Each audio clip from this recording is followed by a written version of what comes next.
Was the jailer pulling the strings all along. Even years ago, before the entire thing happened, there was a vision of Zoval hitting Sylvanas' good side of her spirit with a mace and keeping her soul in order to blackmail her. However, this all started unraveling further and further as we progressed through the Shadowlands. First, Sylvanas realized that damn, Zomal literally dismissed an Atreus like he was nothing, and the dude was like the most important ally of his that pretty much allowed everything to happen. Then, what further irked her was that Zomal forced her to convert Anduin into a vessel in a very fast manner, and he essentially forced her to become Arthas and do the same thing to Anduin as Arthas had done to her all those years ago. Then the entire Nathanos realization happened, which I'd say was the last straw that ultimately made her realize that Zoval does not care a single bit about her, which ultimately led to her betrayal. Now, I gotta say in hindsight, this storyline does feel a bit stupid, as it seemed quite obvious from the start that Zoval was not a compassionate guy, nor did he actually care about Sylvanas or undoing some sort of cosmological injustice. This guy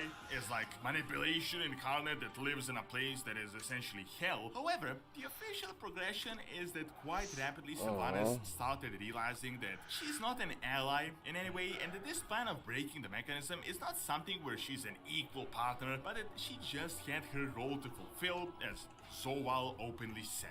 Long ago, after the death of the Lich King, she created this pact with the jailer, and that is when she got her first mission. I'd say back then she may have been more naive, and she really put her full heart into this quest and even got her close ally Nathanos in on the job. Seeing how close they had been, she wanted to take him along for the ride, and I wouldn't be surprised if she was the one that instructed him to stand there as an open target so that he can be defeated and so that they can be fully reunited. However, I think Zoval, even at that point, knew that Sylvanas was not to be fully trusted, and he realized that by keeping Nathanos around, he's going to have an upper hand on her.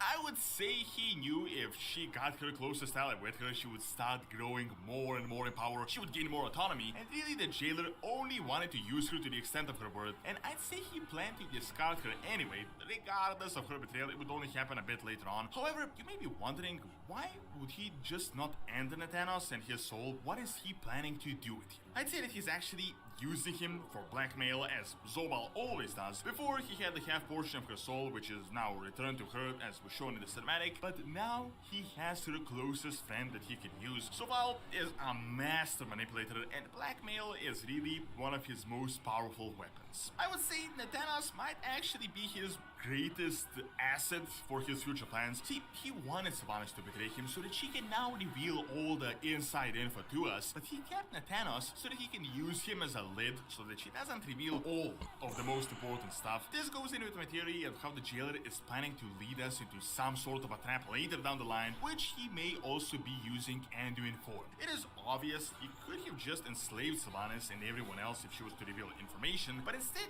he decided to return the soul to her and just unchain everyone. Why? Why would he do that? I think this was all because he wants Sylvanas to actually reveal stuff to us to lead us into a trap unknowingly, but when she would be ready to just risk it all and lead us into some sort of a vault, he can pull out the Nathanos card and he can get her in line once again. Honestly, this speculation makes the most amount of sense to me. However, what will actually happen we can only see 9.2. Seeing that Nathanos had his entire cinematic in a pre-patch and he was mentioned in the Otherworld cinematic, it is obvious he's going to be one of the major characters and that he's going to play some sort of a role. However, to what extent he'll be important, only time will tell. Thank you for watching. Check out what is the actual origin of the mob by clicking on the screen, and also check out Donald's Academy for videos on real world history and science. See you next time.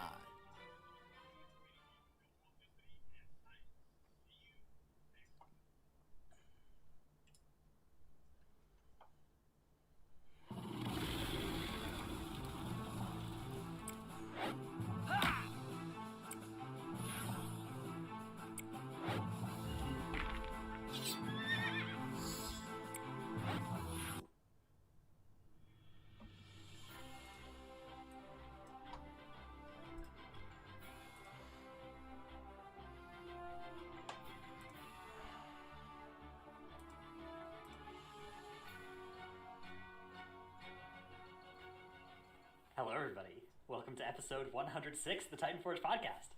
I'm Dratnos, joined by Tettles, and this week our special guest is Telegon. What up? Yo. Hello. I know no Trell. Indeed. Trell is on a wilderness adventure. He is bicycling through the beautiful lands of Utah, and we hope he will be returned to us soon. So what you're telling me is that bike actually gets used? Yeah, the bike in the background that's sometimes there, sometimes not, actually does get used for something. So you can take a look at his Twitter to see if actually, let me see if I can pull it up. We will play the play the clip. The clip of Trell on the on his bike. Hang on. Oh no. Yeah, this thing's legendary. Hang on. All right, I found it. This thing is legendary. Here we go. All right. Here, didn't even get hurt this trip. I'm ramping, he says. And there he is. Because he's going down a ramp. Ramping. Yeah. Oh, there he goes. You can hear him say "yeah" at the end as well, or somebody else. He's so cool. Yeah. So that's where our friend is this week. He's in a better place. But this week, we are excited to be joined by Telegon, who is in this space as an analyst, which is something that's kind of new for World of Warcraft. So I don't know. Why don't you give us a little bit of your history and then what exactly the analyst job is? Hold on. I think that's unveiling too much. Yeah, that's a bit of a dive. But I got into like competitive World of Warcraft like slowly, how most people do. They just like climb the ranks like and like my first was HFC, and then I slowly climbed into Mythic and Legion, getting my like first CE and in Taurus, and then like worked up the ranks to US 20th with PC on Ashara, and stayed around the 20s since then. And then I recently, after the Method gig, helped the HC get US 16th. Yeah, so that's what you're currently doing right now is analyst for Method. Was that this tier? Was that your first tier in that responsibility? Yes, it was. So, okay, well, I guess we'll talk later about what exactly the raid analyst job is about, but it's pretty cool. I have a very important question. So what was it like to help HC dethrone Pop-Tart Corn Dog and make them slide even further down? Yeah. Well, it wasn't interesting because they did kick me before. Oof. So the drama actually intensifies. And then they brought you back. Yeah, they did. We gotta deprive HC of their that's the main thing we're doing. Yeah. They've actually poached everyone, half of Essence and me. That's true. My guild is very much ramping through the misery of others. You might say they're making moves in the off season. Making moves in the off season. How many people have you guys picked up? How many people are on your roster now? You know, some. They're nearing 30. Yes. The roster size has gone up a little, for sure. Okay, Echo's nearing 50, so you're safe. Whew. Are they really nearing 50? No, I'm memeing, but they do have a lot. Oh, I was like, holy. Well, I mean, I think Limit also has. Limit had 34 30. for a time. Yeah. Which, I mean, it's crazy. Some guilds are so big, but it's like that number's going down a little bit. Yeah, that's true. I mean, I think it's interesting because like the optimal raid size is an interesting. It's an interesting thing to think about. Like, because you don't want to get in a situation where you have like great people that are on your bench, but also you kind of do. Optimal raid size is as many people as you can have. It's definitely a political discussion, right? It's like how many people can you afford to have? Right. When you add one person, that costs you like 3 people actually then quitting or whatever. Yeah. All right. So this week we'll talk all about the Race to World First analyst job. But first, we have some 9.1.5 stuff to cover. Some business. Yeah, some business, which I guess, first off, let's talk about Legion Time Walking Mythic Plus, because, Tettles, you and I have done every dungeon now, except for most of Neltharian's Lair, because we couldn't beat the first boss of Neltharian's Lair. But we've done all the other bits of the Legion M Plus. The best of us, of course. How have you been enjoying that? How did you find Legion Mythic Plus Time Walking? I think the nostalgia trip has been really good. I have thoroughly enjoyed the dungeons. Obviously, like I ran them a lot whenever they were current, and so they are pretty significant to me. I do really enjoy rerunning them again. The thing that I will say though is I feel like the Infernal fix, while it's not it's not bad, and it doesn't really feel out of place. It's just awkward that it doesn't give you anything or do anything outside of like summoning the mob, right? It's just a mob that you have to fight that slows down your timer a lot. I don't know. What have you guys thought? Because I know Telegon has been like at least been paying attention to a lot of the Legion stuff. What do you think about the Infernal effects? I did 3 keys today. Let's go. And I have like a beef with like how Blizzard approaches like affixes. Ooh. I don't like how they're just like annoying and they don't usually give you anything, and they make my keys less fun. And I feel like that's exactly what I'm feeling. And when I click the little infernal button, I'm like, yeah, it's weird cool. because like more mobs. I just pressed a button for more mobs. yeah, I do feel like they could either be like, I don't know, more, because the way it works is that there's these mini boss beacons before 3 of the bosses in each dungeon, and if you don't fight them with the before the boss, they will pull when you pull the boss that they're in front of. And yeah, they don't give any count or anything. They just are there to mess your day up. I don't think they should give count though, because like if you look at Legion dungeon count, it's already, you get way too much, and you already have to do way too many skips to, like, that was a problem in that expansion. I don't think that's a solution. Yeah. But I do think like a buff for killing them would be pretty neat. Yeah. Something like that. I just want affixes that are not affixes. They're like interactive, but in a good way. You know. I want like, affixes that are not affixes. I want like a reason to interact with the mechanic that makes me like. Right. Besides just like you have progress through the dungeon in like a more fun way, right? Like some sort of like buff or something. I think like Awakened, the way that you like yeah. traveled around to that. I prefer even like a more like overt buff, because like in Awaken you're like, okay, I sink a ton of time into killing this mob, but I get a free skip. Yeah. You know. All right. On that note, there have been some changes to some of the live affixes that are worth talking about, which are, here's the first one. Bolstering now has a 20-second duration. Let's fucking go! Yeah, this is oh my god. I think this is just fantastic news. This is the change you suggested, right? Yeah, this is the one I've been advocating for, so love to see that. It is, you are no longer going to be, it's no longer going to be possible for you to just like bolster something and then get in the spot where your correct move is to wipe and reset the pack, right? That is no longer going to be the correct play. Yeah. Instead, you just kite for 20 seconds, and I think that's a very fair punishment for messing up and like pulling something right at the end of a bolster pack or something. I do still think that structurally bolstering is not like a great design to fix. I think that I still am just opposed to the fact that it adds HP whenever you mess it up. I think that the adding damage part, it still makes sense to me. I think that like once mobs get bolstered to the point where it's not even worth your time to try to deal damage to them, you'd rather just like kite and wait out the 20 seconds and then just let the bolstering reset. That's going to feel, I think, pretty awkward. But I mean, it's kind of similar to a damage reduction though on it, right? Like it's just like, oh, your damage is now 20% effective or whatever or 50% effective until the stacks are gone. I don't know. I'm pretty optimistic on this. I think that this is, like, a lot of people are like, oh, this won't change anything, but I actually think this changes a lot of, like, the worst case scenario for bolstering. I think it just moves it into being annoying, right? Like, all the changes to the affixes bring them from being like, okay, I just don't want to log on this week, to being like, oh, this is annoying. I mean, I think you should have to play around the affixes, and, like, the affixes should make you play differently from week to week. I just think it should be less than the like binary. Okay, now you've wiped bolstering situation. I think this makes it very easy, right? I don't think it makes it very easy. Like the worst case, right, is you bolster something and then you kite it for a little bit. So, I mean, the downside is like there's already a substantial time loss, right? From bolstering just from like trying to bolster kill a trash pack as opposed to even cleaving. So like that by itself is normally like a pretty big time sink.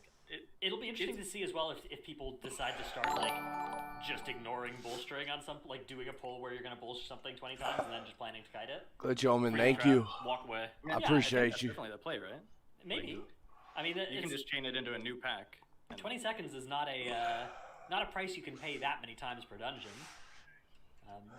But if it's like the time to run to another pack, Maybe, yeah. it's not We'll that see. bad. I think this is going to be very good for the affix, though. I think this is going to make it a lot better. Definitely more of a login week now. Well, whenever they add cringe things like random errant groundskeepers that will just run straight through the middle of your pull Love those. and have approximately 30% of the HP as the remainder of the pack, yeah. they should rethink Well, bolstering. like, one stack of bolstering is never that bad, right? Like, 15% Sure. or 20% health on a pack is, that's like an affix's worth of impact. Getting 20% of health on a pack at the very beginning of the pull, though, is pretty stupid, I will say. It's 15 now, as well. All right, don't hate it. Yeah. All right, Raging also nerfed down to 50% increase from 75. This was previously 100 as well. But they're chopping it down again, which I think is fine. I think this is mostly the fact that Raging Fortified is back on the menu, and that was causing problems.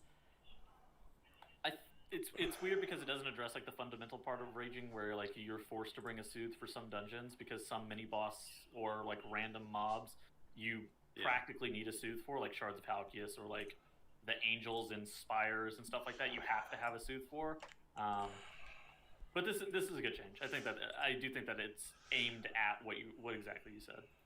And then Necrotic has been nerfed from 9 seconds to 6 seconds, which is not the change that I would have made to this affix, but I also am much more optimistic on this than most people. I think 6 seconds is in this space where like it is very easy to drop a 6-second debuff, especially if just 2 seconds go by without you getting another stack, then like one AoE stun and you reset, right? Like that's I think it's this will make it very feasible to drop stacks with like any effort at all. Yeah. It removes the burden of like immobile tanks needing their group to carry them through it. Yeah, like you'll still need something to create some space between you and the pack, but it's not going to need to be like heavily coordinated. Yeah. Right, it's not going to be like 3 things. It's going to be one thing.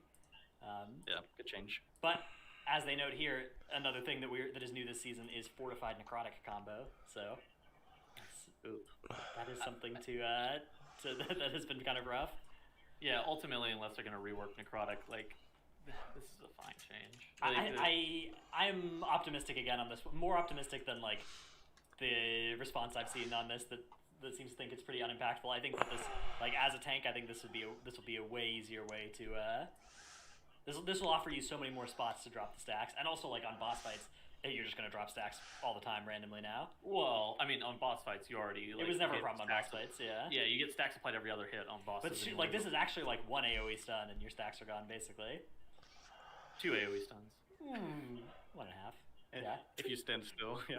Yeah. 1 AoE stun and your backpedal button, and you're good. Yes. One drop of walk away from the mob. Alright, then I'll be S-keying now. Yeah, S-key it's good enough, I swear. One other thing coming with the 9.1.5 is the Mage Tower, which they have confirmed. It's been data mined for like a week and a bit, but they've confirmed it, and there's a couple of key points here. One is that we're tuning the encounters and time walking to normalize player power with the intention of providing a meaningful level of difficulty to current players. They're tuning to normalize player power. I don't know what that means, but maybe that means we're getting scaled. I think it's probably the same thing like the Legion Time Walking. So for Legion Time Walking Mythic Plus, everybody thought that we were going to be scaled down to the Legion levels, when in reality that is not the case. The Legion dungeons have been scaled up to our power. Right. So yeah, this will be interesting to see what exactly this means. I had initially read this as like they will be not based on our gear at all, but maybe that's not what this means. It doesn't actually say that very explicitly. I've seen a lot of negativity about people, like, about things bringing the Mage Tower back. Yes. Yeah, me too. I've seen a lot of, like, nitpicking around the edges as well about, like, the specific rewards not being exactly what people wanted, right? Like, so we've got the tier 20 recolors, and then there's one appearance, this Fell Werebear, that'll be available for Guardian Druids, and no other, like, other stuff is coming, except for a mount, actually, for doing all 12, or not all 12. There's going to be a mount for doing all 7 or something. See if I can find that. Yeah, okay. Players who complete all 7 challenges on different characters across their Battle.net account will be rewarded with a unique flying mount as well, which I think is cool. I don't know. I feel like there's a large amount of people that were going to complain no matter what rewards they chose for this. Like, I don't know. Yeah. They couldn't win, right? Yeah. No. And then people, I think it's the prestige of like the Mage Tower was supposed to be completely locked away behind this vault, similar to like PvP elite set rewards, similar to like MOP and WAD CMs kind of thing, where it's just like completely locked away. And now that it's being brought back, it seems like some people are upset. Yeah, I had all the appearances, and I would have been fine with them just bringing them back and letting people get them again. I'm fine with them not doing it. Like, I have a lot of these tier 20 mythic sets, and I'm fine with recolors being added for them. And I don't know. I feel like there's a lot of people that are in one of 2 camps, both of which I think are pretty bad. One camp is like, they look at what they have, and it's like, okay, well, I have a tier 20 set, and I don't have an artifact appearance from Mage Tower, so like I'm mad about this, or vice versa. And then the other set is like people who are just actually just going to complain about it regardless of what Blizzard chose to associate with the rewards here. I don't know. I don't know if it's just me, but it from what I've seen on Twitter and Twitch chat, that has been a thread that at least I think is going on quite a bit. It's just so weird. I mean, I like more prestigious rewards. I think that it would have been fine. I think that Blizzard was in a no-win situation. Yeah. Very But like, similar I think these recolors look pretty cool. I think the Fell Werebear thing looks pretty cool. I think the storing a spell tome sounds like a cool idea. Like, show the monk mount, or show the monk transmog. The monk transmog, you know.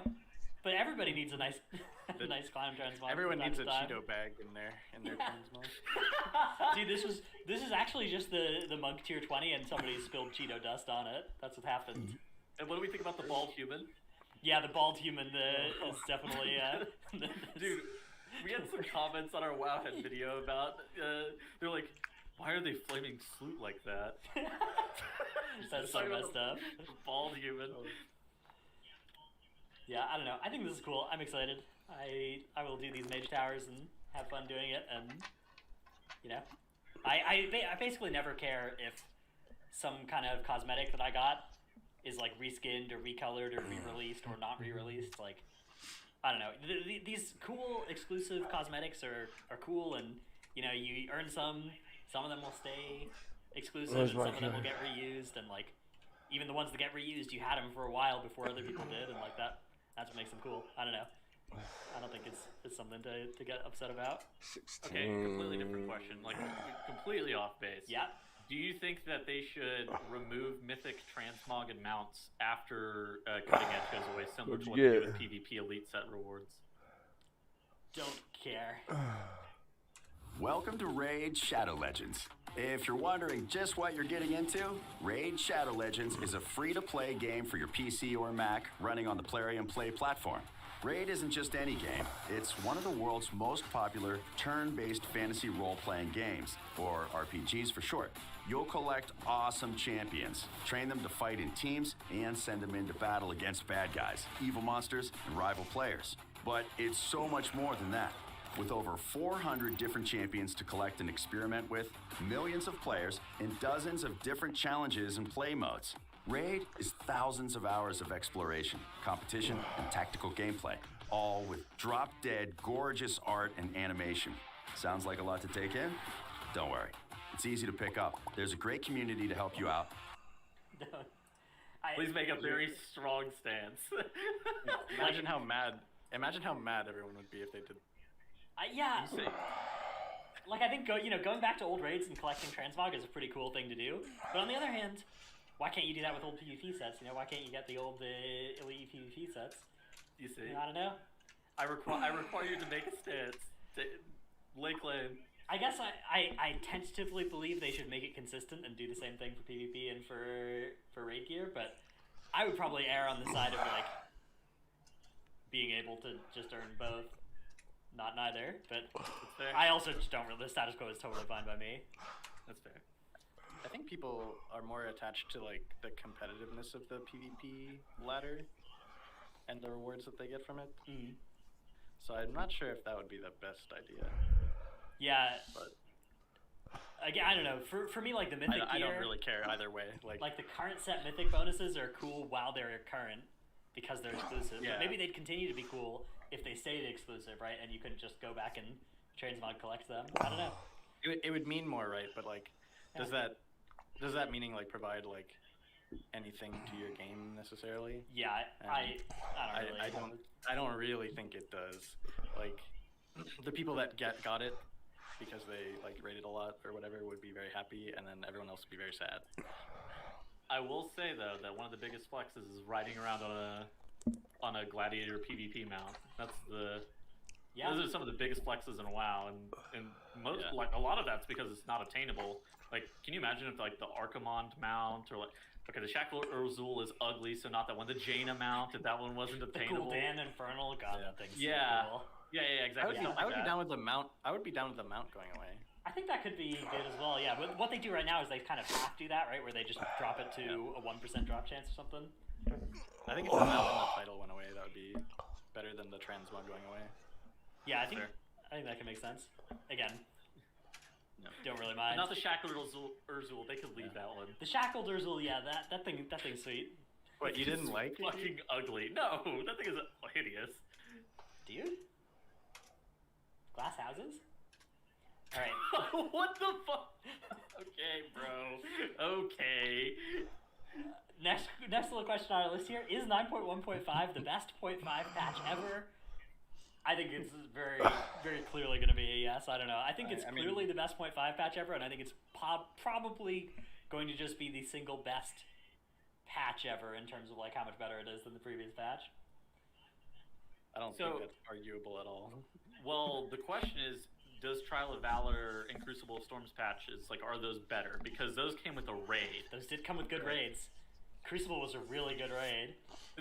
See, so now here's the actual question. Is this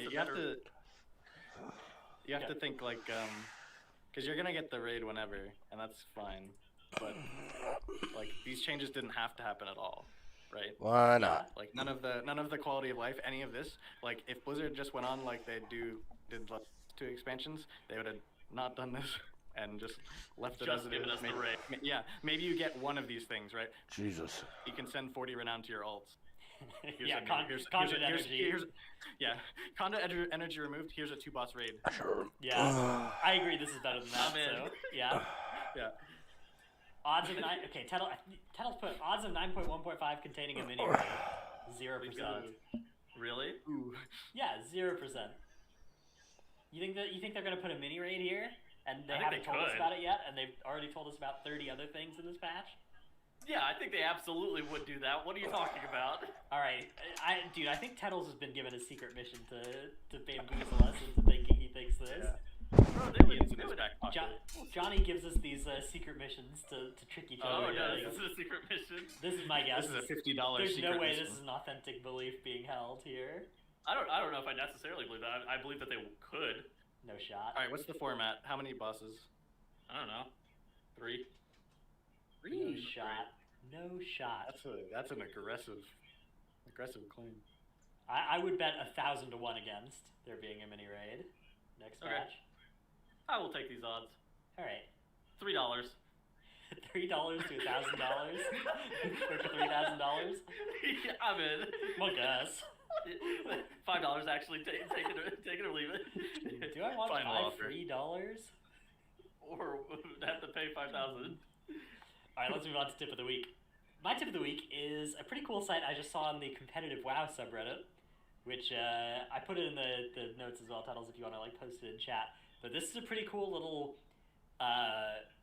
So this analyzes relevant spells on an encounter timeline from the top 50 parses of that spec on each fight. So for instance, if you want to know how to like space out your what's a good example of this? Like space out your Ellie Shaman cooldowns on Fate Scribe.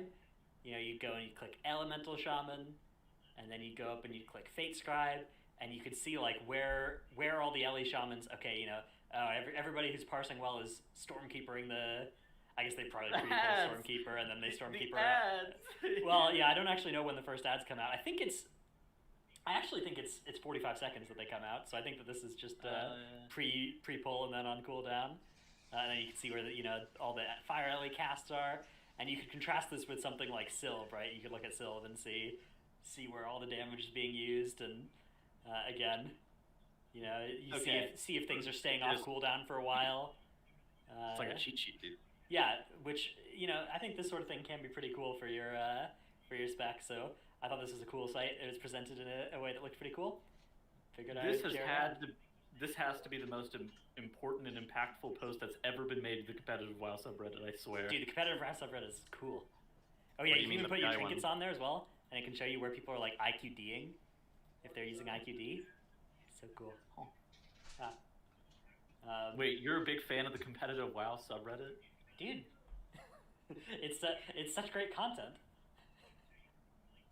Okay. Fair enough. Says everyone. Look, both the WoW subreddit. Okay. I'm not arguing. It is good content. Both of the Reddits are content. So in which direction? I actually think there's a solid amount of reasonable posts on there. Just like there's also obviously a huge amount of people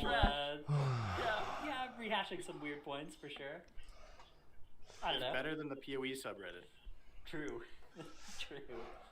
That is a subreddit just built entirely around hating the game that they play.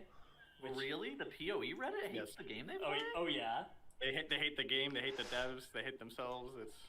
It is truly the whole package. It's like WoW Twitter. It is. It's like WoW Twitter, man. It's pretty similar to like Target Cap Twitter. Lepan in chat. Hey, what's up, man? Outlaw Rogues. Oh yeah, Outlaw Rogues talking about spinning crane kick getting uncapped. That's just like Doomer Twitter. That is Doomer Twitter. Yeah. That's the waiting to re-roll Twitter. Yeah. All right, Telegon, what is your tip of the week? Mine is that if you happen to be playing the Karain Soulbind and have a paladin, you can have them sack you and gain first strike. Wow. Because you technically do damage to them. I will be making substantial use of this. Dratnos will be making substantial use of the Kyrian Druid and strike technology.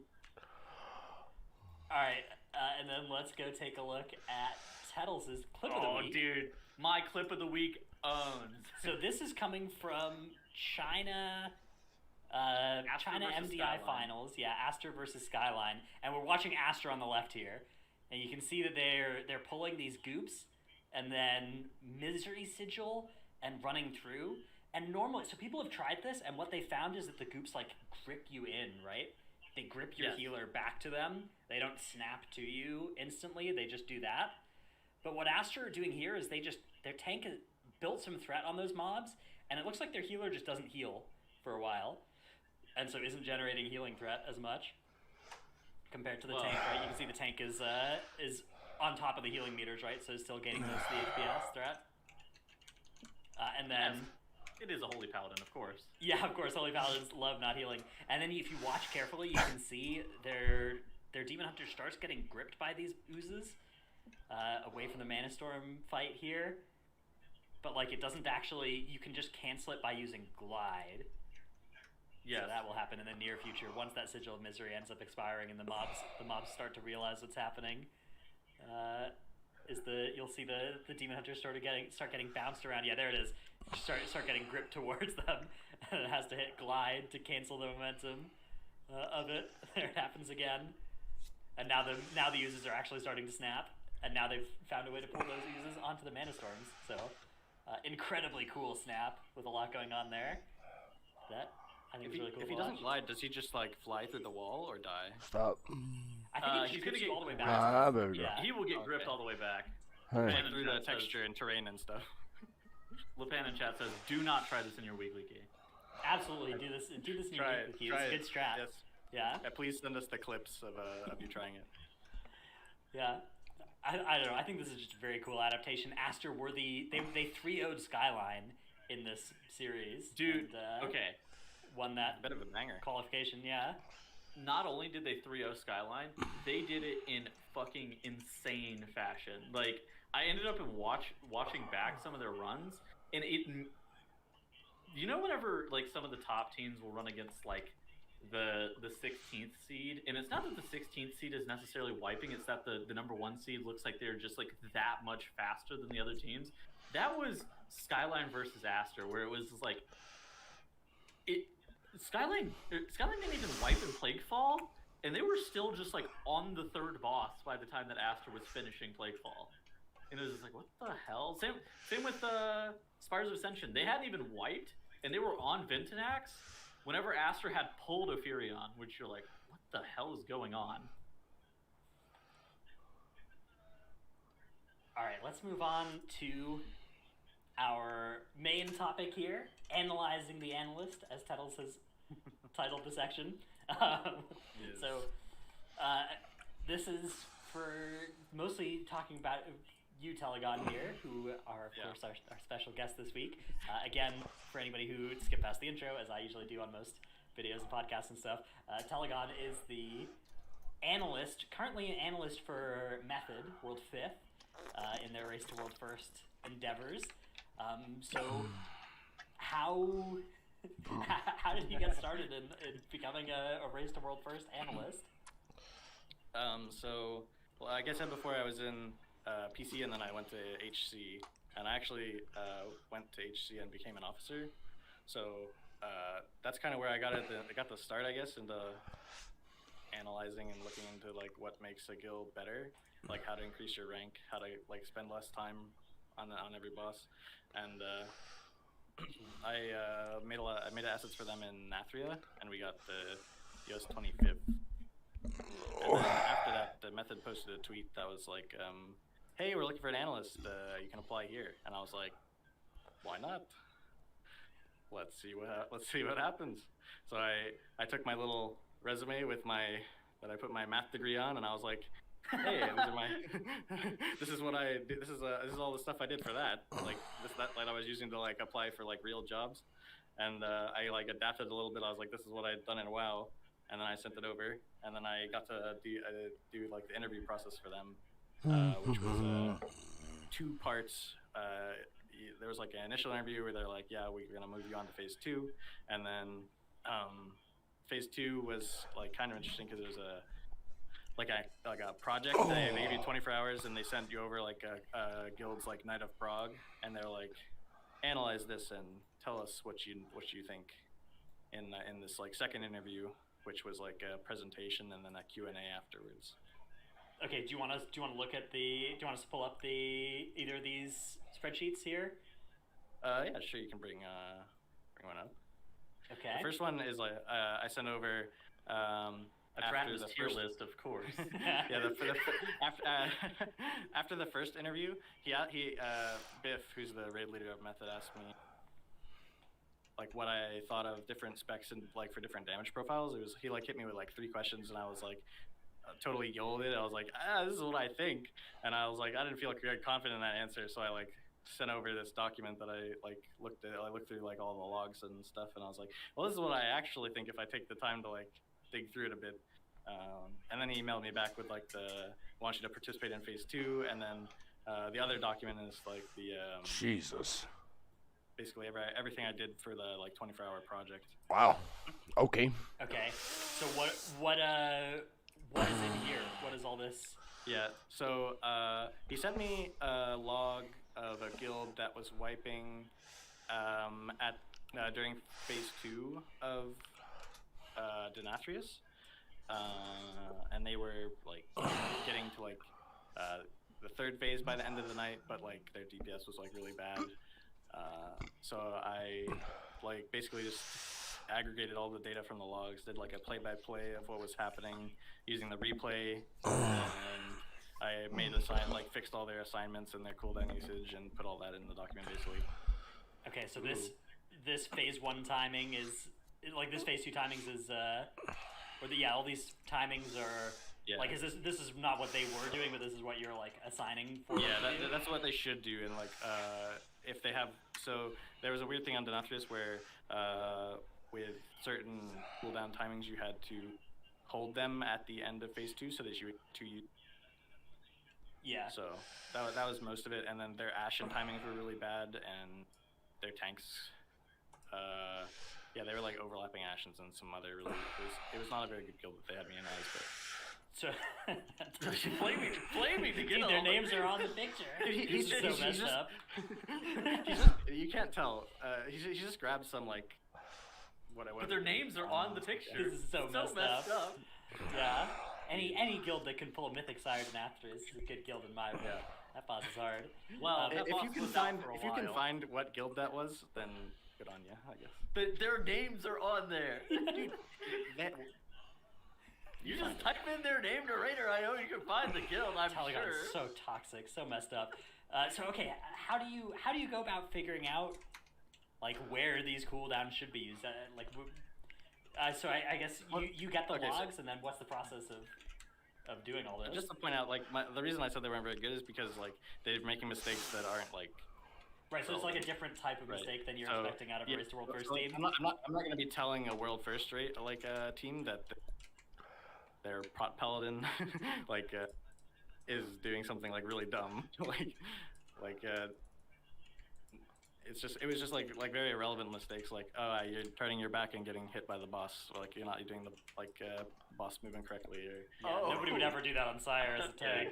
Never. no one would ever do that. No tank has That's not- ever been meleeed in the back by Sired and Asteris. Yeah. that would never happen. And your holy paladin would never ashen on a side that you immediately move out of. Oh yeah. And- I'm familiar with okay. those. Yeah. Yeah, Wait, were you analyzing my guild? Wait a second. Wait a second. Yeah. Holy shit. and then not hot potting and like not using like defensives at all and stuff like that. It's like the stuff that I found and like put in the doc, but it was like, yeah, that's like pretty like that's not You don't very expect to revealing. find those in the race to world Yeah. first setting. When you ended up actually doing analysis for them later on, did you end up finding those sorts of mistakes at all in the? He smiles. I- He smiles and awkwardly You laughs as the definitely answer is yes. Okay, so when you watch a guild like full time from the outside with every POV, you are aware of every mistake they make because they're making it in front of you. Ooh. So, yes. But that wasn't like a meaningful like pipeline for me. Like if I noticed something that was like very bad, I would communicate it, or like something that like was it's not like a Oh, baby girl.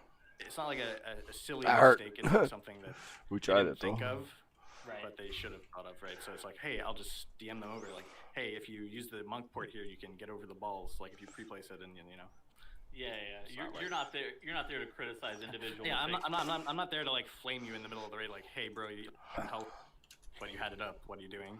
Like, Yeah, you're there to like break down whether or not they should drop it on 1-1-2-2-3-3. Like what tile on Painsmith would be optimal versus like And he does not it again. dropping that tank Yeah, I spike think- there. How to use bots and whatnot. Yeah, you yeah. could Well, just so actually during the race, it was honestly not much of that either, because I spent most of my time after like the initial like day echo and limit, and just being like, okay, I'll be taking this. Like, if I don't mind if I do take strategy.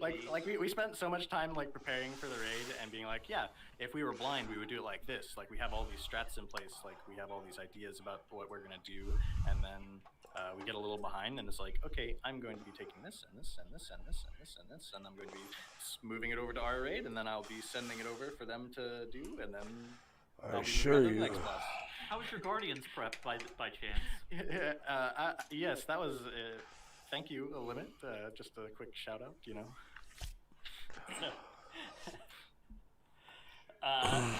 Taking that. Okay, yeah. So that ended up being when you actually got. So you got accepted off of this like interview thing, into doing that, and then that was. So you joined during the like PTR cycle for Sanctum, right? What Yes. what sort of things? Quite did you late. do? Okay. Quite late in the cycle, actually. And So was it I'm pretty after sure the reason I got testing already accepted.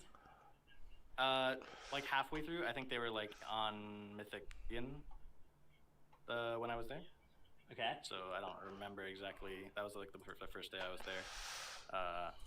And during PTR, I recorded some POVs, and I like made notes of other guilds sometimes when we had a POV, and then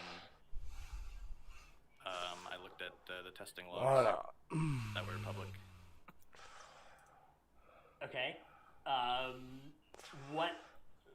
What sorts of work did the guild end up doing about like prep? You know, what kinds of prep you need to do for characters? What exactly are you supposed to do in Porthia? Was that the kind of thing you were involved with as well, or was that else's work? That's where I ended up getting involved. So I did a lot of digging into the logs, mostly on KT and Remnant, which is where we found like the KT strat that Echo showed, and we did the. So you guys have that as well? Yeah, we did, but no one gets to see it because we were 5th. Yeah. And we also had the GUID stuff for Remnant, which is pretty cool. Because we first saw that, we were like, hey, something's going on here. So I was looking in the logs. Yeah, so we were MDing it from the start. But we were like, we thought originally that you just have to have like a character with movement do the outside one. And then we were like, something's going on there because it's like not consistent, but also like kind of consistent at the same time. So I like looked at the like actual event like listing the time and the log of like when the dispels go out, and I was like, yeah, I don't know. It's like so it seems so random. Like whenever it's the priest is first, but like outside of that, I can't like make any consistency out of that. And then one of the other guys was like, found the GID stuff. So a lot of you guys did your MDs not based off of like who had movement and put them on the outside. You actually did your dispels based off your UID. Yeah. Holy shit, that is impressive. So for being an analyst and doing these sorts of things, then is the like skills you need like what understanding of World of Warcraft raid, you know what's good, which is obviously really hard, and then also like Warcraft logs, knowing how to look through, knowing how Warcraft logs works, and then how much does your math background come in as well? Like what exactly would you say are the skill sets you use on an average day of doing this kind of stuff? So people have like a pretty like deep misunderstanding of like what you need to do this and like how valuable like having one person do this is first place. Like so you don't need a math background at all. In reality you're not going to use any sort of advanced mathematics. Like it's just like the opportunity to use it doesn't exist. Like the most math that you can use is in splits. You can do the probabilities of like certain pieces of loot dropping for like certain specializations, and then you can work your splits around a probabilistic approach to it. And you can do some algebra about like how fast bosses will die with your damage and stuff. Okay, yeah, so not exactly, you know. But you won't be doing any you don't be doing any differential equations or anything. Okay, unfortunate. And like yeah, truly unfortunate for me. Yeah. But not unfortunate for your guild's officer, which you can make them do what I do, even though they will protest extremely. So wait, you weren't doing area under a graph calculations and I was not doing calculus 1. No. Hey, Nick Walls, what up? How you doing? So, Okay. there's a lot of room. Like I think the real value for the position is getting someone that will like apply their brain to like problems you have with your guild, because all the world first guilds were like casual before they became orgs, right? So as they've scaled up, they have like implemented all these like organizational systems to like help them toward like get better at getting world first. But in a lot of ways, that's not like all the pieces aren't fit together super efficiently. So if you have someone coming in that's analyzing the efficiency of all these systems working together and working on asking questions about like Doing all right. like so this guy died a lot on this boss. Trying to get a few keys in here. Why? Like what system of the guild failed this player? Right? Like how could we have done better here? Coffee sounds amazing. So Echo killed Fate Scribe in an hour and a half or whatever it was. Oh shit. And Limit killed it in like 5 or 6 hours. Okay, so what He what's wasn't the even in. discrepancy there? how did that, what variables led that to occur, and like how can we fix them? So from an analyst perspective, that's a lot more valuable than having a guy that can be like, yo, so I looked into logs, and this guy died 10 times. And Yeah, this guy we died already 6 have- times for this thing. Every you guild know? already has like 2 people that are doing that anyways, free of charge. Yeah. Yeah. That's pretty simple, right? Like, maybe I can write a query that finds whatever question you're asking in Warcraft logs like a minute faster, but is that like incredibly valuable? So how is this different if you're like in first place the whole entire time and there's very minimal information shown? Like, how do you think that this would be different? You say how is it when you're in first place and there's very minimal information shared? Yeah, how do you think it would be different? So my job was entirely different from someone like Misery or Jesus. the Echo analyst or limit analysts, right? Where you don't have anything else to look at. You have to have all the assets that you need before you go in, right? And then maybe you're doing some stuff like during the actual boss progress, but most of the work for the analyst in those guilds is before, and then a lot during with splits if that's something they're working on, and then maybe like some intense stuff in the actual boss, and then a lot with post-tier review. Excuse me. Actually using them correctly, right? So for a guild like Echo, you're maybe watching Limited a little bit, but that wasn't too relevant this tier, and that's during the race, but the brunt of it is before. So you know, like with Sims, there's like an action priority list, right? For like your approach to a boss during testing is like a huge APL where you figure out the abilities, right? And then you figure out the timers, and then you figure out like, okay, what are the strats to figure out like how do we beat the boss, and then how do you cheese the boss, and then what comp can we bring to cheese the boss, or what comp do we need to bring, like how liberal can we be with our comp, like keeping in mind like this is what we might want to bring to the later boss, right? And then once you have all that and you have like this whole package of the boss like wrapped up in a unpresentable way, then you have to find a way to present it to your raiders, right? Because and that's a huge aspect. The Sylvanas woe stack analysis, is this relevant here? That is not something you present to your raiders, but it's good context. Yeah. Okay. It is not useful for raiders. Yeah. I started looking at this, and then I started scrolling, and I was like, "Holy shit! So this is actually so useless." When would something? First off, what are we looking at here? Second off, when so- would something like this be created? And for those who are just listening and not watching on video, this is just a spreadsheet of like domination arrows and player and damage calcs and stuff for Sylvanas. So during PTR, right, you're looking through the mythic Sylvanas Damn, people are journal, getting hit hard. and you're like, oh, in phase 1, I see there's this new mechanic called Woe, right? And so every time you clear a stack or get chained to an arrow, you get a stack of Woe. And it's like, okay, does this much damage? Does this per stack? And there's like some ambiguity about whether like it counts the first stack in like the damage calculation or whatever. So I was like, well, we don't know how many arrows there are going to be on Mythic. So this was like the week before the race. I was like, I didn't really have anything else to do. So I was like, okay, I'll dig into this because I didn't really have any direction at the time. So I spent my time doing the math on every amount of arrows and like every way the damage could be calculated, with like calculating the first stack or not, and then like how many waves, how many waves of Okay. how many waves of arrows. So it gets, and then this is assuming that you don't have any like unnecessary duplicates, right? Like so Right. you have your like first 20 players soak, and then you have your next like so there's no like unnecessary overlaps. So this is like the best case scenario, the soak amount or the woe stack amount that happens like when they explode. And so this is calculated for between 7 and 20 different arrows per wave, because of course we didn't know how many there would be on Mythic.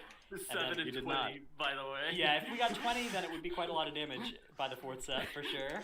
Yeah, I decided that there's no way there's going to be less than 7 because that was the heroic number or for whatever we were testing. So I didn't bother with the first ones, and then basically this whole spreadsheet is meaningless and you should never show it to anyone. Okay. So yeah, the TLDR is you just drop barrier, right? And during the Well, intermission. yeah. So I guess my The question is like, TLDR is that you don't think about this at all, and Okay. you just drop barrier. barrier go burr. This Yeah, gives you yeah, that so TR. The only thing you get from this is that it's probably around 8 arrows per set. interesting.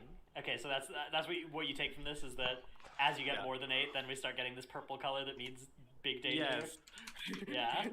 As you get above 8, the damage becomes very unfriendly, and you're like, maybe this is an actual mechanic now.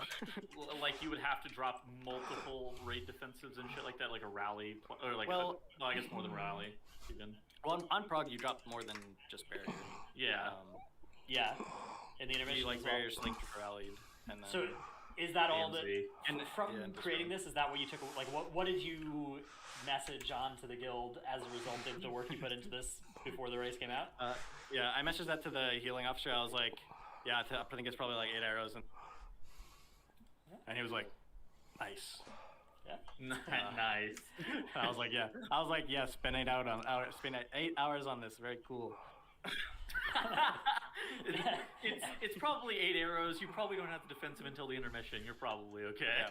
So in terms of like being an analyst, that is incredibly useless. So And are you not worth like, your was this time a at bad all. use of time? If you could That go was back, a like, terrible use of time. okay.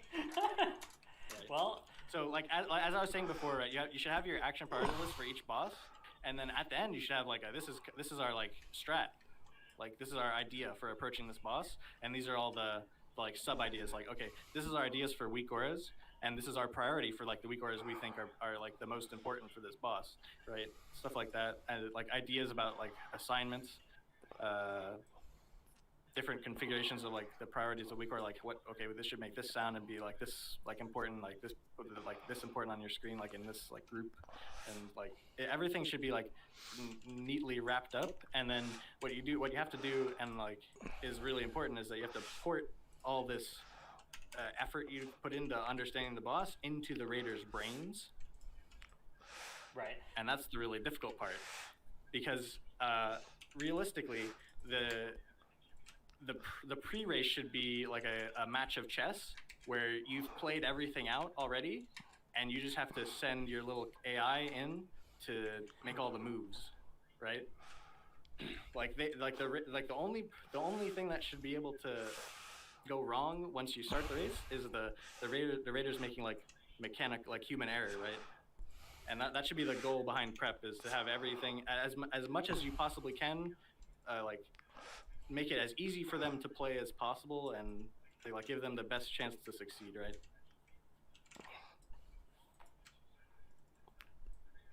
All right. Let's see. What should we talk about next? Tettles, any direction where to go to now? We can talk about common misconceptions. I think that's it. I think Okay. that's pretty interesting. Yeah, one. we talked a little bit about that. It was like a Warcraft logs, look at the basically the deaths page where you just look at like who died first. Yeah. Just regurgitating that information at your raid.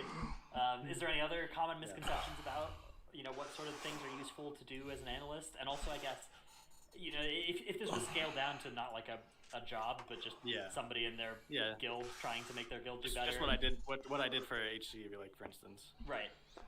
Yeah. Yeah. So the misconception is like so this started with Bubba Dub, right? He was like the first analyst. Like he did the first race with Limit, and they won. And Max after the race was like, this guy was insane. He helped us so much, and the whole community was like, wow. And so all the other wild guilds were like, oh, we need an analyst. Where do we get one? Twitter. And that's Math that's where you get one. universities. Yeah, Math University. Twitter analyst. Yes, Twitter analyst right here. So after him, like, not much was said about what he actually did. So people like naturally gravitated towards like Warcraft logs, because that's like a very understandable, like very simple, like they look at logs and they say what's wrong, and that's nice. And it's, like you get to the post tier and it's like you're analyzing the aggregate data of like death percents, like, okay, you got hit by this mechanic this many times, or like you took this much damage, or you used this many health pots, or whatever you want to look at. And it's like anyone can do that. And it's not really useful, right? Yeah. Like the usefulness for Warcraft logs is understanding how the bosses behave more. Like the understanding of the KT strat comes from looking through the timers in the logs, and seeing how it was behaving with different like things going on in the like public logs that we could find and our own like testing logs. So if you're like, that's part of like the pre-race stuff. Like I really want to understand like how Sylvanas' timers might look in the third phase when they've added these mechanics. You can look through the current timers and see where mythic mechanic could fit into these like current heroic timers, right? So it is some log stuff, but it's not like looking at our logs and like seeing. Yeah.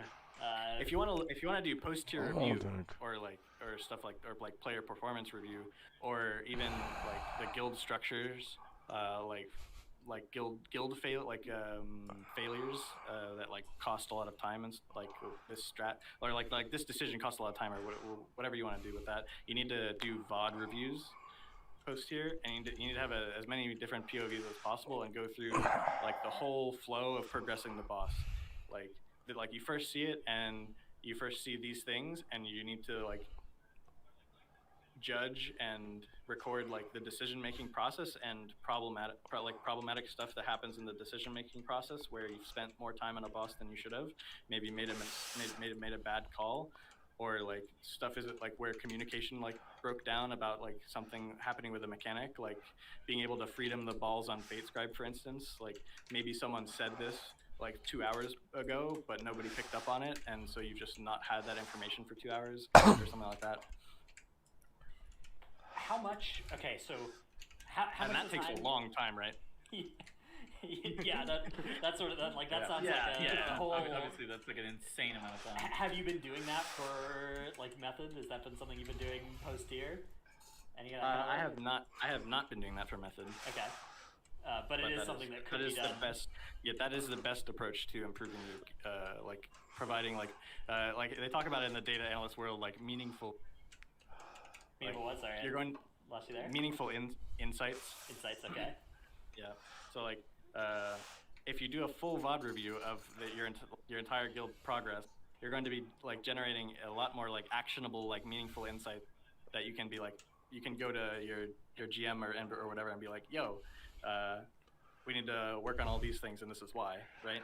And then you have all the evidence, like you have the clips of like, okay, this, or like you think, and you can go deeper, like this guy's performance, like I don't feel like it was very strong, and here's why, right? Like you don't have a bunch of numbers on a log which just said he died a lot. You have contextual clips that show the actual light of what happened, and not just he died to this damage or. So what is it? What is it actually like whenever you're not inside the raid fight? Like I feel like for me personally, a lot of context for whether it be like overlaps, difficulty of mechanics, why wipes are actually occurring, happens whenever I'm progressing the fight. I feel like even with like Stone Legion generals, we cast I don't even know how many hours. This was a great example because both of us had this feeling of like, how is this boss so hard? We're like watching Stone Legion generals, we're watching people pull it and die over it. And we're like, what are they dying to? Do these guys just suck? My guild's gonna walk up here and one-shot it. And so you do this, you pull a boss, you're like, what? What is happening? You wipe to it like 5 times, and you're like this fight fucking sucks. This is the worst thing I've ever done. Yeah. Sorry, what were you saying? Go ahead. So I think from that perspective, like you have to assign like if you're going to be doing this type of VOD review, you have to assign like an automatic level. Yeah, you have to go into it with a certain mindset, and that mindset is what could have been done to prevent this from happening, right? Right. So like, you see this guy run it down, and you're like, okay, why did that happen? Is there like a meaningful answer to why this occurred? Like how this, like, is there anything that could have been done to like prevent this guy from walking into this orb or whatever? Yeah, knowing what we knew. Whatever then mistake as well, right? you have, right? Yeah. Yeah. So you have to, and you have the context of like having the voice comms as well. So is it? So with those two things together specifically, you can kind of dissect the mistakes more easily, knowing Come on, interrupt. what their current thoughts about the strat and the boss are versus this guy running into an orb or whatever mistake has occurred. How much of the analyst job is coming Jesus. into a situation where it's like, oh, there's an ad, that needs to die in 30 seconds, and we have these 10 classes available, and we need to deal 300 million damage. Like, how much of it is like knowing that a Venthyr Moonkin plus 2 Fire Mage combusts, with a power infusion is enough to do that versus not some other combination of specs? Is that the kind of thing that an analyst would do as well, or is that some but not all analysts would do that kind of thing? So yeah, I mean the analyst thing is very broad, right? Like a guy who just craft lock, a guy who just it's a guy who does all stuff I've mentioned. Oh God. Oh, bad. You're cutting out a little bit for me. Yeah. Is there a setting in your Discord that's like a noise gate or anything that you could lower? I can put it on push to talk for you. Oh sure, Yeah, yeah, that'll just work. hold that down. That'll work. That also works. Yeah, I think it's just voice activity detecting not enough. Anyways, go ahead. Sorry. Okay, so where were we? How is the figuring out all the numbers from how much an arcane mage does on a certain target with a certain amount of health? Yeah, so I don't think it's very important to know exactly how much damage it is, like the range, the RNG range of an arcane mage and their cooldowns, right? But you should have a general idea of how much damage in their cooldowns people are going to do, right? Because I think though that the timing is probably more important especially it was on Sylve, right? So understanding oh, this is a spec that operates on a 2-minute cooldown basis, and this is how efficient they are on multi-target versus AoE or versus single target. The big thing on a good example on Sylvanas is Moonkins, right? Where you desync them for the chains at the end of P1, and then they become desynced for the rest of the fight. But they Get still off get, me with all that. the Hey, thank you damage, for the and follow. it's I all, appreciate very you. Useful, but maybe someone who's not an analyst or doesn't think about it too much is okay, Venthyr Moonkin, their damage slaps. I want them to be doing all the burn phases, and then you realize that can't happen because the burn phases aren't 3 minutes apart. Right, so you're only gonna get one burn phase anyways. So yeah, so you're like, how do I use this damage efficiently? Do I need 4 Venthyr Moonkins on the chains at the end of P1? Do you think you had a good grasp of what all specs did coming into the raid this year? Because obviously you said that you had to go and do some fucking research on all this stuff. I would say more standout profiles I did, Venthyr Moonkins. I didn't know much at all about Convoke because we ran with Venthyr. How about how much of that choice? Yeah, how much of that choice or argument did you participate in the Moonkin Covenant wars? I did not take a very alpha stance in this progress on anything. But my official opinion is that Venthyr is a large int. Interesting. Okay, Venthyr is an int. You heard it here once again. Once again. And here's why is it's the risk versus reward is unnecessary, right? If you can kill the boss with a Convoke Moonkin, then you don't need the Venthyr Moonkin. Because the inherent risk there is reset with Night Fae Moonkin, so the inherent risk there is too much, and then the fight also favors the off healing from Convoke heavily. Yeah, if anybody wants to hear Tuttle's losing this argument again, there's also a video over on GG WoW of him just getting smacked down in a debate on this issue as well. So That's funny. I'm not debating somebody on the podcast about this. You're wrong, though. That's all I'm gonna say. All right. Anyways, moving on. Do you think a 21st man and an analyst? Do you think that those are required positions for the Race World First scenario now? Obviously, it's changed a lot over the past couple of years. Do you think a guild can get away with not having these things, the 21st man or the analyst? I do not think a guild can get away with not having a 21st man. If they're going for World First, right? If they're going for World First. I think it becomes more lenient the lower you go. I think the world, 5th through 10th guild could probably get away with no 21st man. But it's hard. It makes it harder, right? Whenever you have your raid leader in the raid, it's more difficult than being outside, so it's unnecessary to even bother with. And then I do think there's like it's a big range of usefulness, right? Like if your 21st man is insane, like the value goes through the roof. But if they're just reading off the bigwigs, and it's like, well, that's better than being inside the raid, but it's not like massively valuable. And it's like it's better, but not insane. And then the 22nd man, I assume, is referring to like having a healing officer doing like just healing calls. Yeah. Which I think is, again, better than having him inside the raid. But there's like a lot of discrepancy about this. Just because they feel like they're out of touch with like what's like the actual raid frames is what they've said to me. Sure. And I don't know, maybe that's the case.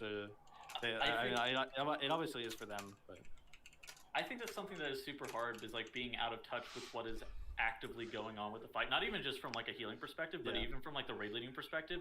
Because if you're raid leading and you're inside the raid and you want to you want to spin your camera and look at something really quick, you just spin your camera and look. However, if you're watching somebody else's POV, you can't always get oh shit, we're at the Soul Flare. That was a huge gripe for Biff, was that he couldn't move his camera. Yeah. Alright, well, this has been It's very like good. There's a huge bucket of skills that you have to develop to be like effective outside the raid, which is very, very challenging. And so ultimately, at the end of the day, it's coming down to like, we're trying to clear this raid in as little time as possible. Yes, See if it's tanklings. It all comes down to efficiency, and then because it is a race, right? Yeah, so time optimization, doing stuff like splits optimizing, all that kind of stuff, does that all fit into the set of things that you take care of? Yeah, I'd consider the role like in like the best form is a more of like a problem solver that asks questions and is like, okay, well, this is what I think we should do better, and this is how I think we should do it, right? And they just apply themselves to whatever they can find. Actually. All right, well, this has been a very interesting discussion. Thanks for sharing all of this, knowledge. Very cool. Let's see. We've got a couple of Q&A questions to get to, but first, we have to thank our supporters over at the Patreon. They are Paulitoad is Allergice H2O. I don't know what that means, or if I'm pronouncing that at all right, but there you go. Concubine of US Tichondrius. If the devs are handing out comeback candy, can we get Great Vault Can't Give Me Loot I'm already wearing unless it's a second one-handed weapon next?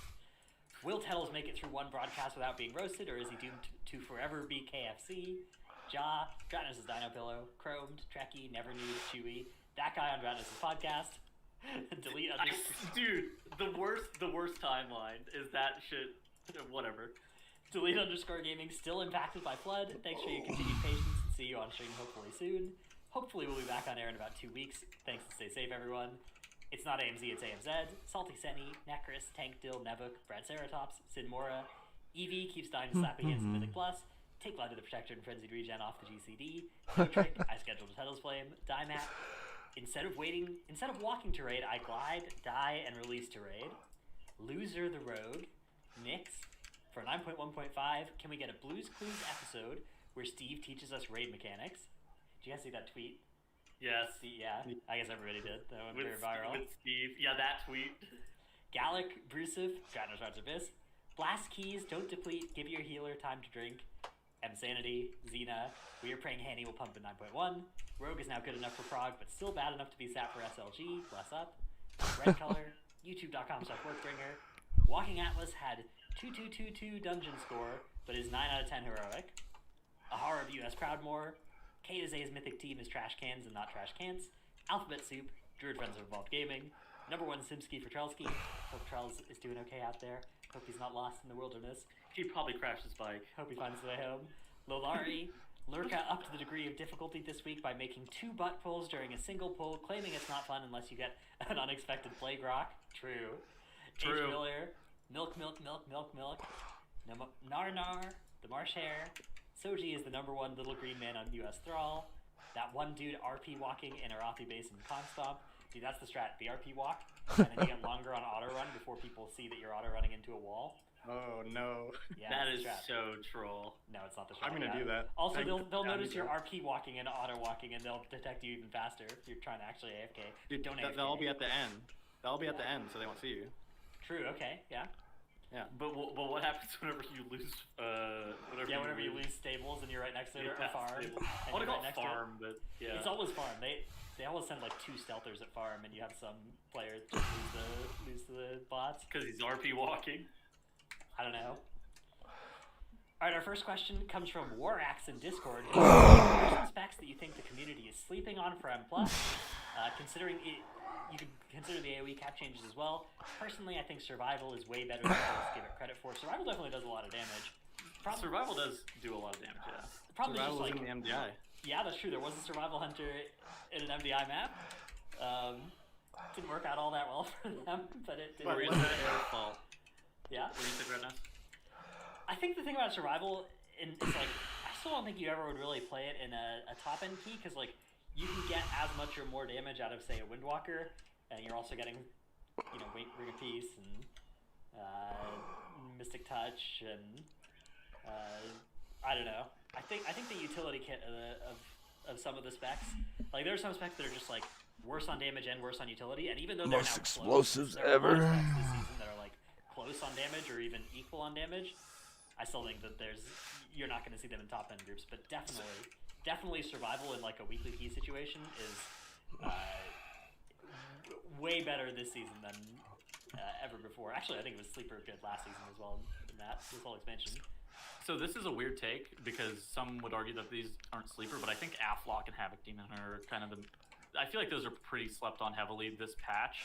Like, for how good they are, the representation is lower than it probably should be. Aflock is what I'm really saying. good, yeah. Aflock, both Aflock and Havoc Demon Hunter, you don't see them a ton, but they are incredibly powerful. How about you, Telegon? Do you have any sleeper spec? Any specs that from your analysis of the raid logs found a cool spec that's like +2? Arcane Mage, bro. Ooh, that's Also a hot playing take. MDI. That's a hot take. I'm friends with Echo's new trial mage 6, and he's like the Arcane Mage pioneer. Yeah, he was an MDI. Yep. Yeah. And he is a gamer, and Arcane is a very cool spec that I think a lot of people should try out. For sure. All right, next Just don't tell question. anyone. Next question comes from Freakinator in Discord, who asks, if you were given the choice between Blizzard reworking 3 specs of your choice or a new 3-spec class going into the next expansion, which do you prefer? What specs would you choose, and what class would you like added? I'm pretty sure I would be on team rework, but I am on rework. yeah. I think Telegon? Go Do you ahead, add or yeah. rework? What was the question? Add Would a you rather rework Blizzard spec. rework 3 No. specs expansion, or make a new class that has 3 specs? Rework by far, dude. Rework by far. If they were gonna add a new class, I'd I give like up. to see a Tinker. I give up. Yeah. I want Dark Ranger. Jesus. Dark Ranger, yeah, that could be cool. Mechanics. Edgy Rework Hunter? survival into Fuck. Dark Ranger. Yeah. Yeah. You just give a, what was it, Mop Survival? Ah. Or, is that everyone spec, or was it WAD? Yes, it's Yeah. mob survival. Yeah. Give me Black Wrath Arrow. survival. Yeah, Black Arrow explosive shot was even back then. Mechanics, dude. What are the 3 specs you would rework then, Dratno? It's just crazy. Survival and hands on feral. Survival and okay, interesting. Those are just because they're not popular. Those Like, are why are you specs. reworking? Those I'm three tanking. specs are the melee DPS options for I'm classes just- that have a I'm ranged tanking. DPS option, and I think they have been chronically What is my left key by on the this one? wayside because of like a lack of unique utility to justify. Fucking making them mechanics better. are hard, I guess. Want to see that addressed? Okay. Oh. Disc Priest and Holy Paladin would probably get like the fucking wrath of the rework for me. I Oh, feel yeah. like those 2 have been way too fucking good for way too long. I think that those 2. Whoa. Yeah, and then maybe something like a serve hunter rework is probably, hopefully. It's tough because like coming. a lot of the specs are actually functioning just fine in like PvP or something as well. So just from a PvE perspective is how Yeah, I answer sure. this question, because like I know Feral and Survival or whatever they're freaking out in PvP, but taking from PvP or from PvE. That's the stuff I've noticed. Telegon, you got any hot reworks? I have a weird take because I agree with Dratnos' choices, but I have it for a different reason. And I think my reason is that their community perception is so doomed that they need a rework. Like, even if they are actually good now, which, honestly, this patch, Survival, Feral Feral, does Enhancement damage. are all probably Survival in the best does state they've damage, been right? for Yeah. 10 patches or something, yeah. All three of these specs do damage, but people still think they're shit. So even, just announce that you reworked these specs, but don't change anything, just to get, like, a reset on community perception on them. I don't think that would work. I think it need to be an actual rework. But Yeah, it's like a five-head play. Yeah, that would be an attempt for Blizzard. You just to have do no quick work throw and get- a press yeah. conference of like I have redesigned Feral Yeah. Druid. Go check it out, and you haven't changed any spells, and everybody's like, oh I my am god, Iron Man, yeah. Quick is a genius. He saved Feral Druid. Dude, whenever we were doing MDI this weekend, I go, that dungeon was quick, and I'm not talking about the Blizzard president. I thought Jack was about to die.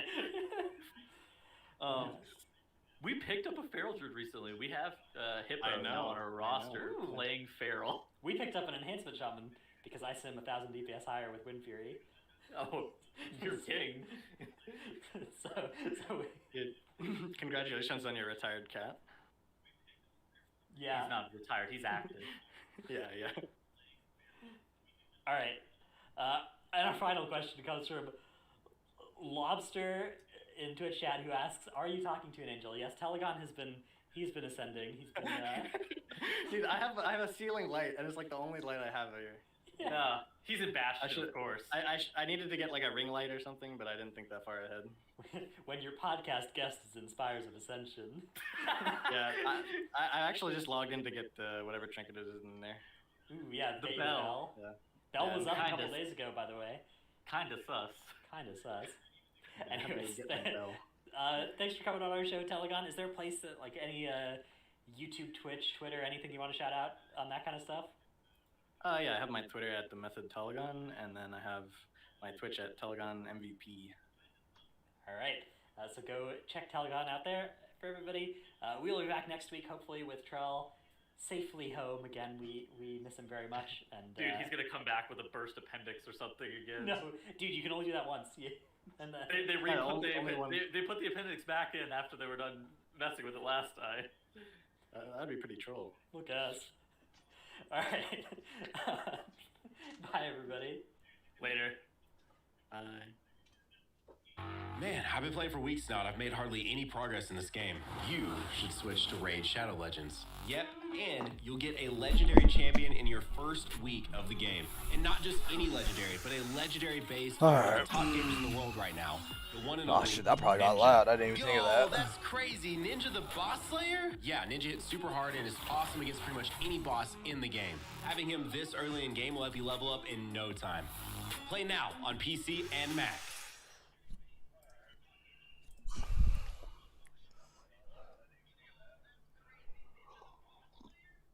I had sex and a condom fell out. What? Let's get the bundle. This really needs a pension zoom.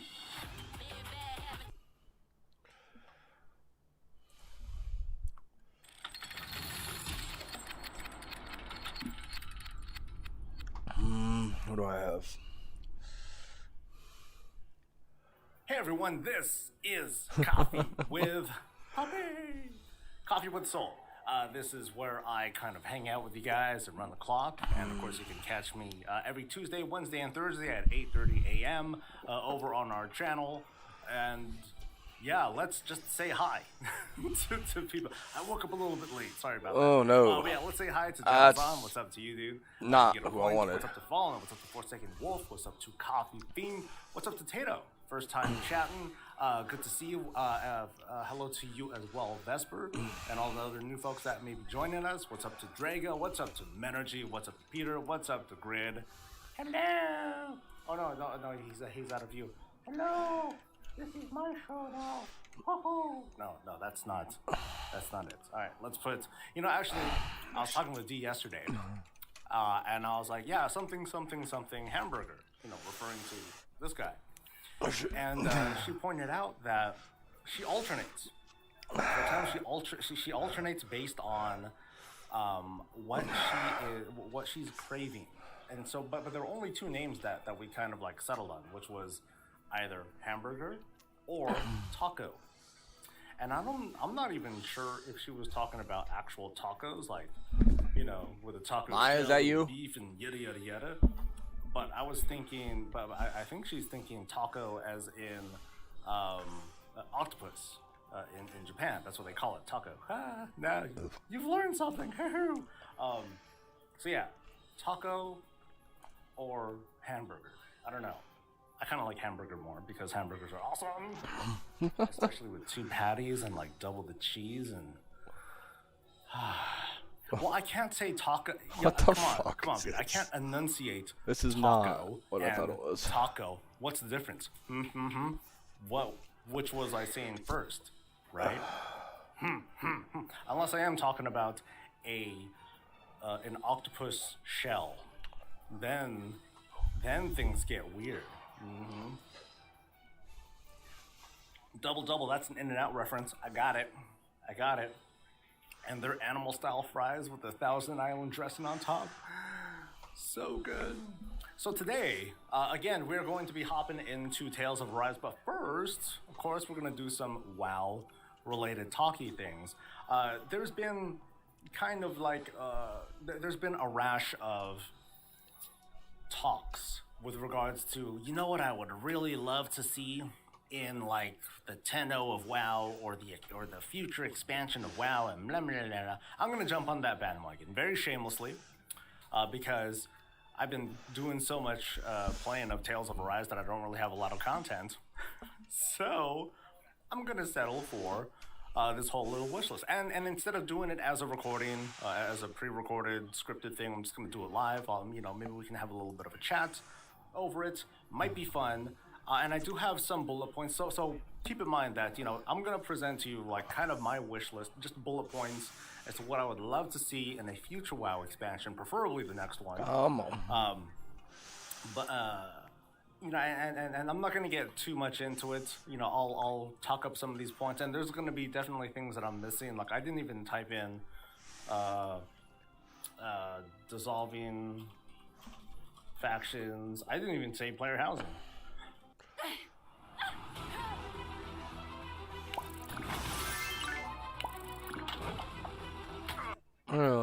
What kind of sinner am I? God, that's like so out of character. I will upload it. I will upload yesterday. Starts in 6 minutes. Bet.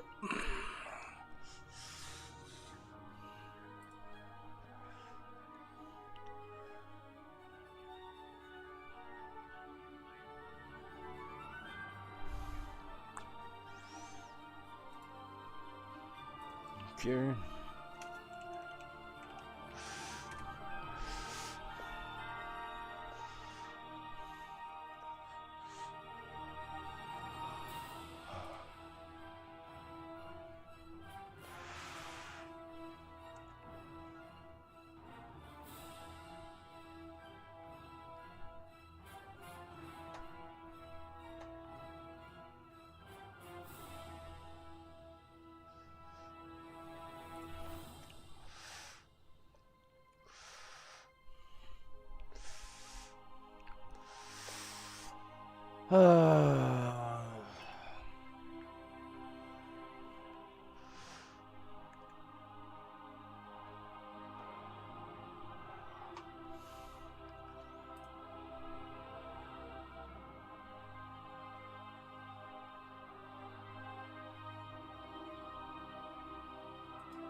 Okay.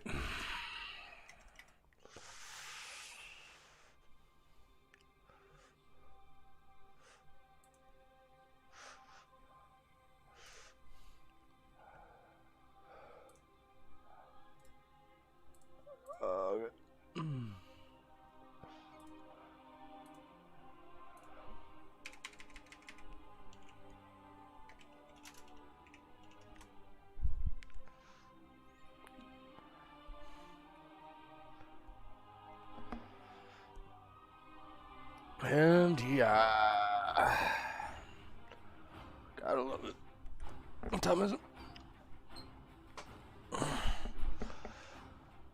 3 minutes.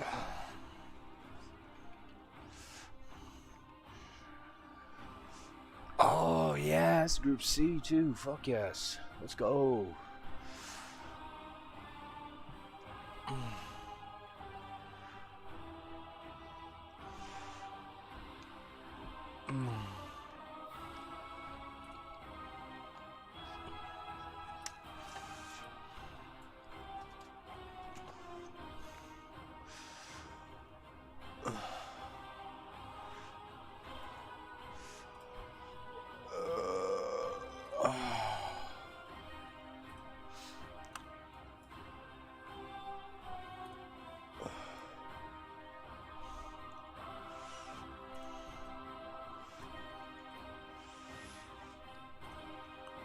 Oh, he's not even there. Oh, yeah, he is. I'll get it.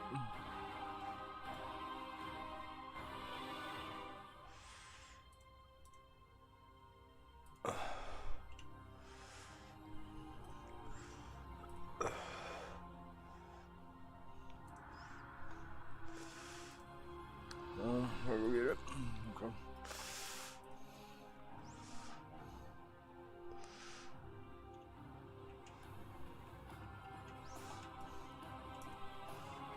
What up? What's up?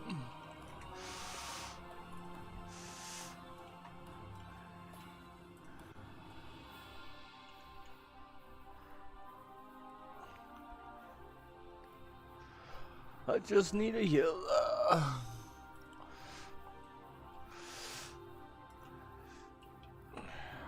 Oh. What are those? Nice.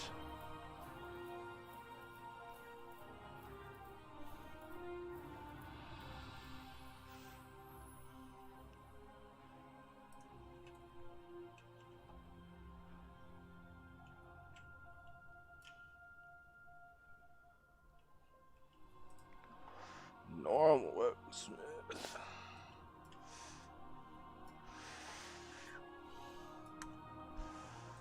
Accuser.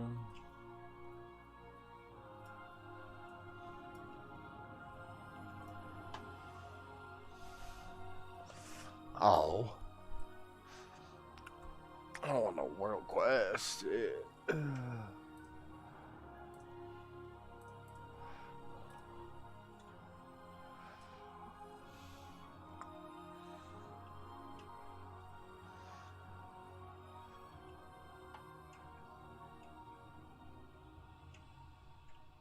Huh.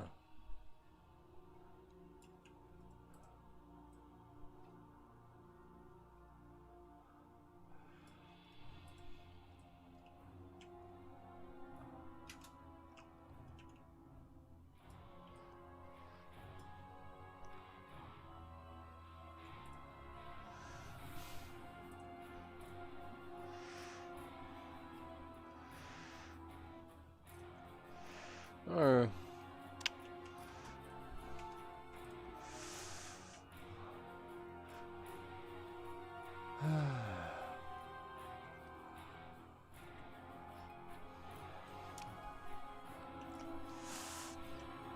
Oh.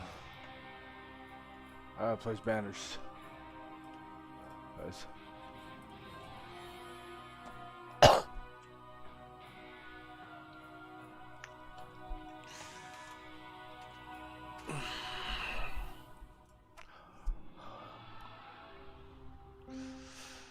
This shit's garbage, honestly.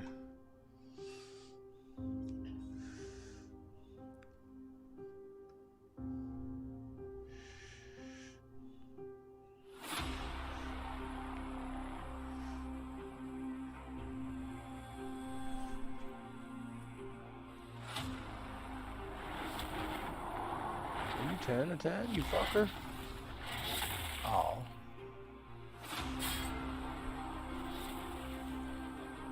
MDI, boys and girls. Let's go.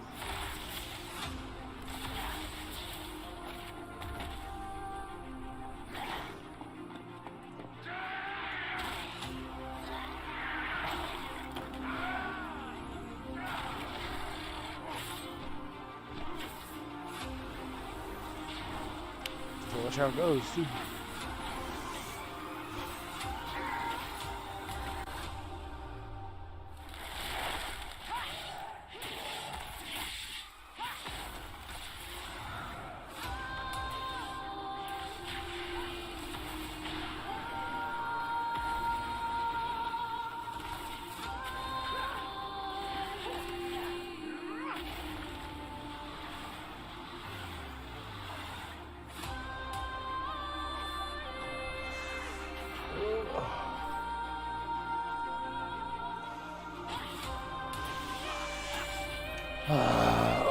Oh, God.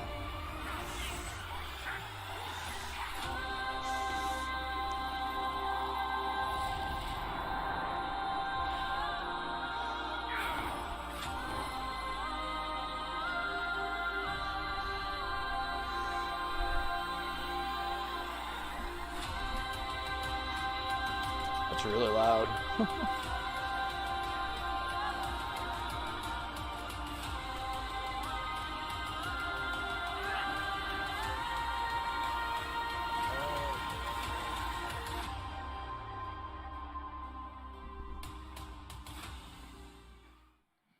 Hello and welcome to Group C. This will be the final weekend of the Mythic Dungeon International for our regular group season before we have our second last chance brothers, sisters, wives removed tournament to give teams the last opportunity to get into the global finals. Hello everyone, I'm Jack and joined by Tettles, Nagura, and Zyrotic. And as we can see right here, Nagura, we've been going through Group A and Group B, and now it is time for Group C. Yeah, Group C. There's a bunch of really famous teams that people have been waiting to see. We have Echo, of course, as the highest seed in this group. Then we have Omega Pump with Dr. J and Mode as well. And then we have Incarnation, which is basically a team that hasn't been doing MDI, but they have been really known in the community for doing high key pushing as well and participating in the Great Push. Yeah, and also notable to start looking at which these teams have already qualified and already made it so far as well, Zyro, because we've been talking about this sort of second seed curse that's been happening, as of course both of our first seeded teams, Complexity and Perplexed, have moved on, while the third seeds for their groups, Obey Alliance and Team Name, have overtaken their opposition. Yeah, unfortunately, in both of our first two weekends, we weren't able to see either Sheesh or Ambition qualify. They're going to be taking that last chance in our last 10 tournament a few weeks from now. But I don't know. Is this a trend that we're going to see? Is Dr. J going to be unable to seal the deal here this weekend? I mean, it's kind of crazy to me that in our last chance tournament, we already have teams like I've already mentioned, Sheesh, Ambition, even some of those lower seeded teams like Evolving, the Shelly leading on the Warlock there. Only one of those teams in the last 10 tournament is going to be able to make it to our global finals later on this year. And look at the teams we have this weekend. Echo, Incarnation, the Bear Squad from the MDI Great Push, and Dr. J. One of those teams is going to end up in that last 10 tournament, and that's kind of crazy to me. Yeah, and if we take a look at our bracket, let's start looking. It's the real Dr. J. That's right. Wait, you're right. there have been many imposters, but none quite like him here as we're getting ourselves ready. And Tettles, look at the bracket that we have once again ahead of us. A lot of familiar names, a lot of well-known players, as we were just talking about. Yeah, isn't that Outcast team? Isn't that the one with Andre 3000? No. Good job, everyone. But we also do have Echo, of course. Thank you. Yeah. We do have our Echo. Things up. Our constant defending champions, of course. But we also have, a number of different teams who are big fans. Hello.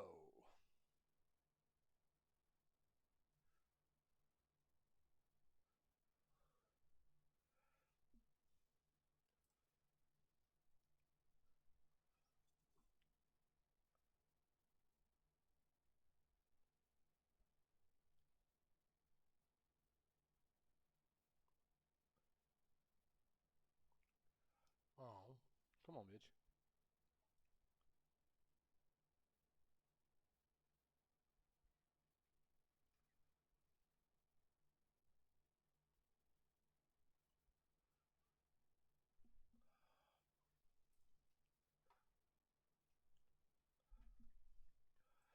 All right.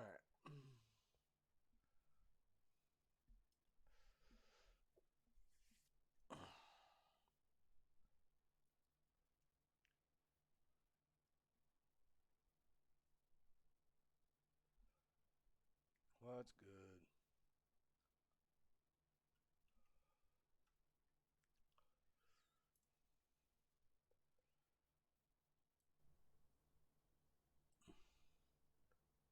Hello.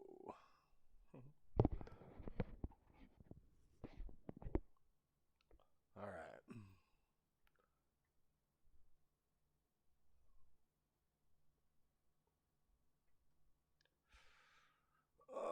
Fucking microphone stopped working on me. Of Echo as well, Nagura, with John's Army and Team Stiefbruders.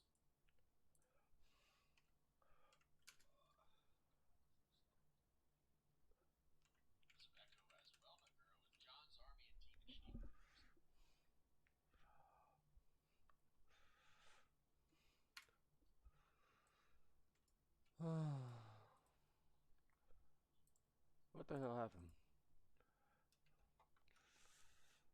Oh. Wait, I won't live. These are like disgusting levels of like, I don't ever want to see that affix combination on live. That's right, and if you guys haven't seen yet, we've been mixing around the keystone levels between 19 and 22, and also constantly shuffling around the different affix combinations. So these are dungeons, of course, Nagura, that nobody else has done. Group A, Group B, they haven't done these before. This is just unique to Group C, and they have to make their adjustments, and they have to sort of rebuild and retool some of the strats that we've seen in previous weekends for these keystones. Yeah, and then that's really interesting to see what the teams are going to do with this kind of information they got from the previous teams, because some of these strategies that the other teams did with different keystones and different affixes, they might be like baiting Group C into also trying it, but then it doesn't work out for their affixes and they would be better off doing something else, right? So you have to really look at what other teams did and maybe see, okay, we can apply this to our affix combination, but we cannot apply this other strategy to our combination. We have to try something else. So we'll see what those teams can show us today. Yeah, there'll be a lot of pressure, of course, on Outcast going up against some defending champions, such incredibly experienced players like those found on Echo. But hey, we've been seeing a number of times where teams getting dropped to the lower bracket can make quite a bit of run. So we'll be looking at, of course, this first matchup going to be Spires of Ascension here with Fortified and Raging Explosives, some very nasty combos. So let's get into it between Echo and Outcast here in game number 1. Fortified, Raging, and Explosive, huh? I absolutely love that logo from Outcast.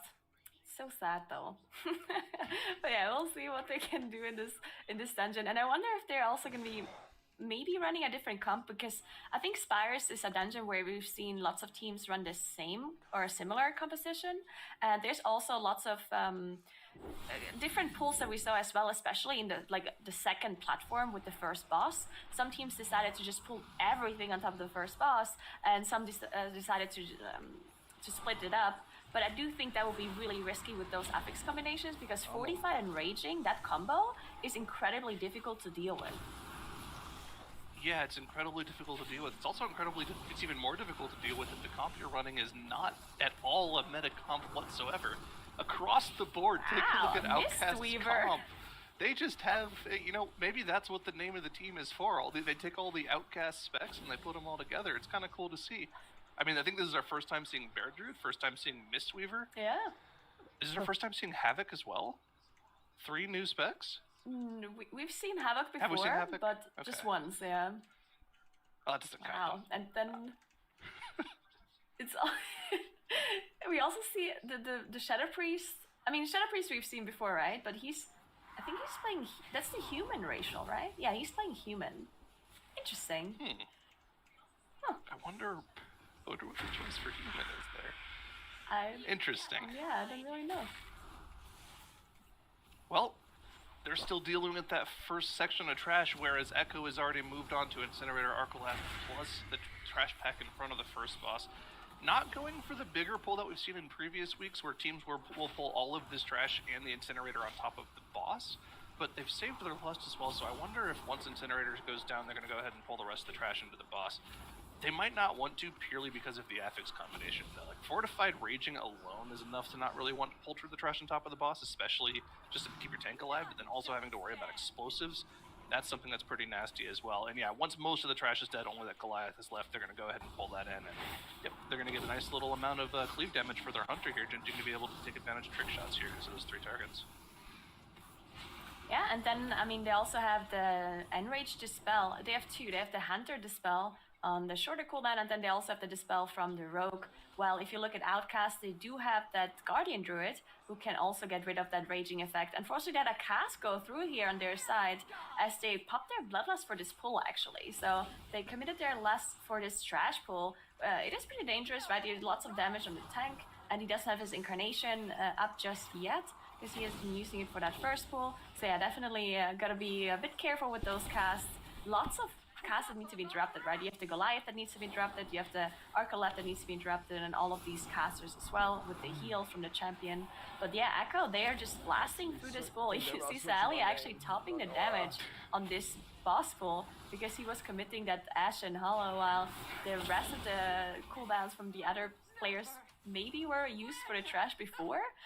Either way, big damage, Sally, a big dam. Wait, why are they just dropping a feast to heal up with? Man. just tournament roam things. Oh, this is actually kind of interesting. Have we? This is kind of I mean, they're pulling both sides together here. The other divers from one side on top of all the stealth claws here. This is kind of disgusting. So I gotta remember, the affixes are really not nice for doing pulls like this. Once all of these trash mobs drop below that 30% threshold, now is going to have to get way away. And they actually have a great comp for keeping the trash away from the tank. They have a binding shot to keep things rooted in place for about 3 or 4 seconds, and then after that they have the Ring of Peace as well. So now can actually just not take any damage while these things are all in the raging scenario, and you can keep an eye on that. Yeah, Nether Diver's all dead. All they have to worry about is kiting around the stealth claws. Pretty much perfect execution there from Echo. Yeah, that was really well done. And then we also saw Gingy chose to actually dispel the Enrage off of the Skirmisher instead of a different mob, because the Skirmisher, if not tanked in melee range, he will start hurling spears at random people. And if that mob is enraged on a 1945, then that's probably going to do a lot of damage to somebody and maybe even kill them. So choosing the correct mob as well to dispel that enrage there. And that was really well done. I think we've seen this from Ambition the first time, where they pulled the left side trash on top of the right side trash, and they executed it a bit differently. So I really like the way Echo gathered up all of those mobs. That was really well done. Now they're moving on to that next platform. They are doing the double Goliath pull, plus basically everything else that is on this platform, just being all gathered into this corner. They made sure they line of sighted in the corner to get the Praetors and everything to stack up. And look how well they're executing this. This looks so simple when they do this, but if you don't know exactly where to move, then some of these Praetors, they're just going to be charging all over the place. And you see how much damage that charge just did because it was raging. That almost killed everyone there. But yeah, the way they execute this and the way they stack it all up is so important, because it's going to save you so much time, because otherwise you're going to have those Praetors charge around, and then you have to single target focus them down once you're the rest of the trash group died. Yeah, and I'm actually curious to see if they're going to continue to go for these massive pulls here. I got to remember, yeah, the affixes are pretty difficult to deal with, but if you have the CC and the kiting maneuverability of the tank to not have to worry about, getting meleeed down on the raging affix, you can actually pull pretty big, and we've seen them do that a couple times here. And you can see they're actually waiting for patrol timings here. Frag went up ahead to get a distract on the trash, and yeah, they're going for all of this triple trash pull. They're going to be using that Kyrian Spear. In the burst AoE is going to be incredibly important here. The only person in the group that really has cooldowns right now is going to be Clicks. All Gingy has right now is the Resonating Arrow, which is a little bit of burst, but it's all going to come down to the Dance GG procs. Can Clicks kill this trash before they actually have to worry about their tank kiting around? It looks like it's going to be pretty easy for them. Yeah, another really well executed pull. That Skirmisher is a bit high HP because it was outside of the pack. We did see Clicks use that Ring of Peace to get the Skirmisher in at the very end, at the very start though, so did manage to get it down with the Goliath. So no time lost there, because the Goliath is the one with the highest HP anyway. So really well done. Looks like they're skipping this this pack. It makes sense that it's a squad leader pack. Don't want to deal with those. And now I actually want to see if Echo can also skip this squad leader pack too, because that's what we saw Ambition do. Ambition was the first team that pulled, after the first boss, they pulled left and right side, and it allowed them to skip this pack that Echo is just coming up to, which is a really annoying pack to deal with because it has the squad leader in there. Yeah, looks like they're gearing up for a Shroud. Yeah, there we go. We're gonna Shroud past this trash pack, get a sap on the other diver just to make sure you don't get any proxy aggro, even if you're in this Shroud, and no issues there whatsoever. Going for the same strat as Ambition here. They're gonna have to do probably the same big pulls that Ambition did before the third boss and Orpharon, but yeah, so far so good for Echo here. Pretty much going as expected here. These guys are, again, just leaving up where they left off last season. No problems whatsoever for them. Yeah, they're also committing that Ashen for the boss here because they don't necessarily want to commit too many other cooldowns. We also see Fragnance use his cooldown for this boss. So basically just a single target cooldowns being committed while the Windwalker and Hunter are saving the cooldowns for the AoE pulls that are going to be happening afterwards. And Outcast on the other hand, they're pretty clean. They had this one death on the board, so it's not too bad. All of their kills, all of their pulls were actually pretty clean, which is a good thing to see. Of course, there's still a little bit of a difference in time, in speed, and efficiency of their pulls, but that is to be expected, of course, since they are that 23rd seed coming in here, competing for the first time, having to play against Echo. Obviously, that is a hard task, but them executing their pulls properly and not having big mistakes or any sort of huge deaths or wipes is really good on them. Yeah, definitely. I'm curious to see which pull routing they're going to go for here. We saw a couple of different interesting routes from different teams last week. What is Gingy doing right now on cam? He's like explaining something to his team. He was really like animated there, moving his hands around. I want to know what that conversation they were having was there, because be interested to see what those guys are talking about. I mean, how cool would it be actually if we get like VODs later on from the team POV with their comms? I'd love to see that, because I'm really interested to see how teams work together. Yeah, I wonder as well. At first I was thinking that maybe they're not even speaking that much because a lot of the strategies are really rehearsed, right? They know exactly what they're supposed to do, but obviously things can happen, and maybe you still call out what are you going to do next, so people don't forget, just like you would do in a raid as well. So I wonder if that's what they do, and if they call out kicks, or if they just know it by heart and they barely have to make any calls. That would definitely be super interesting. Now we see Echo actually gear up for probably a really big pull or a skip. Looks like it's a pull. All right, so now just gather all of those Goliath and Wardens as well. Looks like the Helion, oh yeah, the Helion is pulled in too, but the Helion is not in. There we go. Now the Helion charged into that spear as well. This is a really difficult pull because if any of those mobs are not in the spear, or if you don't have enough damage to kill them fast enough, now all of them are in raging range, and they're gonna be doing a huge amount of damage if not interrupted. Even if those dark flashes go through, and if the heals go off, the Helion taking for a huge amount of damage, but again, it looks so easy when they do it, right? Like they do this pull and execute it perfectly and just dies in seconds. But this was actually incredibly difficult to do, and they did it perfectly. Yeah, and I mean, part of the reason these are even possible pulls in the first place is because we're on that 19 dungeon level, right? Like, if you had these affixes and we decided to just like throw this dungeon in the 22 bracket, they would almost certainly have to cut down on some of the pulls, because these pulls on Fortified Raging are just so pass-fail that if you don't have the burst damage to just burst trash mobs from 30 to, from that 30 to 0 range, your tank is just going to die eventually. So yeah, I think it's really cool to see them still pull this off, even though the affix combination is this difficult.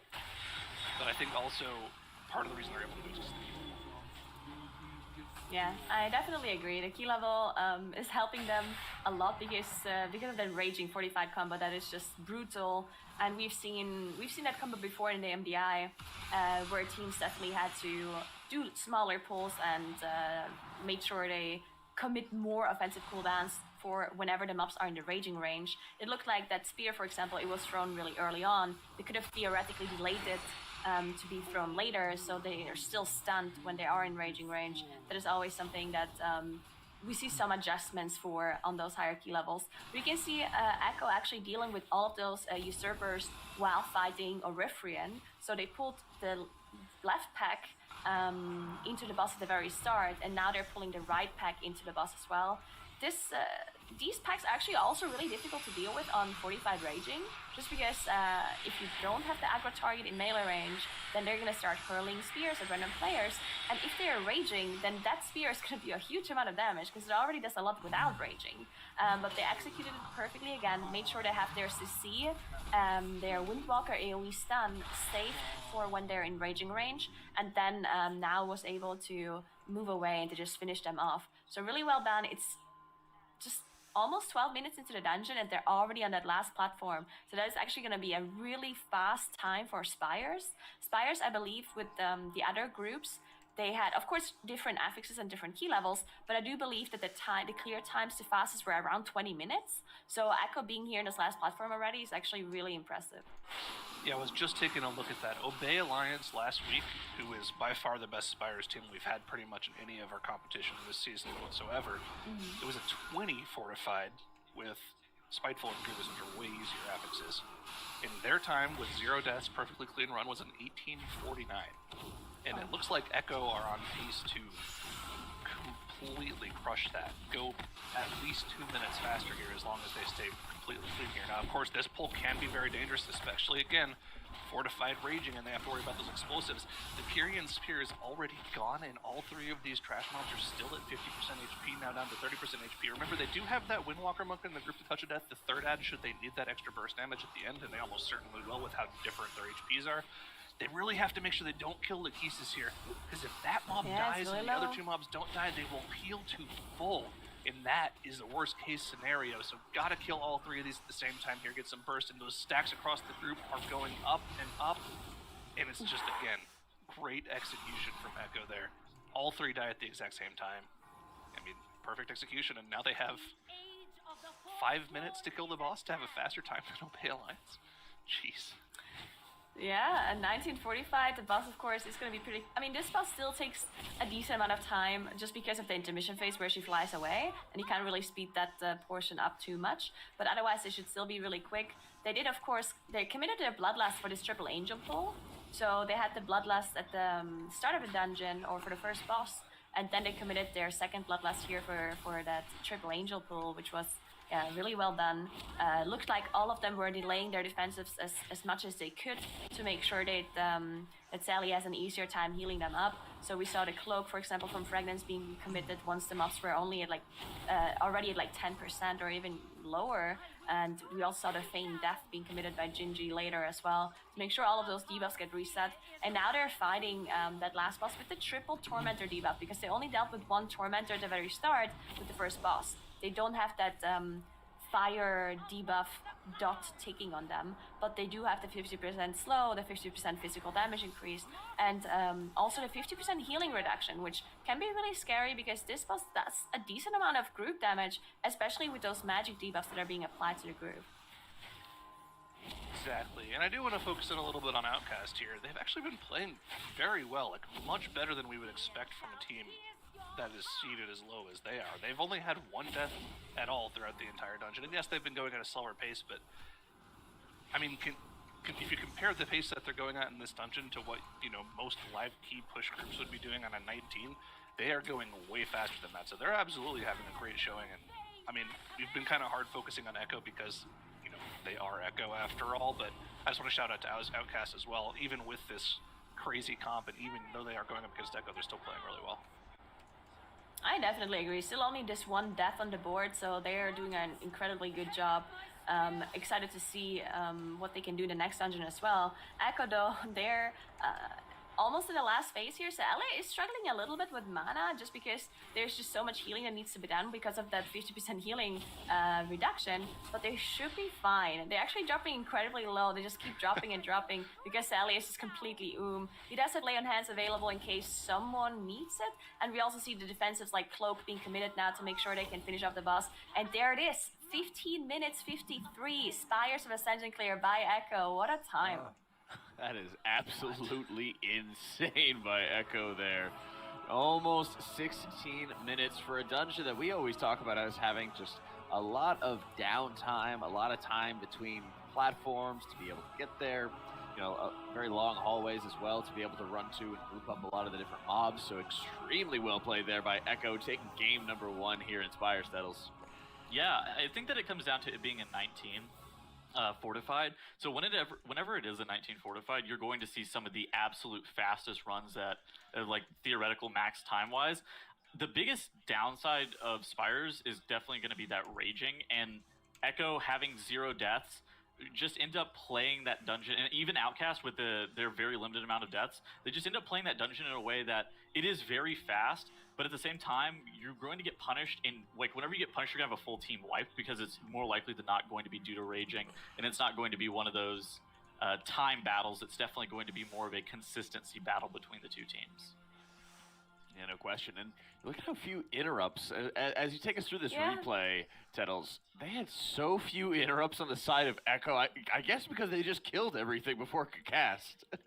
Yeah, and I think that comes down to the composition that they're running. That Windwalker Monk and that Marksmanship Hunter bring the absolute most insane damage. And some of the pulls that they did in this dungeon were very innovative. I thought that doubling up on this pack, we did see this a little bit last weekend, but it wasn't that commonly done. But doubling up on this pull, getting all of those like Ether Divers and mobs from the other side, and then merging it with the Stealth Claws and the Dark Praetor, that's an absolutely insane pull, but it's helped a lot by the Windwalker Monk and that MM Hunter. And then next up, you have this pull that a lot of teams commonly spear, but it's exactly what you said, Jack. It's that they're bringing just so much damage and they're able to burn this down that they don't feel like they need to use their Kyrian Spear on a pack like this, which is very commonly used on. And so they're just trying to make sure that they get the Inquisitor kicks and the Goliath kicks, and that's all they really have to deal with. Now is able to face tank those Ether Divers, and they get killed inside of that leg sweep whenever all of those Ether Divers and Skirmishers are enraged. So it's not super dangerous because it's on that 19 Keystone level.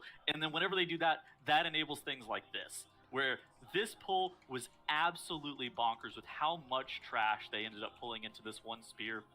They got insane value from it, and that's ultimately where they were able to get a lot of that time clawed back to be able to put up a 15-minute time, especially compared to something like the 20-ish minute runs that we see a lot of the weekends. Obviously, that's Tyrannical versus Fortified. That's also things like Key Level. But that pull right there saves them effectively one additional pull that a lot of other groups do. And then they were able to use their second Kyrian Arrow on the Triple Angel. The Triple Angel during Enraging is very dangerous. They do have 2 soothes in the Rogue and the MM Hunter, which is pretty nice, but at the same time, it is still very dangerous for now if he's not careful.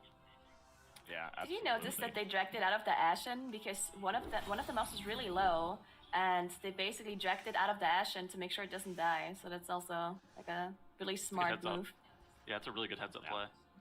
And those are the little things that just make Echo such a fantastic team as well, is just being able to pay attention to those details. Like, oh, okay, we have a little bit too much damage on this. Let's just see if we can even it out. What are the other options that we have ahead of us to do? And I just think it's so crazy impressive for their team.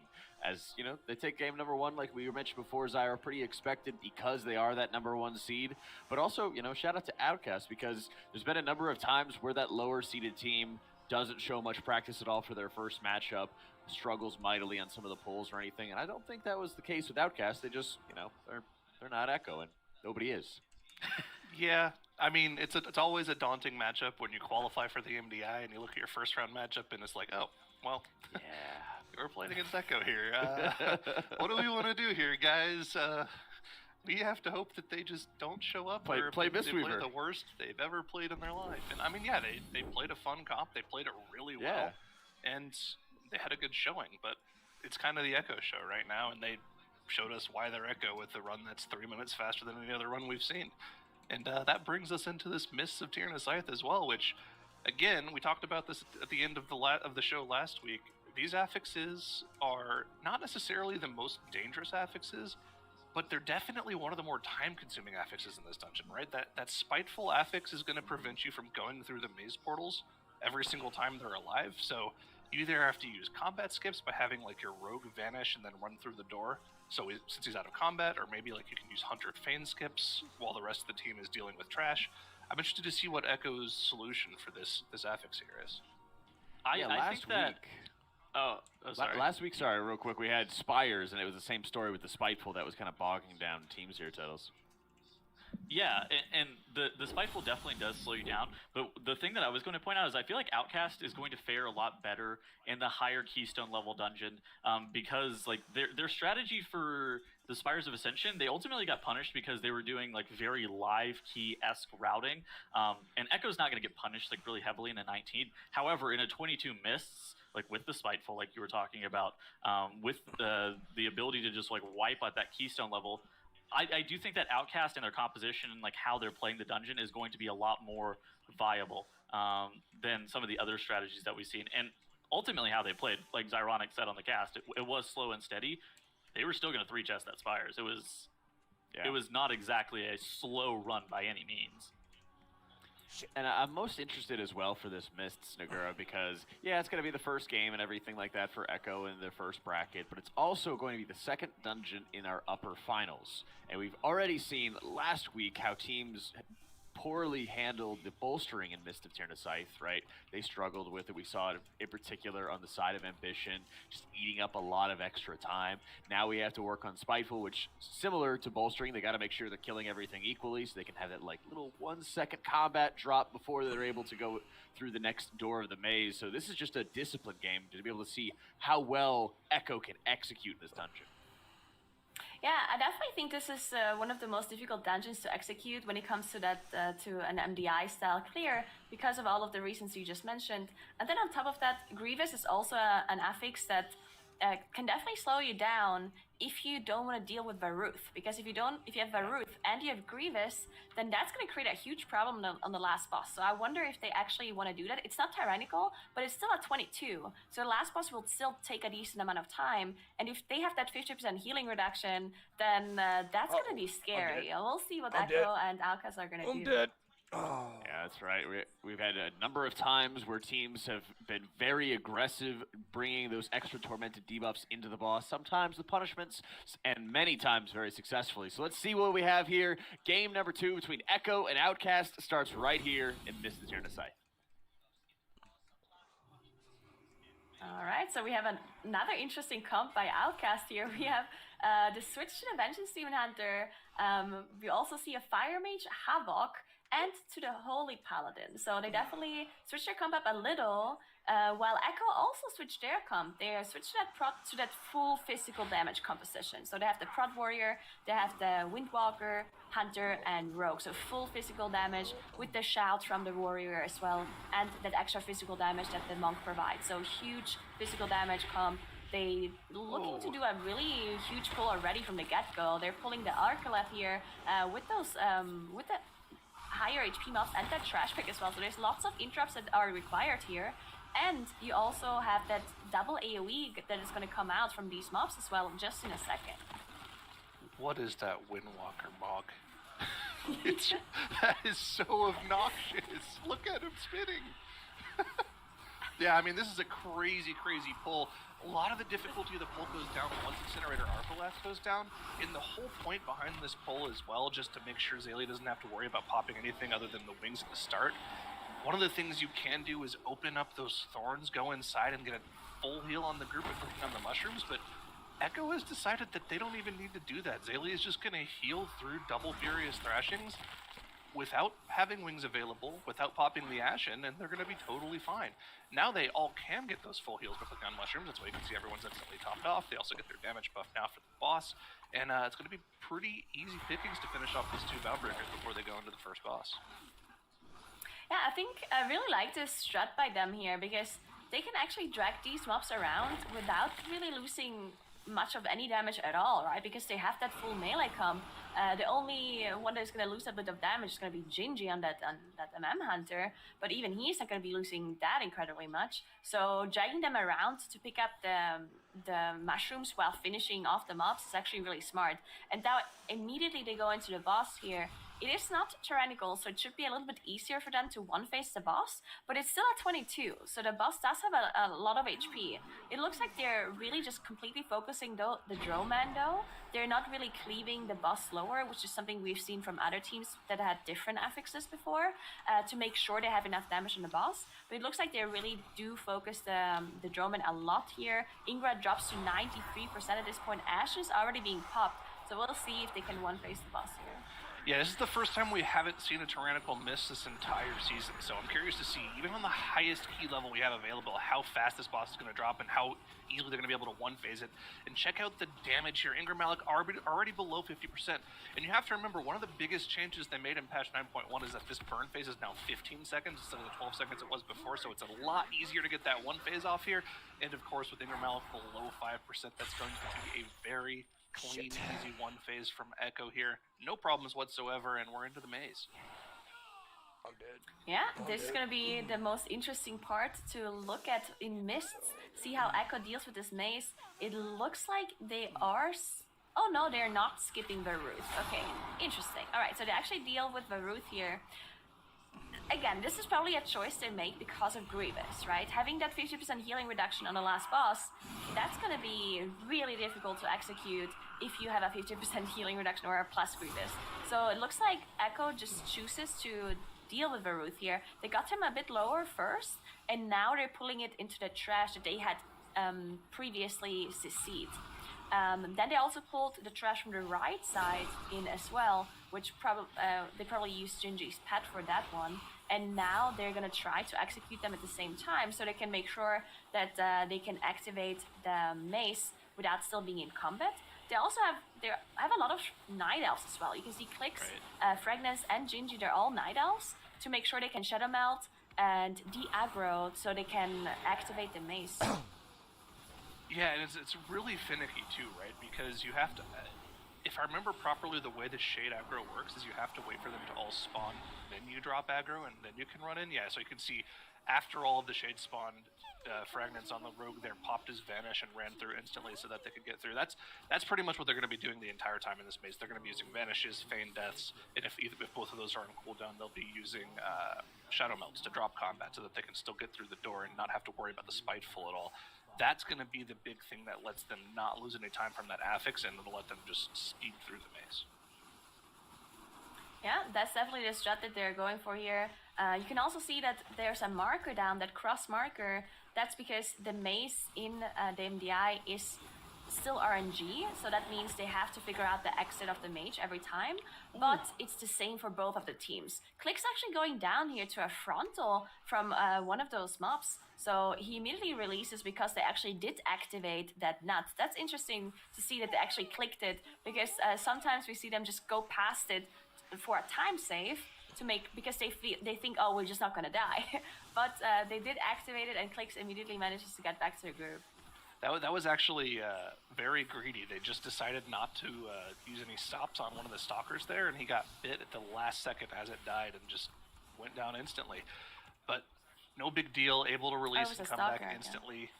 Yeah. And yeah, they're going through with this strategy that we've seen from pretty much every other team here, making sure they get as much trash as possible and pulling it through the walls as well. You have to remember there's an interaction right now with the Shard of D's, that Shard domination from the raid, with Paladins.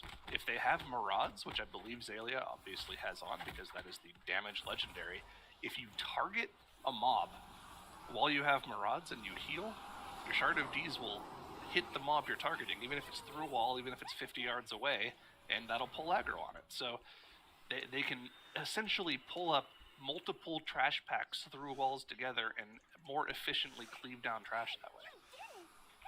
Yeah, I like that strategy there, because there were no mobs in that maze that they just entered, because they already had pulled it before, so they just had to figure out the maze, and they had assigned positions immediately. Like, the players walked to their assigned symbol and uncovered it, and then they figured out what the exit is immediately. Didn't waste any time there. As they just move on now, they have that Mist Veil and Night Blossom they have to deal with, a really high HP, basically mini boss, and they just pulled some extra trash on top of it as well. So at this on these kind of pulls, you definitely want to make sure you're focusing that high HP target.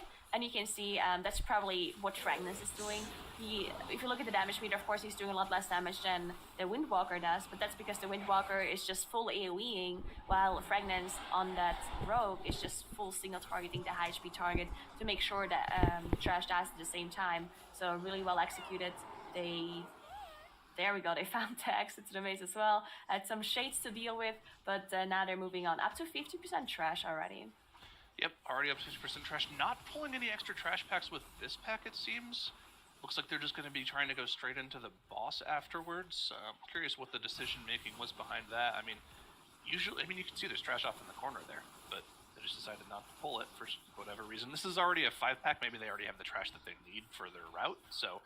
Yeah, again, like you mentioned earlier, the maze is random every single time these teams run the dungeon, but it's random in the sense that the teams don't know what path it is, but they both will get the same path regardless. So you can't just have a overall set route for all of your practice in the MDI. You have to be able to be ready for whatever route you get, and that includes knowing which trash packs you're going to pull through the wall in any given route. Yeah, and that probably makes Mists one of the most difficult dungeons for these MDI teams to deal with, because they have to practice so many different kind of routes and different outcomes of the maze, because depending on which maze you're gonna get, you might end up with different percentages, you might end up with different cooldown timings and so on, which doesn't really happen in any other dungeon. So this dungeon really shows which kind of team can come up with lots of different working strategies for different kinds of mazes that are going to happen. Looks like Echo did pull a bunch of trash here on top of Mistcaller as well. So a lot of really dangerous pull. Looks like they also committed that Ashen. But Outcast having some issues, unfortunately, as two players already went down. Their tank is down. They managed to get a... Actually, I think he released, actually. So they're trying to kite backwards now to get towards their tank. Yeah, I mean, so one of the things that's a little bit interesting to me is that Echo has a lot less trash percentage than what we normally see teams at here. Normally teams are up in the high 70s, low 80s range by the time they get to Mistcaller. So yeah, it's interesting. I'm curious to see like how much extra trash they're going to be pulling here because of that. Yeah, that's a good point, because we've seen a lot of teams try to pull as much as possible in the maze, so they don't have to do as much trash afterwards. And the reason why, I believe, is just because you have these Staghorn mobs that have so many casts that need to be interrupted, and at some point you just run out of interrupts, right? And they cannot be stunned or succeed in any other way. Usually if the mobs can be stunned or whatever, then it doesn't matter, because you can just gather it all up and AoE stun to interrupt. But those Staghorns, they cannot be stunned or anything, so you need to use an actual interrupt, which you don't have, 4 of. And as soon as you're out of those 4 interrupts, then casts are just going to go through. And those casts are heals and AoE shields on everyone and all of the mobs around them, and that's a crazy time loss. So that's usually why we don't see incredibly huge pulls. But I see a smile on Gingy's face, so I'm not sure if they're going to be doing something crazy here that we haven't seen before. Yeah, I mean, he's preparing. They're low on the trash count, like we already mentioned, right? So they're either gearing up for something massive here, or we're all getting debated by Gingy getting prepped for something. Maybe he's just pumped for it, generally, not for the crazy pull, but just for being in the MVI and being in the midst of Tyrna Scythe here. As they're now applying some markers. It looks like they're definitely pulling at least 2 trash packs. One Staghorn got marked with an X, the other one marked with a skull. Obviously just interrupt assignments. It looks like they're interrupting on the way even, as they gather up this pull. Alright, so it doesn't look like an absolutely crazy pull. They're definitely just going with this double pull. We also see a freezing trap there in the back, making sure they see those flying mobs that I forgot the name of. They don't want to get those in. Apparently they don't need them for the percentage, so they just decide to see them in the back. Now we also see the binding shot being popped by Gingy, making sure that the mobs stay together and now has room to kite if he needs to as well. Yeah, plenty of room to kite. And honestly, I feel like the debate was what happened there, right? They only went for a triple pull. There's a pack right there. They could have pulled that one too. What's going on? Is Echo falling off? No, but in all seriousness, they're probably just going to pull that trash pack with the boss with other cooldowns later on, because that's just way more efficient than going for a giant pull, especially when your AoE is pretty hard capped anyways by the DPS you have in your group. There's no reason to pull extra trash in. And also, they have the added benefit, I believe, of getting some of that Ashen Cleave on top of these ads too, whenever Zalia has that up in about 25 seconds or so. So that's going to be nice as well. They'll probably pop the Lust when he has that Ashen up too. So we're going to see a lot of, again, healer boss damage coming out here, even though there's a bunch of AoE trash here too. Yeah, definitely gonna be committing those cooldowns in just a second. Bloodlust already being popped now. Zalia still 10 seconds on the Ashen. We'll see if that gets committed too. I wouldn't see why not. So that's gonna be a lot of damage in just a second. But Clicks might be killing those mobs before Zalia even gets that Ashen up. As he's just spinning around, you can see him just standing in those ads, making sure he deals with them. Also using that AoE stun to make sure they don't get in the middle and don't get buffed. I think they also get fully healed as well if they reach that middle area, right? There is like a little bit of an interaction with these mobs and the last boss. They basically try to reach the middle and then they cast some spell, and if it goes through, they heal to full and get like an enrage buff, a damage increase. So they definitely don't want to have that happen, but it looks like they executed it well. The boss already at 40%, so really fast, really like lots of single target damage here being committed by everyone except Clicks, of course. He's the one doing AoE damage. They still need 10% trash, so I would assume they're going to be doing it after the boss. Yeah, it looks like they're going to do it after the boss. I mean, all of their DPS cooldowns are down anyways, so pulling the trash on top of the boss right now wouldn't make much sense. Just much more safe at this point to finish off the boss, get those tormented debuffs off of your group, and pull the rest of the trash that you need. I don't even think that there's enough trash left in that one pull for them to even get. If I remember correctly, I think that trash pull off to the right is 8%, so they're going to need to add something else in as well, like maybe the reverse flying around as well.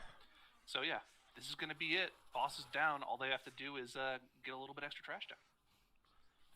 It looks like they're doing a double pull here. That might be enough percentage. We'll see in just a second. They also pull some, that's basically just the whole left side that they're pulling here. Lots of interrupts needed again.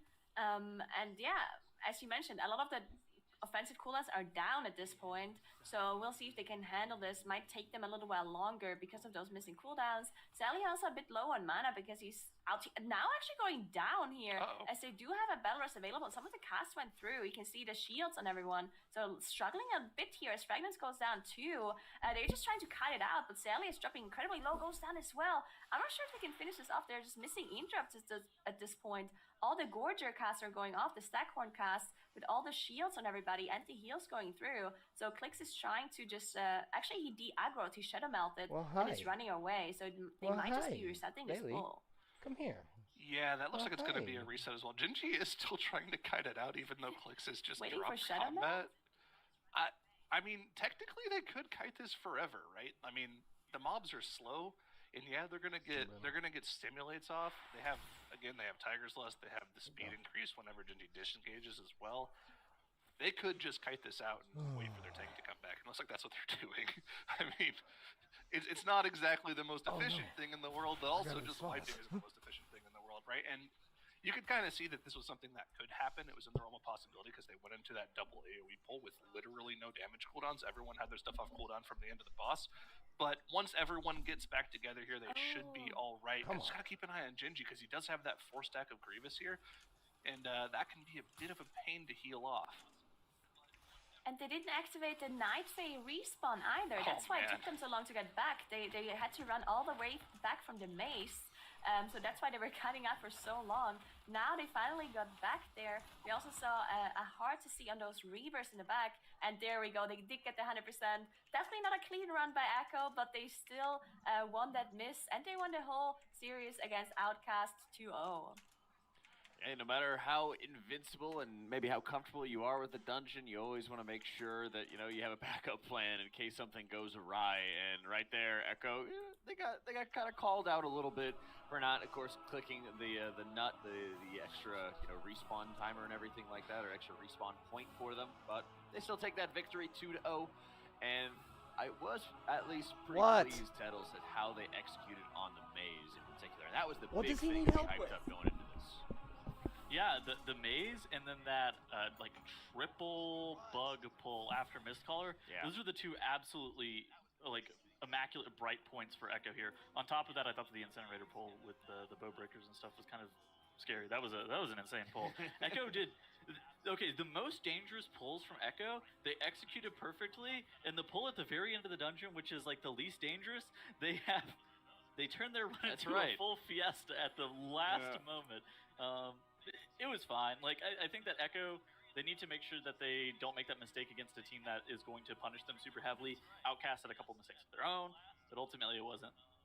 I think that this is the Echo that we expected to see across the whole entire weekend, and if they can shore up that last minute problem that they had, then they should be fine. That seemed like it was like just a pure ego pull. Like, we have no cooldowns, let's go into a double trash pack for literally no reason here. You know when groups at the end of the dungeon need like a couple account, and they're like, oh yeah, we just need these this one bird, like that one bee. And then somebody pulls just like 6 of them. No, you just pull like 6 of them. It's just like, you're like, what is going on? I think that's probably maybe what happened to Echo. But yeah, so this double bowbreaker incinerator pull on a 22 fortified, mind you, with Grievous. This is absolutely one of the most insane pulls I've ever seen. They don't even commit Bloodlust to something like this, or Ashen Hollow. Exactly. And so this is a pull that I didn't know was possible until I saw Echo do it. And then that followed up with the Executioner. Again, on a 22 fortified Grievous being pulled into this 6-pack of trash with the Stalker at 70% HP. The Executioner is the primary target here, so you're going to have like the Rogue and the Hunter like full, like they're going to be AoEing, but realistically they're going to be trying to pump as much of their priority damage into Varuth as quickly as possible. You do even see Clicks there karmaing Varuth, and they're trying to kill that mob off. This pull, just even getting any even cleave on this trash pack was incredibly impressive, and the amount of HP that the Executioner had whenever they pulled him in was the most scary part for me.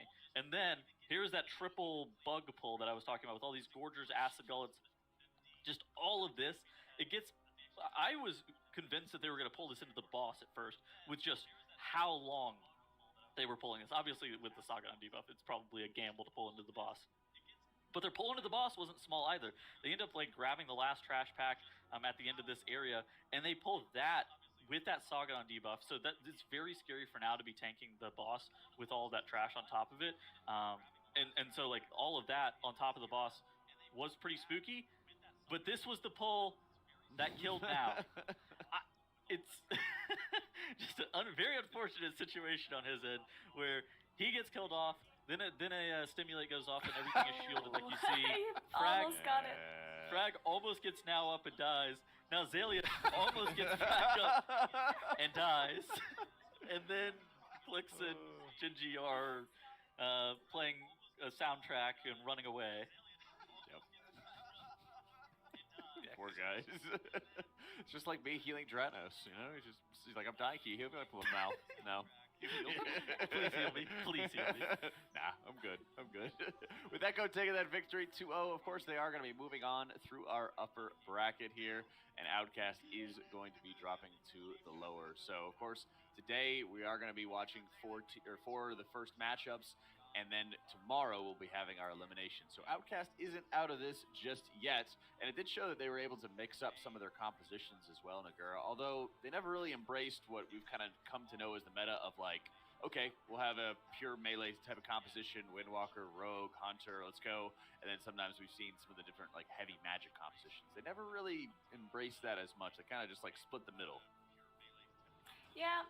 I do think that they maybe went a little bit with comfort picks on some players at least, because we did see, for example, the Paladin in Mists, while we saw the Mistweaver in Spires of Ascension. So it makes me believe that maybe they prepared a bit more for one dungeon, and then for the other dungeon they just went with comfort picks, because maybe that's going to be a dungeon that they're playing in the lower bracket whenever they're going down there, because again, them winning against Echo is a really hard task, and I don't think they assumed that that's going to happen. So if there's one of the dungeons that they're not going to have in the lower bracket, then maybe they just said, you know what, we're just going to play comfort picks, we're not going to put too much practice time into this one. So it does make sense they were playing a little bit of a weird comp. Yeah, no question. And we'll be taking a quick break before we get into our next series, though. But when we return, we're going to be having Reload Esports going up against Sepako is our carry, all right? More MDI action on the other side of the break.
back to the Mythic Dungeon International as we are ready to begin our second series of the day between Reload Esports and Sepako.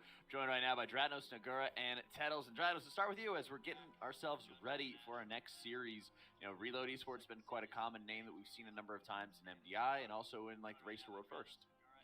Yeah, so this is a team that is comprised of some players you might recognize from the previous season's MDI team Sloth, and some new faces as well. And they are one of the premier Spanish Race to World First rating guilds, up there in the top 20, I want to say, although I actually don't know that for sure off the top of my head. Yeah, so a very powerful rating guild out there, and excited to see what they have for us in this series. Yeah, we've been seeing it a number of times as well, Tettles, about all these high-end rating guilds. We see, you know, like a dozen Echo players or something like that, for example, competing in the MDI in various forms over many years at this point, right? We've seen how important it is to have that rating background and how important of a foundation it is for a lot of these teams. I think that rating is a big element, but I think it's just like the competitive nature of like WoW esports in general. I think that these guys all have that internal drive to be super competitive. Plus, they are elite at either their spec, their class, a leadership role, something like that, and that translates super well to MDI style stuff. And that's why I think you end up seeing like some of these top raiders do end up making the best MDI competitors. It's why you see it in most of our like top MDI teams. The best raiders make the best MDI competitors, and I think that that's something that we're probably going to see today, with both Reload Esports and Sepako having some pretty high up raid members. I think that it's going to ultimately come down to a lot of different variables. I think that Necrotic Wake and that Plaguefall are very volatile dungeons for both of these teams, and I'm interested to see how their consistency is going to be inside of them. Because that Necrotic Wake on a 22 Sanguine, that's a bad dungeon. It's no joke. I mean, to be fair, we've had some other extremely nasty affix combinations in Necrotic Wake and, of course, in Plaguefall. But looking at this matchup, Nagura, I mean, we've talked about it before. Those easy dungeons to chest on live servers can make for some extremely difficult dungeons when it comes to MDI because of what you are pushing yourself to do because of those, what the dungeon will throw at you, what the dungeon will give you.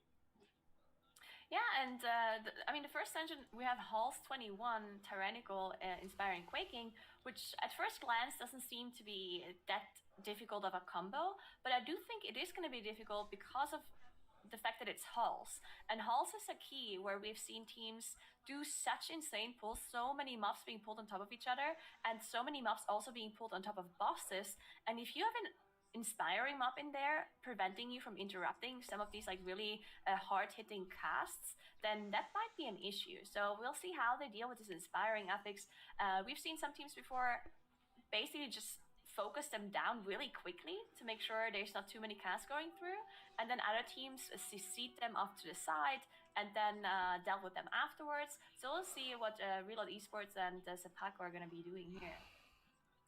Yeah, it's also going to be a really interesting look at how well these teams have prepared, because we've already gone through the fortified combinations, Dratnos, we've already gone through the tyrannical combinations, but then there's going to be even more affix shuffle and dungeon key level and everything like that. So for a lot of these teams that aren't at those top seeds that we're always saying, oh, we know this team's going to be amazing, we know this team's going to be insane, for those teams that are kind of in the middle, this is also the opportunity to look at how well they can adopt other team strategies to fit their own. Yeah, I mean, this is our 11th overall seed from time trials against our 14th, which is a very close matchup in terms of how good their time trial times were. And it means that there's this really interesting, I mean, how much time do you commit in practice towards securing this win in the upper bracket here is an important question. And I think we might be in for a really, really close series. It's going to be really cool as well that they're both being thrown into, I mean, a 21 tyrannical and then a 22 tyrannical, right? Is a pretty distinct, right, set of dungeons. Usually we see lower levels and fortified mixed in there, but if this is a 2-game series, it will be just those two highest key level tyrannical dungeons that we have in our setup here. So it should be pretty cool to see. I'm pretty excited to see what exactly they have lifted from other teams, or if they've got any innovation of their own to show in these dungeons. Yeah, from the very beginning, we were looking at, okay, how much innovation is left? What are these teams going to be able to start bringing to the table? And right off the bat, Echo, of course, is going to be that team that's going to be able to jump on it here, Tettles. I think that it's interesting because Reload Esports, they ran a sub-rogue inside of Halls of Atonement during their time trials before basically most people were even playing sub-rogue. Yeah. Obviously, it's been... I mean, I think that sub stocks have risen a lot over the course of their MDI weekends, just with how many people were playing it. Printing.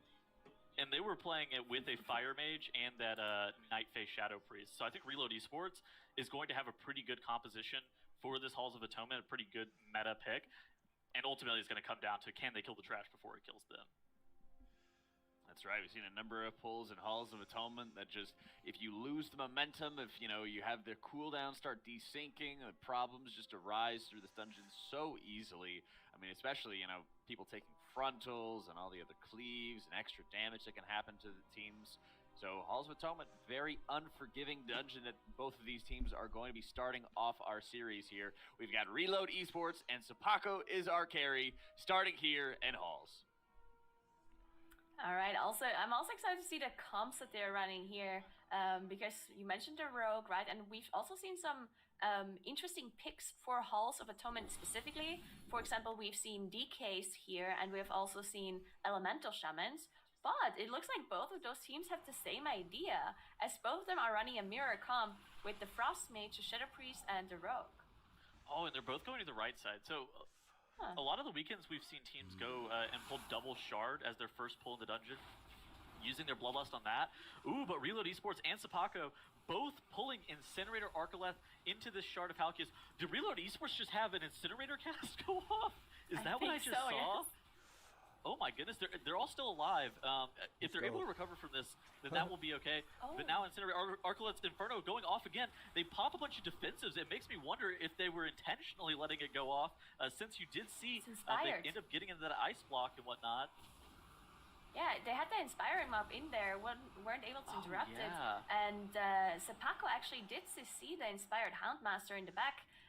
You can see it's now pulled in. So what Sepako did there was they CC'd the Inspired Mob, pulled everything else, and then once the Tormentor was dead, they pulled the Inspired Mobs in. But Reload Esports was having none of that. They just pulled the Inspired Mobs in, and for not sure which reason, the Inspired Aura actually does get applied to those Tormentors. Usually they're immune to most affixes, or to all affixes, but that Inspired Aura does get applied, so you cannot actually interrupt that Inferno, and that's why they just went off. But because of the Ashen being used by the Holy Paladin, he actually was just able to heal through that AoE damage going out. So that was like really good pull by Reload. That was really impressive. It was very fast too. You saw them end up filling that pull somewhere in the range of like almost 30 seconds ahead of where Sepako is, and it was almost the exact same count. Now Ankler drops down while the rest of his group is fighting that Shard of Halkias. I wonder what he was doing. He looked like maybe he was getting a distract. Oh, okay, so he was getting a CC on that Inspired Mob, and now Reload Esports is pulling all of this trash on top of the Shard of Halkias. They want to just make sure that they are able to get a bunch of the CCs on these Obliterators right here. Yeah, it looks like there's an Inspired Mob in there too, I believe, so definitely won't be able to interrupt any of those wicked bolts going off on the tank, so lots of tank damage on top of group damage as well, because you have all of these divas going out. You can see everyone dropping incredibly low from that Shard AoE cast that was just going off. Now the Houndmaster is even coming in too, with that Inspired Aura, so again, nothing can be interrupted here. They just have to out-heal the damage, basically. It looks like they're executing it really well, considering that they don't really have many offensive cooldowns available. They just committed all of those on the previous pull. I think that that's the relative value of the Frost Mage, just as a whole. It always has pretty high damage for a lot of these MDI pulls.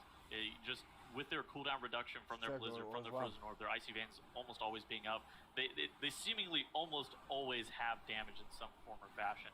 And so now it looks like Reload Esports is gearing up for an additional pull. Oh, what are they? Okay, so they pulled those mobs that stand in front of Halkias. You do see the mage there. He's crossing over them while they're trying to grab the Stoneborn. Okay, so now Halkias has killed off those As that they did have caught in that Nova, and they have engaged Halkias here. This is a very scary pull on a 21 Tyrannical. I think that the linchpin here is going to be the tank's survivability, but assuming he's able to face tank all of this trash long enough for the Frost Mage to kill it off, this is looking really good for Reload Esports. Yeah, and Delta brought in those 2 Stoneborns that they mind controlled, that Holy Paladin invent their Covenant, making that possible. And now they're having all of those casts go off again because of those inspired mobs being in there. So all of the collect sins casts going off, meaning those bunch of animated sins are gonna spawn. Not a problem though. They have very low HP, so they're just gonna die to random AoE damage. And now they're pulling the middle pack in as well, so they're gonna get a lot of percentage from this pull that they're doing, while also cleaving the boss. So this is really efficient. Yeah, now Sepako is our carry, gearing up for a very similar pull. You do see them grabbing double Loyal Stoneborn here, looking to pull some more trash into Halkias, very similar to what Reload Esports. It felt like their pulls were almost mirrored. It was like a deja vu moment, where Sepako is just slightly behind where Reload Esports is, but now we see the first deviation in routing. Sepako going a little bit smaller onto this pull, but they're grabbing that middle pack on top of just a couple of those Stoneborns that they ended up grabbing. And Reload Esports is somewhere in the range of like 70% ahead on Halkias as it currently stands, which this is looking very favorable for Reload Esports, as they do just have a couple of mobs remaining, plus Halkias at 10% HP that they need to deal with before making their way into Echelon. But they're really high on trash count, so I wonder what they're going to skip in the back half of the dungeon. Yeah, there's really not that much you can even skip at the end, right? There's there's like one nasty Gargan pack after the first boss that is inspired. Maybe they choose to skip that one and pull the rest of the mobs into the boss. I guess that is a possibility that you could do, just because having that inspired mob on that boss pull, if you decide to pull the trash into the boss, that's really dangerous because the boss needs to be interrupted and a lot of the trash needs to be interrupted as well. And if you have inspired on there, then that's just incredibly scary. So maybe that's why they decided to do some more trash here. But we'll see once they get there. First of all, they have to deal with this boss as well. There's nothing you can really pull on top here. I mean, you can, but it's nothing really efficient you can pull. So we haven't seen any of the MDI teams do just yet. As Reload is just, it's 21 tyrannical, so it's definitely going to take them a while to finish this one off. Yeah, so Reload is like probably what, like 7% enemy forces ahead of where they need to be going into this point. But like you said, I don't know what they're going to skip. And also, one of the biggest things is whether or not they're going to play Executioner of Baruth. Of course, it is a 21 tyrannical, so Lord Chamberlain with that Executioner dot can kill your tank off pretty quickly. That bleed that he puts on your tank is absolutely brutal, especially whenever you have a 50% healing reduction.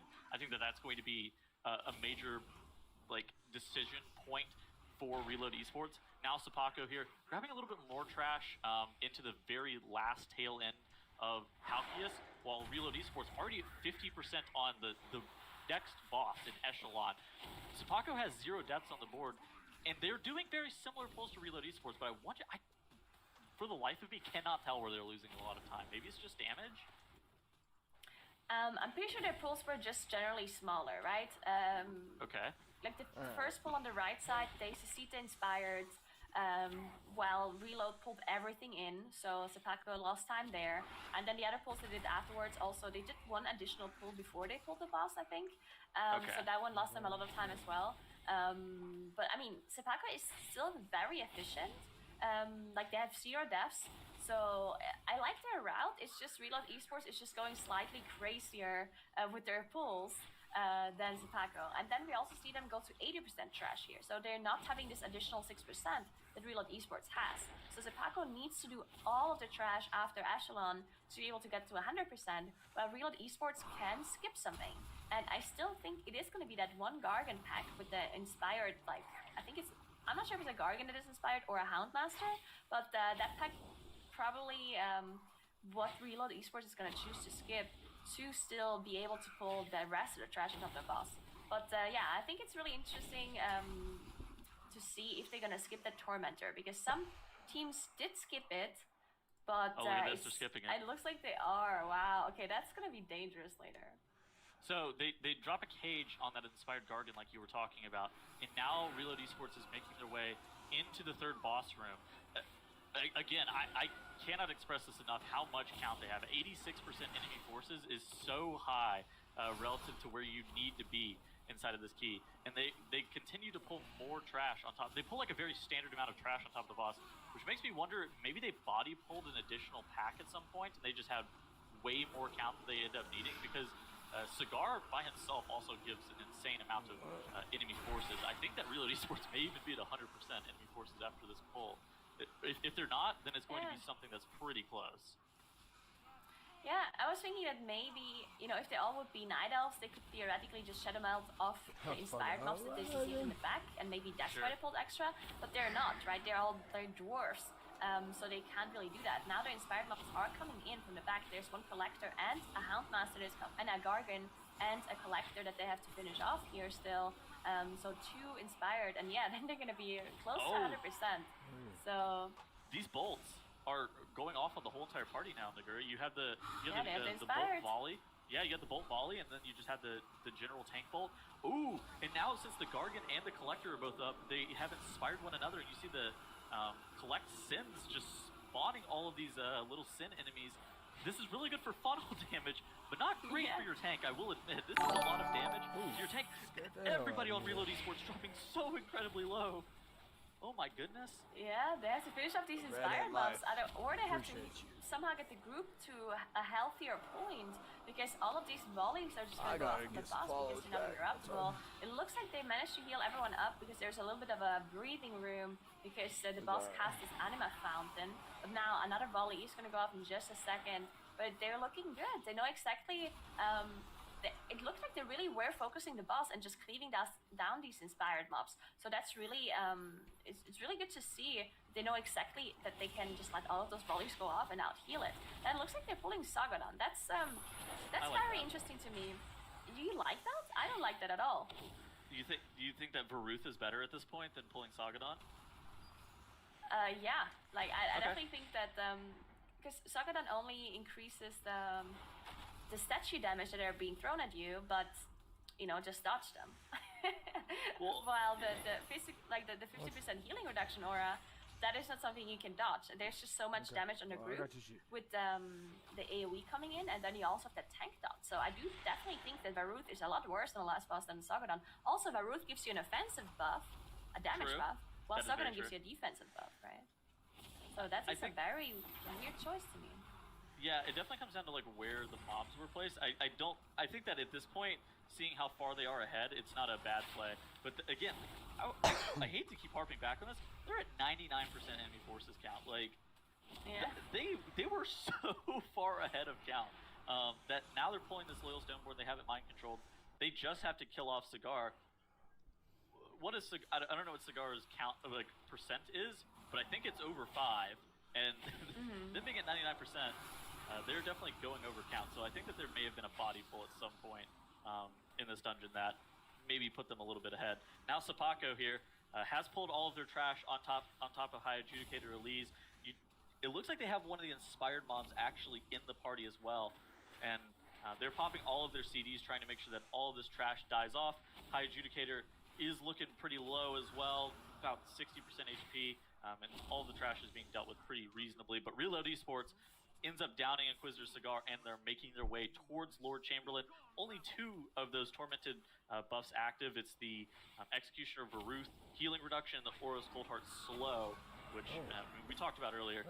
The Executioner Varuth is definitely the hardest one, and it's going to be interesting to see whether or not Reload Esports tank is going to be able to live throughout the whole entire thing, since it is a 21 tyrannical.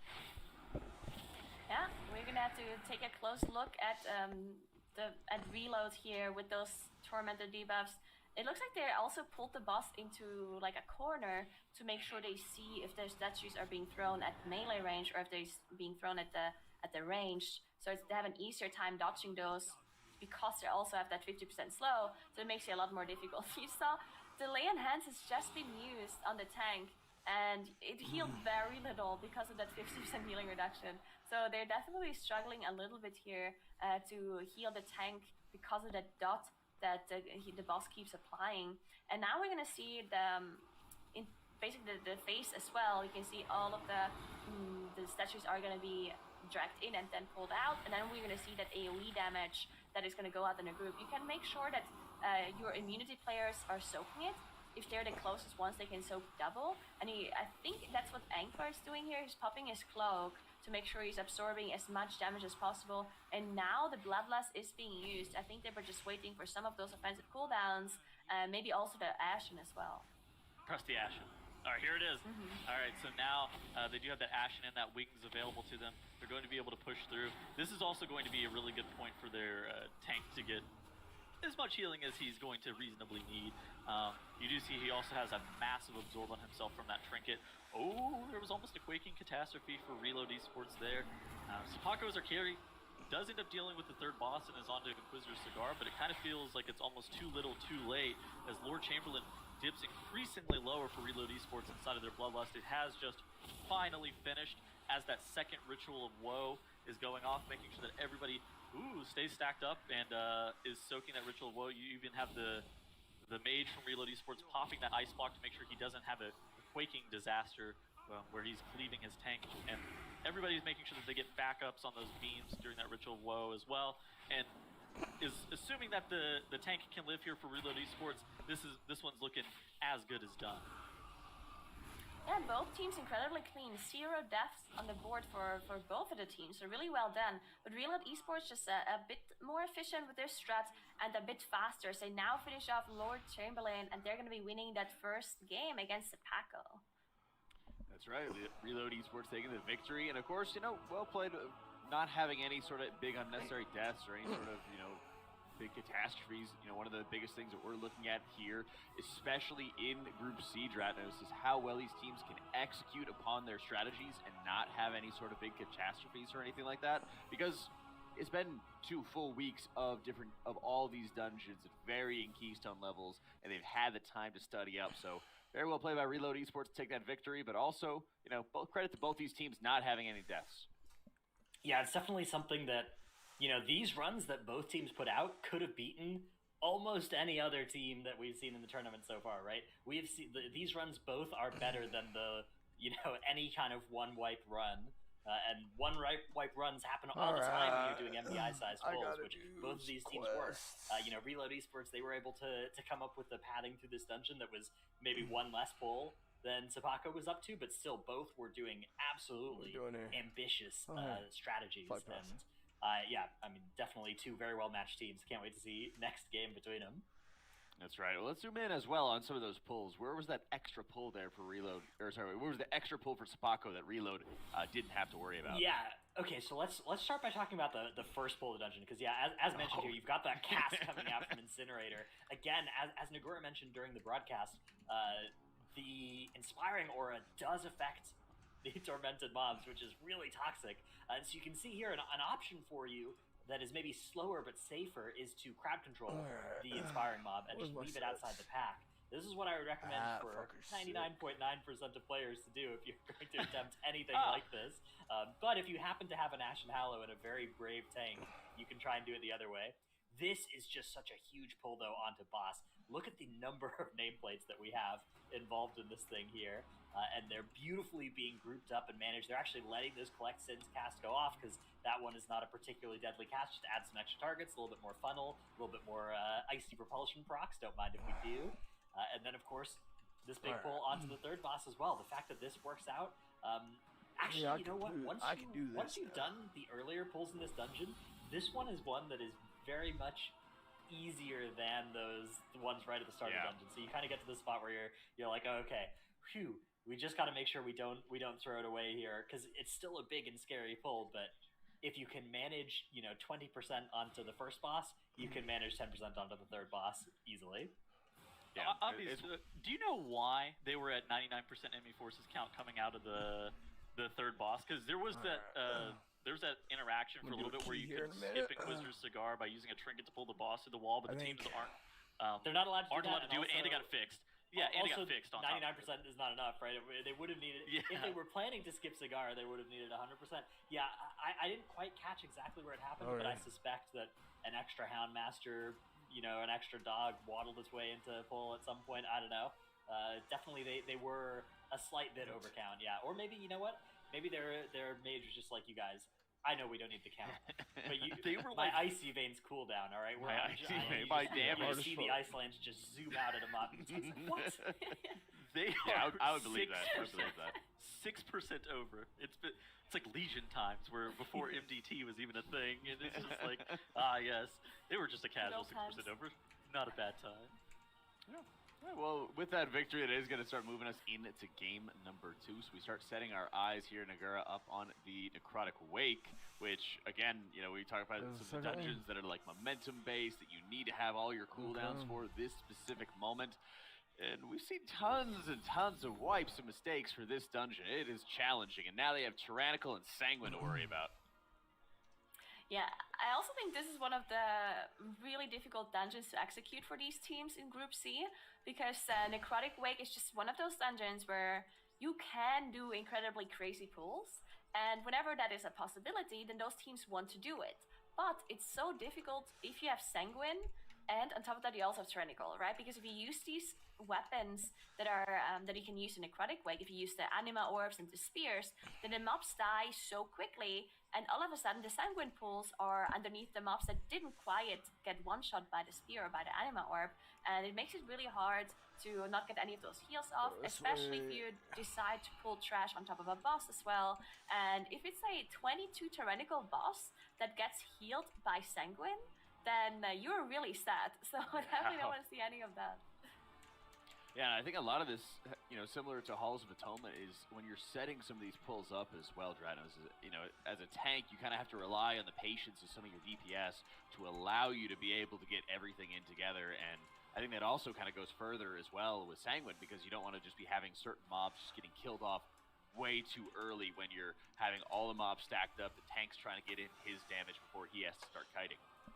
Yeah, Necrotic Wake is definitely a dungeon about that patience from the DPS players, particularly whoever is holding one of the weapons. If you've got something like a spear and you're assigned to use it on a certain pull, you've really got to make sure that it's being used when it's going to hit all the important targets, when it's not going to create Sanguine that will be a problem for you, and that is something that, for a DPS brain is pretty tough when you've got this button on your keyboard that's going to do like 100,000 DPS, right? Oh, and you just like, there's a magnetic attraction, your finger just being drawn towards this button.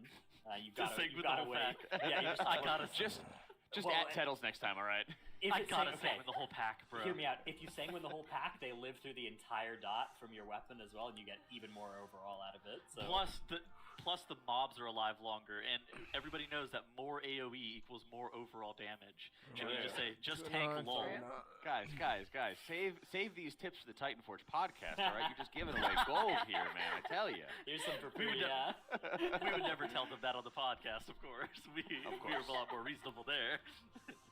Well, speaking of the weapons, I think Tettles, we mentioned it last week about some of the inefficiencies of those weapons because of when they drop off with damage, extra cleave onto just low priority mobs you just don't care about at all. We've seen that a number of times in this one.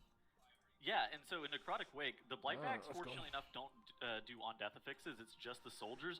But at the same time, you need to make sure, like, whenever you're using like the spear in particular in the first area of this dungeon, you're probably going to want to wait for those soldiers to die off, and then use that javelin as like an execute on the remaining mobs, whether that be the big A-bomb guys or the corpse collectors. I don't actually know the name of the A-bomb guys. The undead mobs. The big undead mob that does the fervent strike in the meat shield. I don't. The name escapes me. The Vanguard. Vanguard, yeah. Vanguard. Of course, the Vanguard. How could I ever forget that one mob? It's also the exact same in the Necropolis, where you want to kill off the soldiers before you end up javelining the Stitchworks and the corpse collectors. See, I know the names of those mobs. And, the spear is interesting, right? Because its damage is split beyond a certain number of targets, but the damage taken increase is applied to every target hit.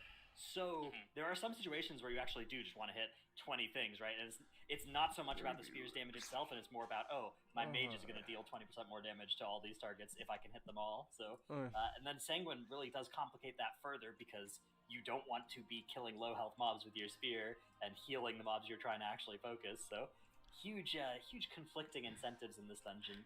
A lot of discipline is needed to make sure you're sticking to a consistent plan. Any full health blight bones in chat?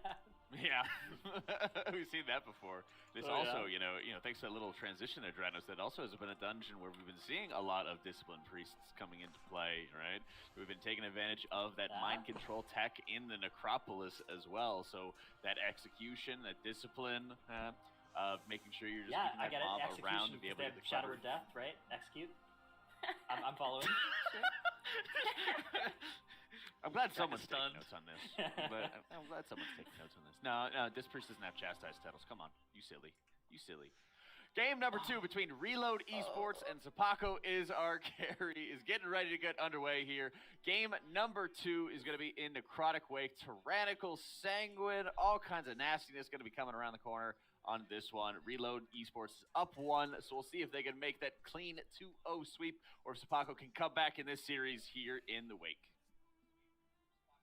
Yeah, let's see what kind of comps they're running here. We're very likely going to see those priests. Not sure if it's going to be a Shadow Priest or a Disc Priest. We've seen different kinds of variations. I think we'd prefer the Disc Priest or the Healing Priest over the Shadow, Sure. just because Shadow, we've talked about this before. It seems like Shadow is generally a good pick for some dungeons, but for Necrotic Wake, not so sure if that is the best choice, if you could just go with a Disc Priest instead. Of course, you're Well- losing out on that Ashen damage from the Paladin as well, though, so that is something you need to consider. And it looks like those teams had a different idea. So Reload Esports going for the Shadow Priest, while Zapako is going for the Disc Priest, and they're on the Guardian Druid. Wow. Reload Esports immediately doing a very standard MDI style pull where they're grabbing all of this trash on top of Blightbone, and they're making sure that they launch their javelin into all of it. Ooh, Blightbone gets taunted out. Maybe that was a bubble taunt from the Holy Paladin I didn't exactly see to get all of that trash off of the boss, and then they were able to just deal with it. And now they have Incinerator plus Blightbone, where Zapako is our carry. They took a lot longer to set up their initial pull here, but they ended up grabbing those Anima Orbs from that Goliath, and now you see Reload Esports on their side. They're grabbing those Anima Orbs, and they're just going to use those Anima Orbs to be able to heal up the whole entire party, and you have to use very few CDs, where Zapako's our carry, use those Anima Orbs to be able to deal with the trash pack. But Blightbone getting very minimal Sanguine healing on both sides. That's absolutely great. Yeah, that's a very interesting difference in the pulls here. Even though Zapako did pull the boss quite a bit later because it took them a while to set it up, they still caught up quite a bit in that damage because they had those orbs pulsing on the boss immediately as soon as they pulled the AoE aura from that Goliath. But Reload Esports, because they only picked up the orb later, they could be pulling some extra trash on top. But some of the Inferno cast going off here for Reloads. They did manage to recover, but yeah, don't want to have any of those kicks go through. There's a Gatekeeper on Zapako. Yeah, there's a Gatekeeper. That's going to be a wipe, I think. Those mobs are a Still at staunch the orb? do not pull. If they're able to pull this off, that would be very impressive. Those Gatekeepers and their Wrath ability, you see just every single time it happens, everybody's dropping so low. Now the Windwalker monk for Zapako's Arcari goes down. It looks like the tank! Oh, please! Heal him! Alright, this is fine. Automatic Jack is in shambles as the Disc Priest frantically tries to top the Guardian Druid. It does end up happening. Maybe if Zapako's Arcari is able to get this Gatekeeper down, they'll be okay. But Reload Esports is taking a very, very strong lead, having already dealt with both the Incinerator and Blightbone. Yeah, that's definitely not something you want to see. Somehow they are still executing this properly as the Gatekeeper is just about to go down now. So, well done. I mean, I'm pretty sure this was not intended, but they still managed to execute it because they had those Goliath orbs still pulsing on them, helping them out with that AoE damage. But they still had 2 Vanguards up because they just completely ignored them while dealing with the Gatekeeper. And they have a bunch of shields in them as well that they have to DPS through, so definitely struggling a little. While Reload Esports, they have no issue whatsoever as they're already up to 39% trash. They're now activating that second Goliath and dealing with the Necromancer as they wait for those orbs to spawn. In fact, that's the third Goliath. They're already after the bridge. I looked away for 1 second and they're already here, so they must have just skipped past a bunch of the trash after the first boss. We've seen this strategy by a lot of teams actually, so interesting to see that this second Goliath is just being skipped basically. Yeah, I feel like this is the exact same route and same composition that we saw last weekend from Ambition, and I think that this was a heavily influenced route by them, and it's looking really good for Reload Esports here. Ooh, that Marauder bathing in the Sanguine, but fortunately enough, if they can, they have the fear go off. Please don't ninja pull that attack. Okay, so they get the Marauder shield dealt with, and the Marauder ended up dying even though it bathed in that Sanguine for a few seconds. Okay, so this is fine. So Reload Esports is now able... They dealt with all of the trash that they needed to. You do see their Shadow Priest is going up to start that RP for the remainder of the party. It looked like some people were lingering around. I couldn't exactly tell what's happening. Ankler, not an MLG pro, having some problems there getting up to the top. And Reload Esports has somehow reset a Marth. Maybe there was like a meld. No, oh, okay, so actually, never mind. It hadn't even activated yet. Okay, so they pulled Executioner for Rufus to the corner, and I suspect that they probably tagged those small, walkie skeletons that snap. You have to be in a very undead mobs? Yes, the undead mobs, those. You have to be in a very precise position in this room to be able to get them to snap to you, because otherwise they're just going to like try to run around.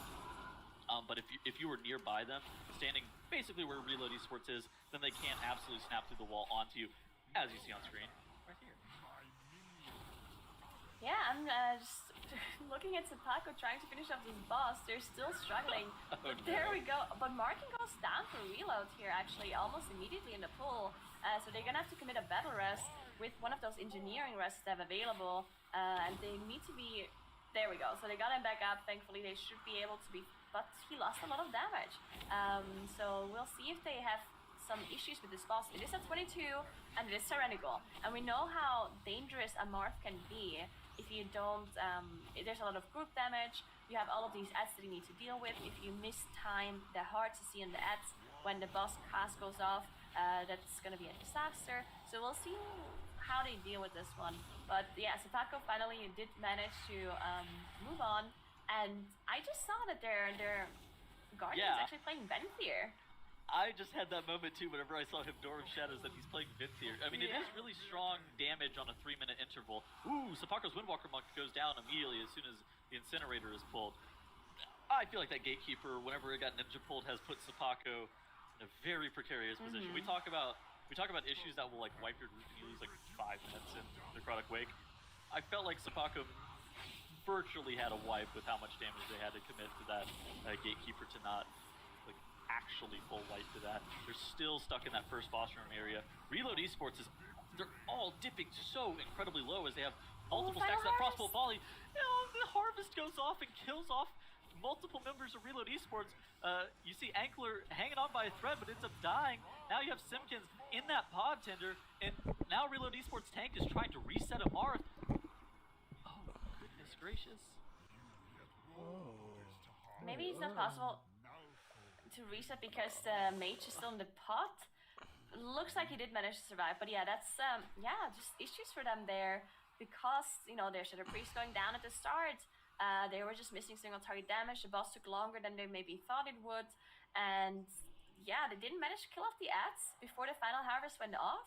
And then they did see them. I saw one stun come in, and I also saw a blind, I believe, come in, but then one of the CCs broke, and then that ad just exploded and killed everybody. So yeah, just unfortunate breaking of a CC there.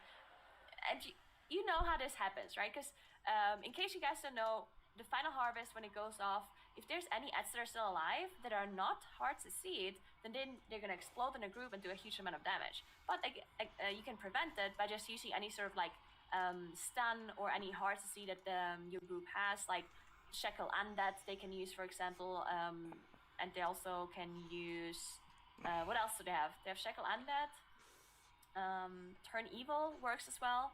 So they have a bunch of things they can use. They also have a blind. Blind as well, yeah. So they can use some things, but obviously if random AoE breaks those CCs right before the final harvest goes off, then that just causes disaster. And especially when the mobs are really low HP, then there's usually a little bit of a like panic, because some people try to see them and the others try to finish them off. But if you see them and the others do damage, then obviously it's gonna break. And I think that might have been what happened there. Some people thought, oh, maybe I can, like I have this AoE ability ready, maybe it finishes them off. But unfortunately it didn't. But they're back at the Marth now, they're trying again. Tragedy is occurring for Sepako right now. There's a Necromancer bathing in Sanguine as there's double Brittle Bone Mage. This is going to be a wipe for them, I'm pretty sure. just having. You have to look at the bright side. They didn't pull a gatekeeper on top of it. So. Yeah, they just have Narzuda, the other gatekeeper, of course. 5 stacks, okay. The 6 stack of the Frostbolt volley was just a little bit too much for Sapako's our carry. And Big D Ride trying to hammer Narzuda. Oh no, and disaster for reload as well, as their healer just goes down. They don't have a battle rush available. They have a battle rush available in, I would say, like 20-30 seconds, but it's not going to be enough as they just tick down from that AoE damage. They're resetting one more time. The Shadow Priest and the Vengeance Demon Hunter are Night Elves, so they're shadow melting off the aggro here, and thankfully the Priest can actually rest them back up, so not losing too much time. But I wonder if they're missing cooldowns at this point. Maybe they committed certain weapons on that first wipe they had. Yeah. And then them going down, now they don't have those weapons anymore, and now they're actually struggling. Maybe they have to actually commit some extra weapons that they still have. They must have some hammers and maybe like 1 or 2 spears as well. But if they commit those weapons here, then they don't have it for the pools afterwards where they were planning on using them. So yeah, just disaster for both of those teams. Both teams on 8 deaths. So they actually equal on the death penalty. Yeah. Yes, very, very even affair here. Sapako's our carry doesn't have the Goliath orbs for this Necromancer Narzuda pull, so I wonder what they're gonna do. And it looks like they're maybe just gonna walk around Narzuda. There's been an audible call out on the trash that they're getting. They said, we'll grab something else. It's not a big deal. And now Reload Esports has engaged a Marth. 3rd time's the charm, of course.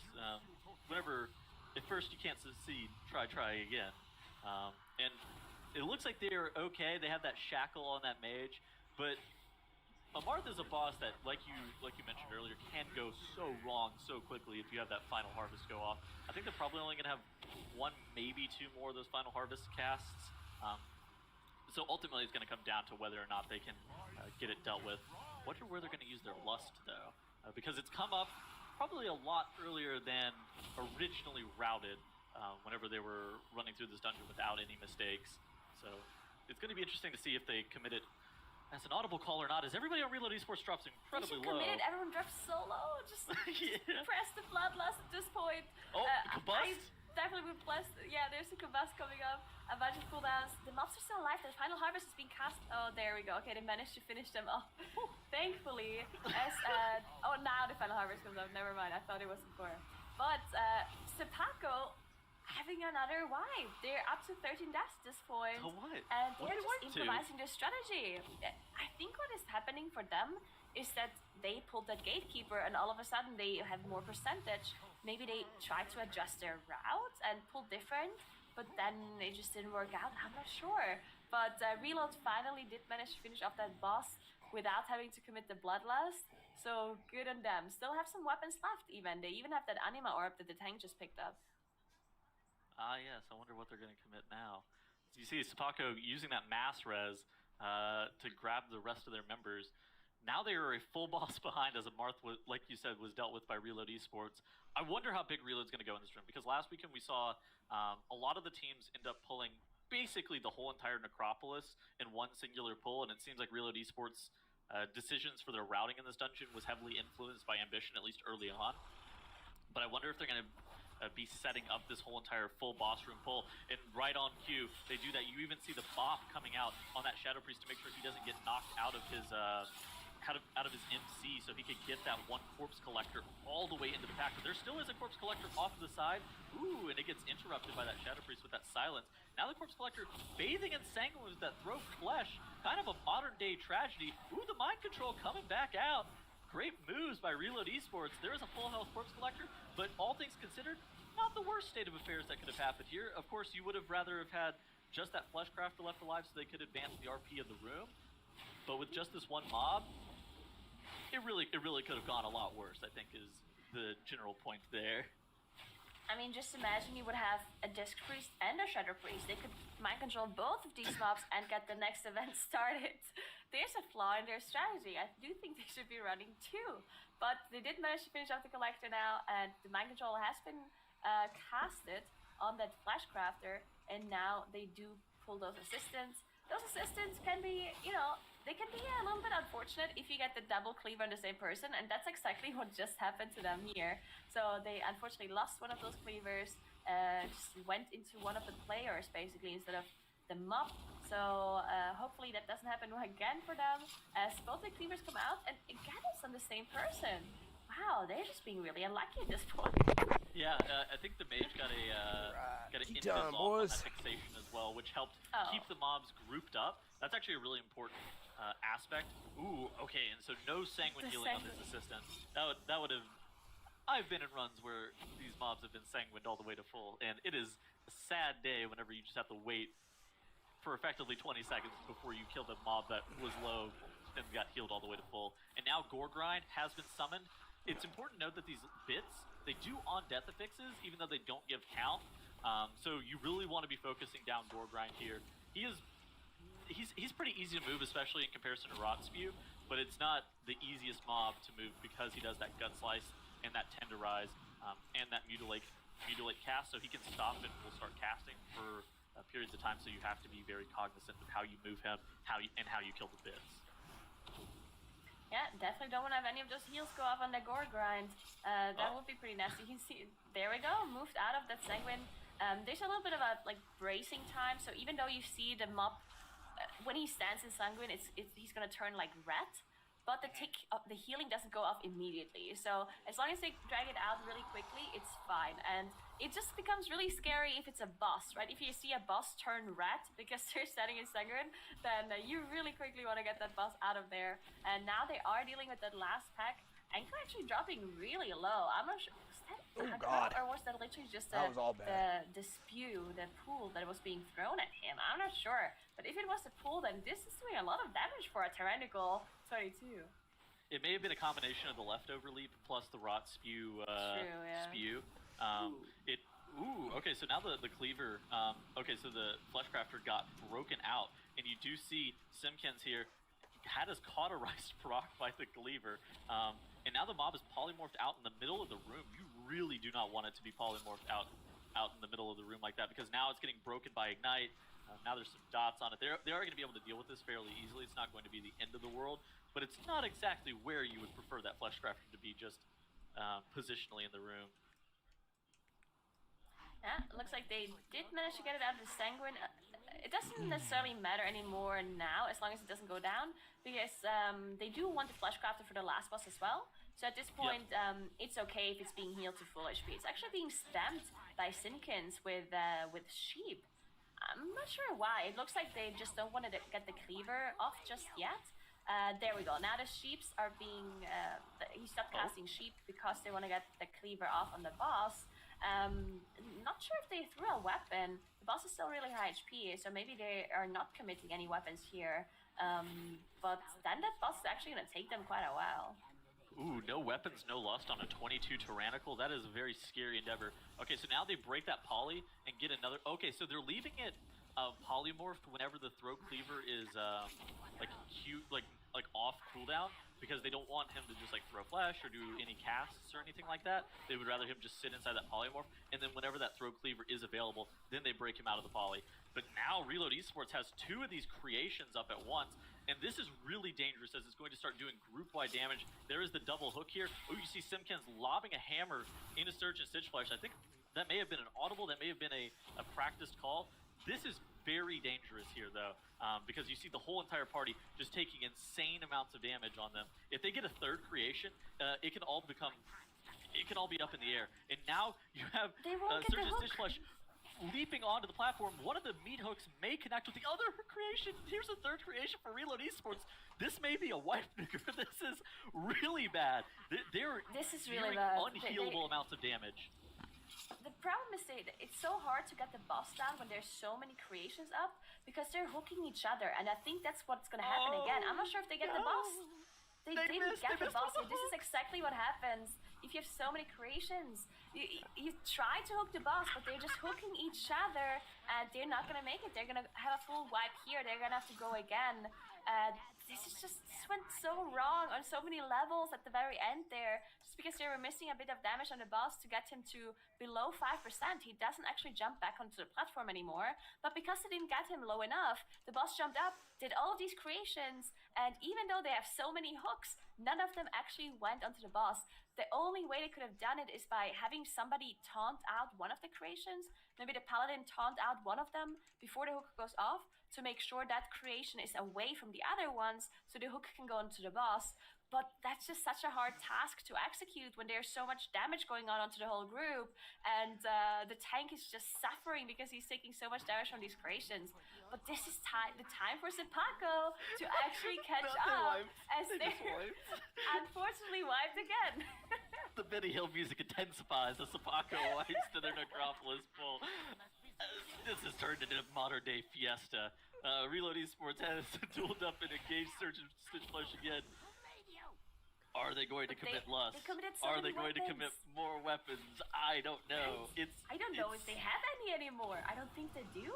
Oh god. I actually think they might have committed all. Actually, there's one spear on the Shadow Priest.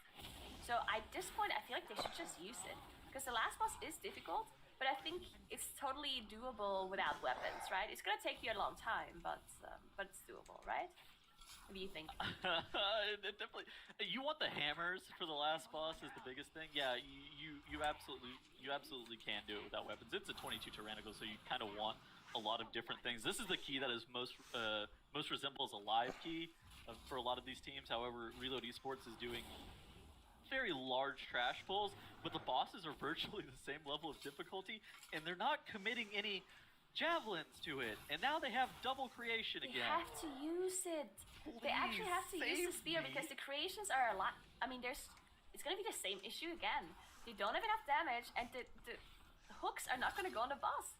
Okay, it actually looks like they managed to separate the creations, so they're gonna get the boss. All right, that was really well done. I think the paladin taunted one of the creations away, so they managed to separate them and get the hook onto the boss. Okay, that was really good. But now the boss is still high. They need the tank goes down. Oh no, there's gonna be another wipe.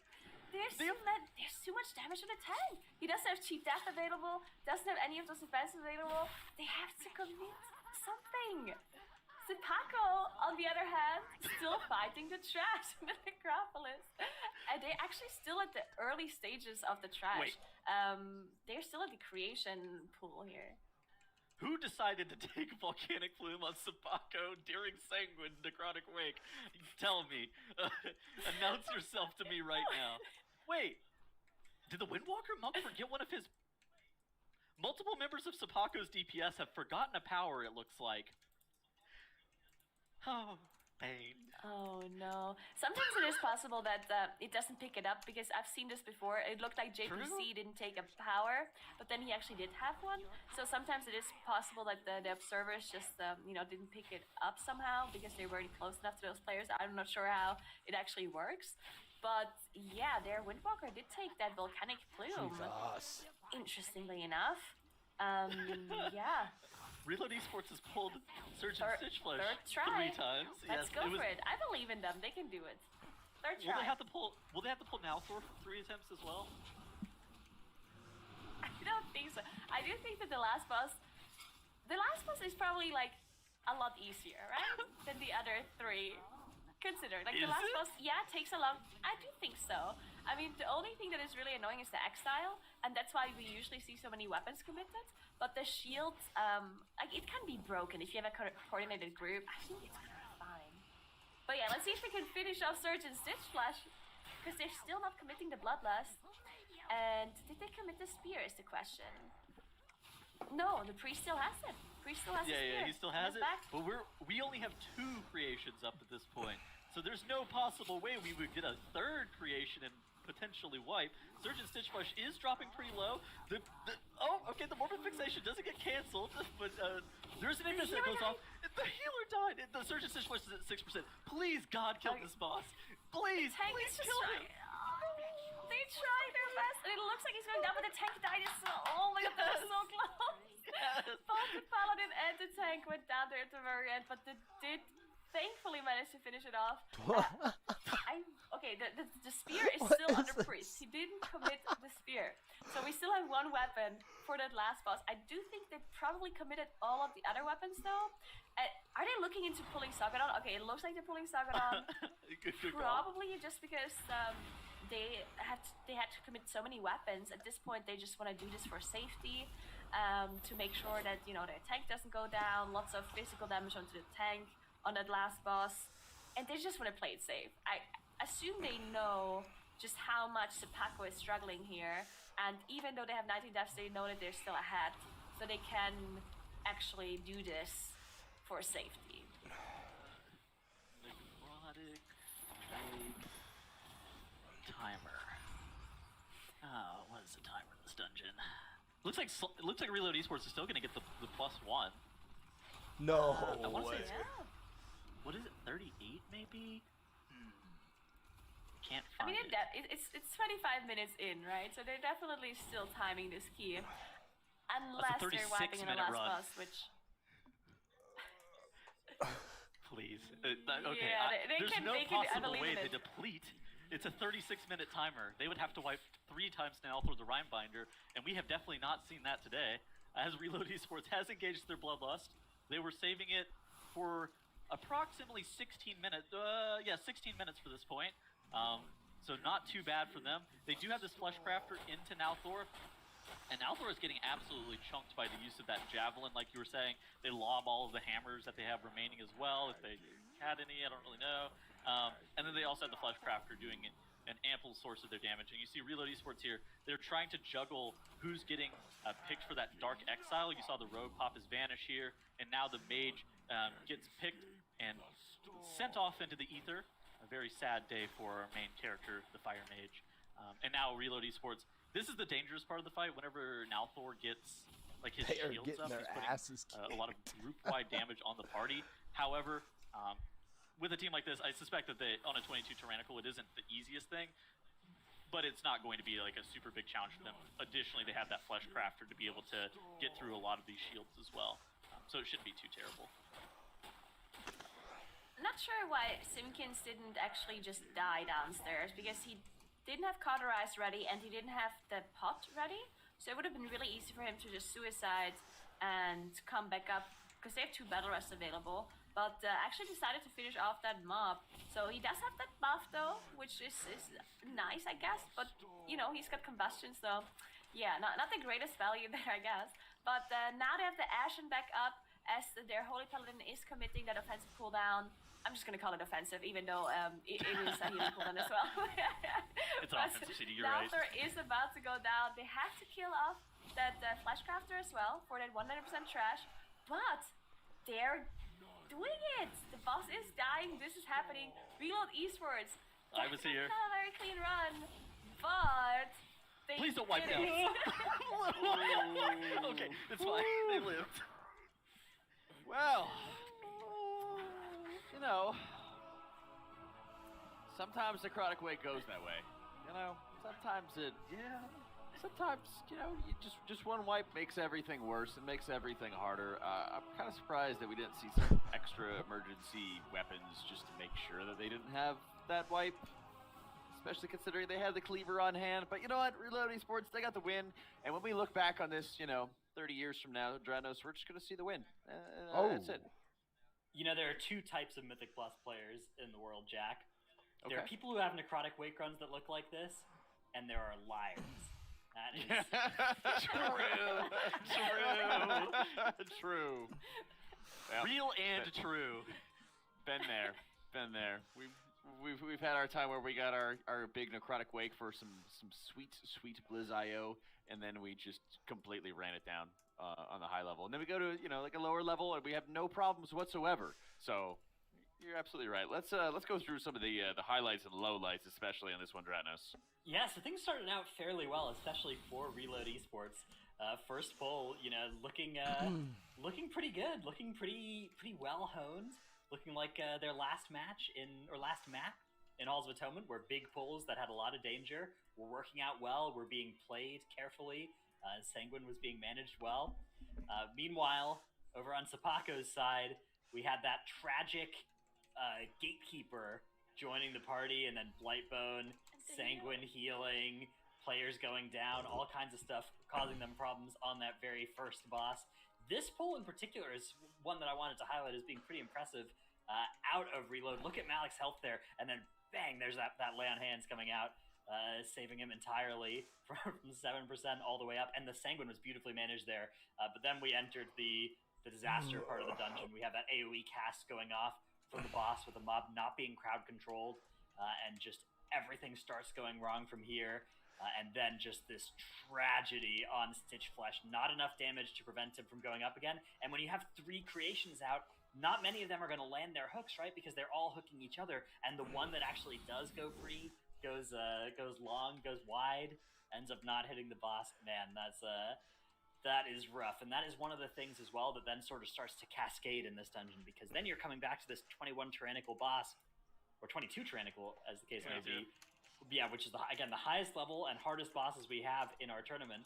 And you don't have the weapons that you used last time on it, right? And you can't get them back. There's no weapon regenerator. They don't grow on trees, right? You've got a couple of them to use for the whole dungeon, and then they're gone. So if you wipe to a boss where you were planning to use a weapon, it is a real struggle from there. That's right. But, end of the day, Reload Esports is going to be taking that victory in, we take them. Exactly.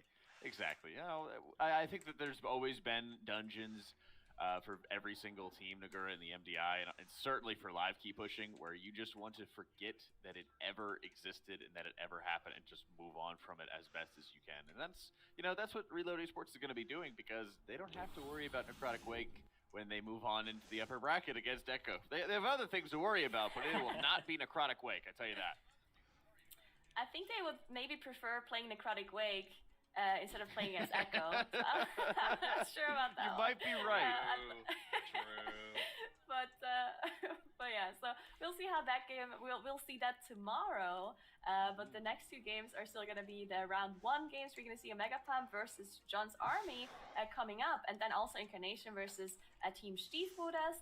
And I do think those 2 are gonna be pretty interesting, especially because I just want to see those teams competing. That's right. That we haven't seen in a long time, or we haven't seen them in the MDI at all. So yeah, really interesting games coming up. Yeah, and while the team has gone under many, many different iterations of names and everything like that, titles, Omega Pump, formerly going all the way back to like Team PogChamp and everything like that, and Legion, Dr. J going through a variety of names, but the history, the just deep, deep history in there has been, Dr. J has just been incredible. Yeah, I'm pretty sure that Dr. J is the only member of Method PogChamp that's on this team. He's always brought in other teams and other players and everything like that. We've seen a number of times where he's brought a lot of veterans or a lot of people who've done high keys along with him, and they've always had great success. It's just been, when do they break through and get into the, this global finals, for example? When do they break through and start taking off those big, big victories? Yeah, Dr. J definitely has an aura around him that increases his teammates' performance by a decent bit. A lot of this team was actually Does Gargoyle's stream last season. They do have a mode. They have Mick and they have Maystein on their team, which were 3 of the members that were from the Does Gargoyle stream team. So they're all very competitive. Then they also have a new tank who's Stone.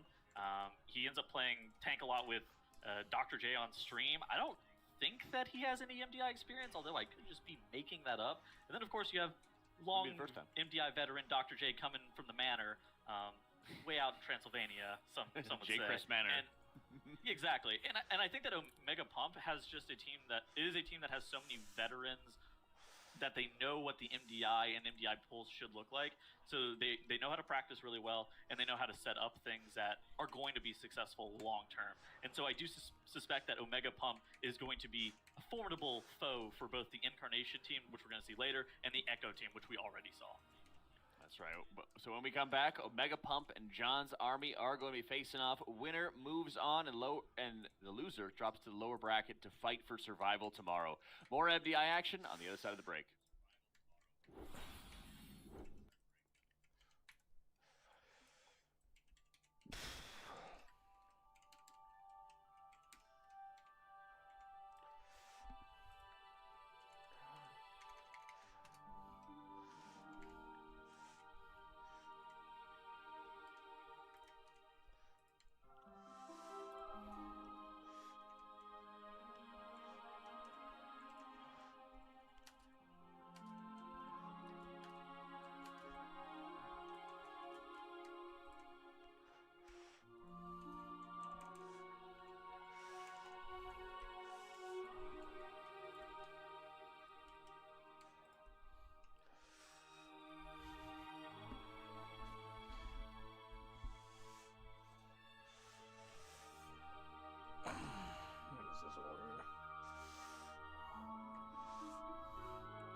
Come on.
Should have fucking wasted that, but it is what it is.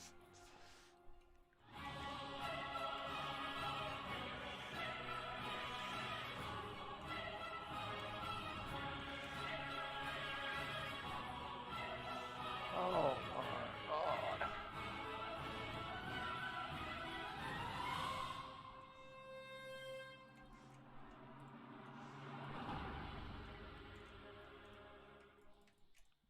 Hello and welcome back to the Mythic Dungeon International as we are in our third weekend of Season 2, Group C here, and I'm joined by Zyronic, Dratnos, and Nagura.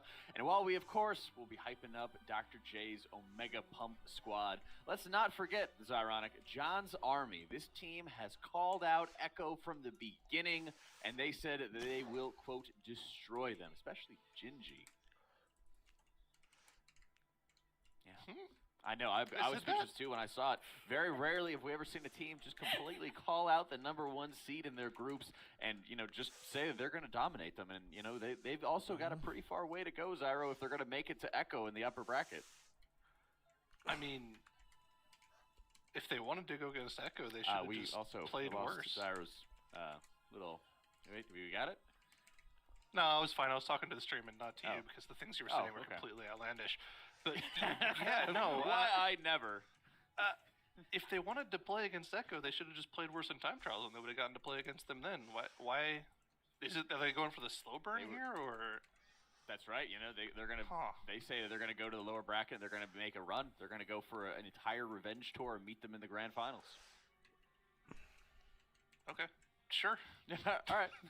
So, whatever they say, man. They got to go through Dr. J first.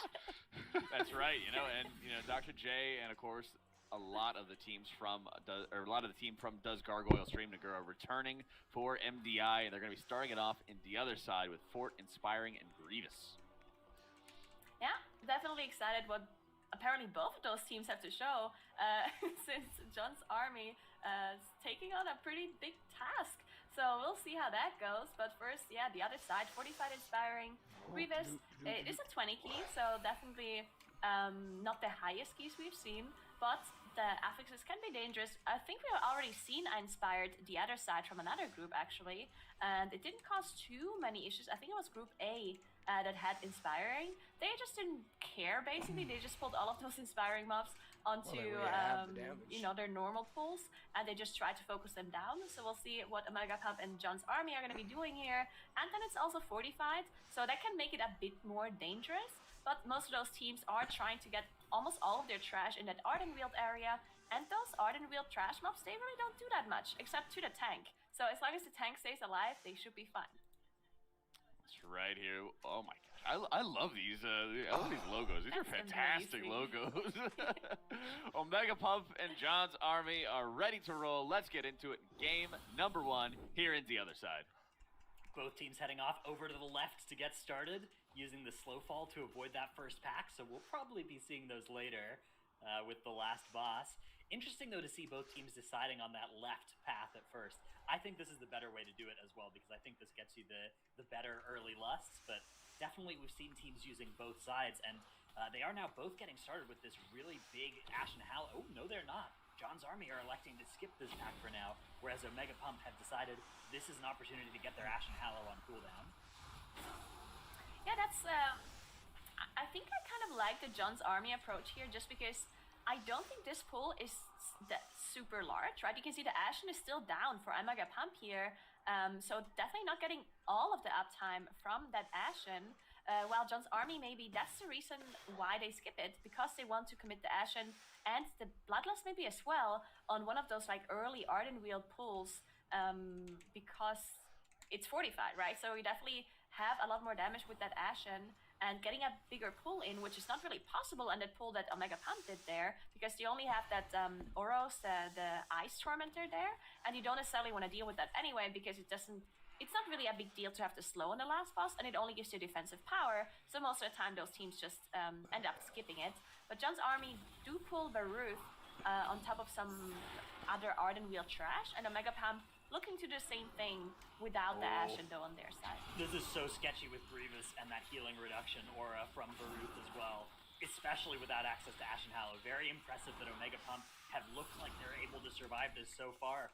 John's army, yeah, it's a great spot to use the Ashen Hallow.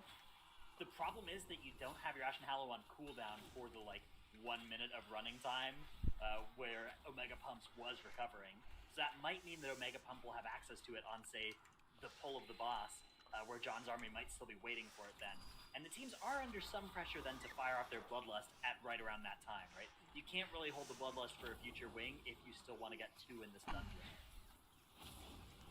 Yeah, that's going to be something we have to keep an eye on, but it looks like Omega Pump struggling a bit to finish off that pack, as that higher HP rune stack with the Inspired Aura dies last. Usually you do have that rogue in your comp to make sure that those higher HP mobs go down, but because they have Baruth, and that's obviously the highest HP mob, they had to focus that one first.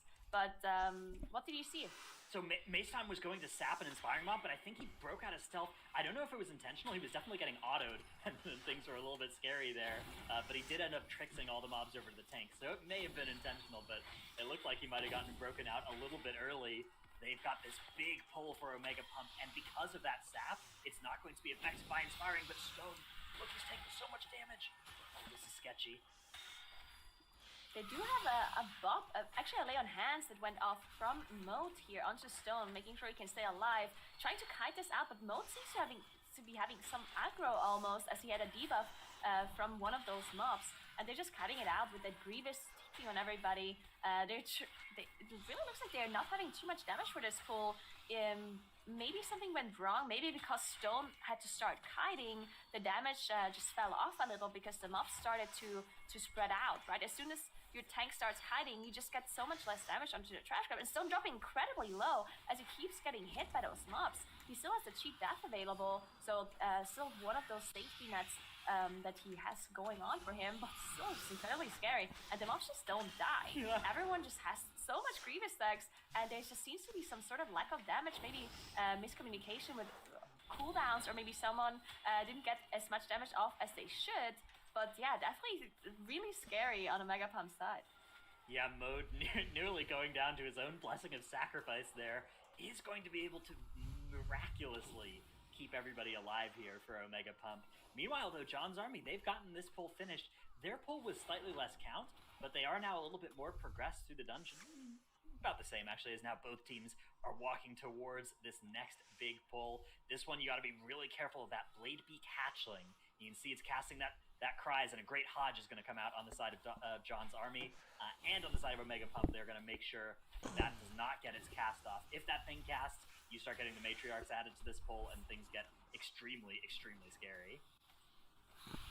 Yeah, and Omega Pump definitely ahead now, because you have to keep in mind they did this one earlier pull at the ring at the entrance of Ardenweald, which is what John's Army skipped. So that's why they have a big difference in trash percentage. And Omega Pump, pretty sure, also just pulled more trash in this Ardenweald area as well when they did their earn pull. So Omega Pump definitely just getting some more percentage done before they go into Delice Exa. Both of them pulling the boss with the rest of the trash they still want to deal with here. And we see the Ashen being back up for both of those Paladins. So that's the pull, at least the trash will go down pretty fast with that Ashen being committed. Yeah, that is a big, powerful cooldown, combining with the Bloodlust as well for both teams. So both teams at a very similar spot in the dungeon, aside from, like you said, that one pull out in the outer ring of the dungeon that Omega Pump have in their favor. They are also now ahead on boss percentage as well. Mode is doing something obscene to this boss's health. 52,000 DPS coming out from Mode, usually known as the Discipline Priest main, but he's really displayed his prowess at all healing specs as needed in this MDI, and since last MDI season as well, when he really got started in the format. So definitely a healer to watch, whatever team he ends up playing on any given season. Something that is very valuable to bring. It's just that much damage in the healing role. Yeah, definitely. And quickly just wanted to mention the difference in composition here too. The only difference is the Shadow Priest that John's Army is running here, while Omega Pump is playing the Windwalker on their side. So that's going to mean they're going to have a little bit more, in fact, a lot more AoE damage with the Windwalker coming out, which is really a reason why the Ardenweald area maybe was quicker for Omega Pump, while John's Army has the Shadow Priest, which probably does do a bit more single target damage in comparison, so they might be dealing with the bosses a bit quicker. So we're gonna have to see if that has any sort of impact later on those boss kills. But for now, Omega Pump is already done with the boss, up to 48% trash as well, and now they're moving on as John's Army is having some issues. Yeah, I love your point though about the Shadow Priest. So you're saying that John's Army might actually be faster at some of the rest of the dungeon, right? This might have been the worst spot for them relative to Omega Pump because of the comp difference. Definitely something to keep an eye out for, and I definitely wouldn't count out John's Army just yet. That death towards the end of the boss fight is unfortunate. Not going to cost them too much time though, as we now are watching Omega Pump attempting to skip this this Spirit. This is a hard skip that we've seen a lot of players fail, but it looks like they have done it, and they will be skipping that mask potentially forever if they can make it work. It does make the last boss fight a little bit more scary though.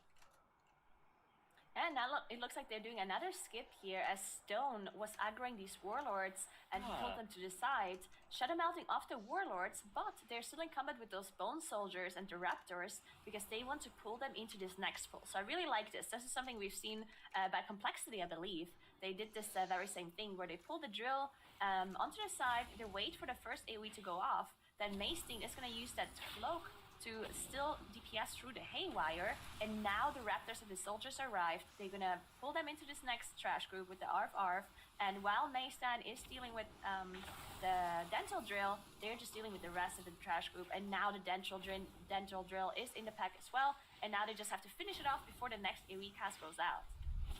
Yeah, it's a really cool way of like picking and choosing which trash you actually want to fight. You know, if you look at mobs, right, they all have different ratios of how much counter they're giving you versus how much health do they have. And sometimes there are mobs like those warlords that just do not do well when you evaluate them on those metrics, and you want to find a way to skip them.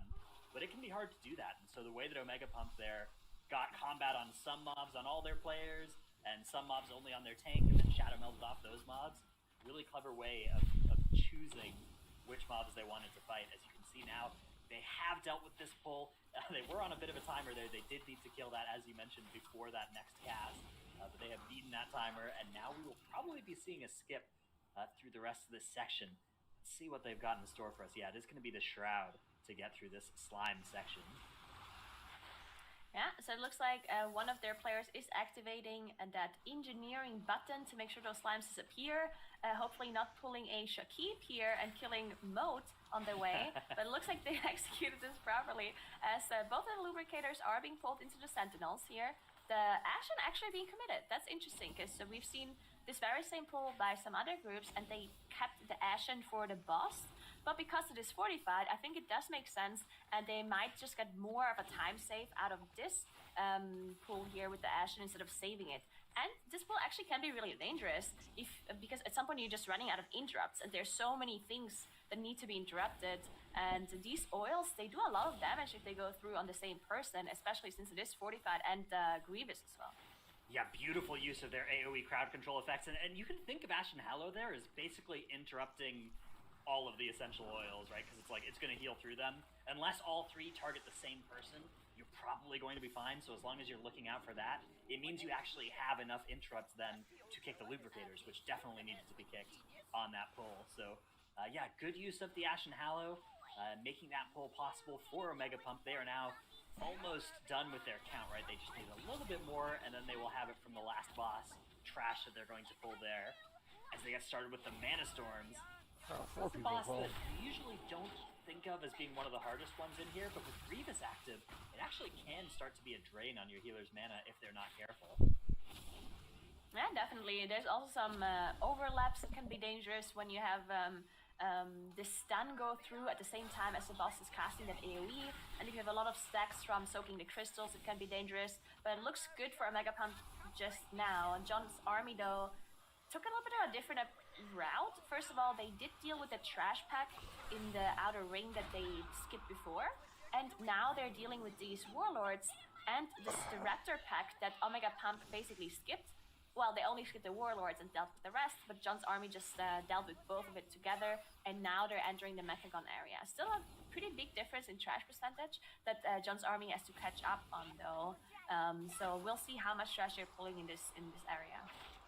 Yeah, you know, on the one hand, those warlords might not be the most efficient mobs to pull. On the other hand, actually John, for John's army, is going down here on this big pull. Sagadon has gotten involved in this. That's going to be a full wipe from them. Luckily, their respawn point is really close. As I was saying, you know, you don't think of the warlords as being particularly efficient mobs to pull, but it's also not efficient to jump through hoops to skip them, not once, but twice, right? You have to skip them on the way back out as well. Now, you can just jump over the edge usually, and that will be good enough if you have slow fall to skip them on the way out, but still, you know, those little things do add up, and just being able to fight them and take care of them, absolutely a strategy that can work. As John's army now get this pull underway. This is actually going to be their Ashen Hallow on this pull involving the inspiring mobs and all of this trash. So another use of that cooldown there on the board. Meanwhile, Modes is almost back up. I wonder where their next one will be on the side of Omega Pump. Yeah, I think there's going to be a pretty big pull coming up for them in the Hakar area.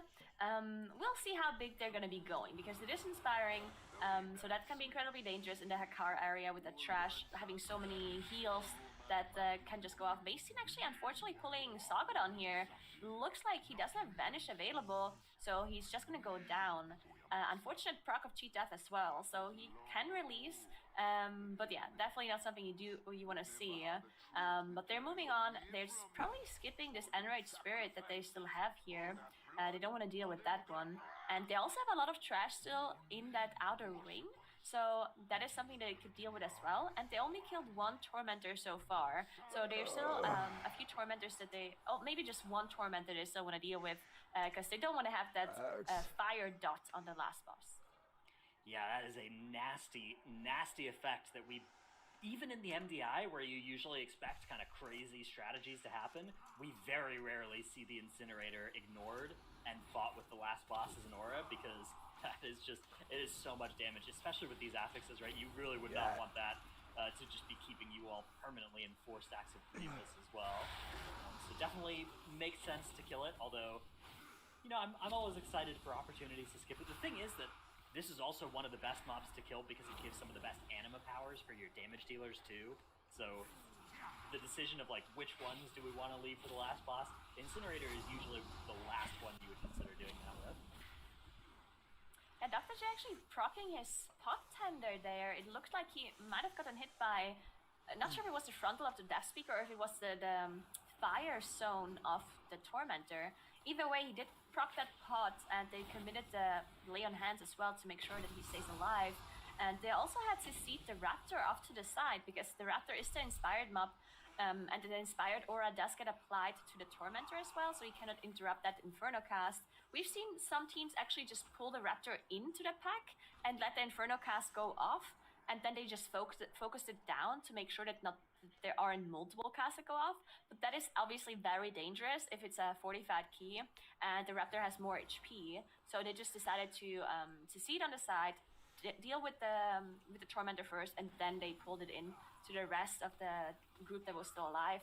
And now they are in this Hakar area where we see all of these inspired mobs, all of these priests and hexers that have so many heals that you need to interrupt. So it looks like they're definitely going a bit slow here as they just move the priest away, making sure they can interrupt the casters, and now they're just dealing with it almost by itself, it looks like. So definitely going a bit slower. Yeah, it's tough when you have mobs like this, right? Like inspiring, it's inspiring in and of itself, and if you just kind of leave it alone, try and leave it outside of the pack, that's also going to cause a lot of problems in this area. So definitely an understandable choice from Omega Pump. I'm curious to see if they would make the same one if they were in a really close match, though, because I imagine, you got to imagine that Echo has a way of doing that, without fighting a mob by itself for as long as Omega Pump just did, right? Yeah. I was thinking that as well. Maybe you could even, maybe find some trash somewhere else and just skip that whole pack there, skip the priest and the 2 mobs there as well. Or, I don't know, just to see it off to the side and only have one person go in combat that they can vanish off the aggro afterwards. Definitely did seem a little bit inefficient, but obviously they're still very far ahead as they're dealing with this double pack here and the Ashen too. Sometimes things like that really are the least bad option as well, right? Like you know it's not great, but you really have tried everything else, and it's just everything else is even worse. And sometimes with affixes like this, especially in sections like this trash section, there really are no good options for doing things super cleanly and efficiently. As we now see Omega Pump getting started with Hakar the Soul Player, this is going to be their second and final Bloodlust of the dungeon as they attempt to kill this boss as quickly as possible. The longer this fight drags on, the more shield casts you start to get, the more effective damage you actually end up needing to do. As you can see now, that High Priest they CC'd earlier is going to start making its way into the room as well, so that'll give them an efficient time to cleave it down. A nice little way to save a little bit of time and get a little bit of extra useful damage dealt during this boss fight. Yeah, and they also commit the Bloodlust here.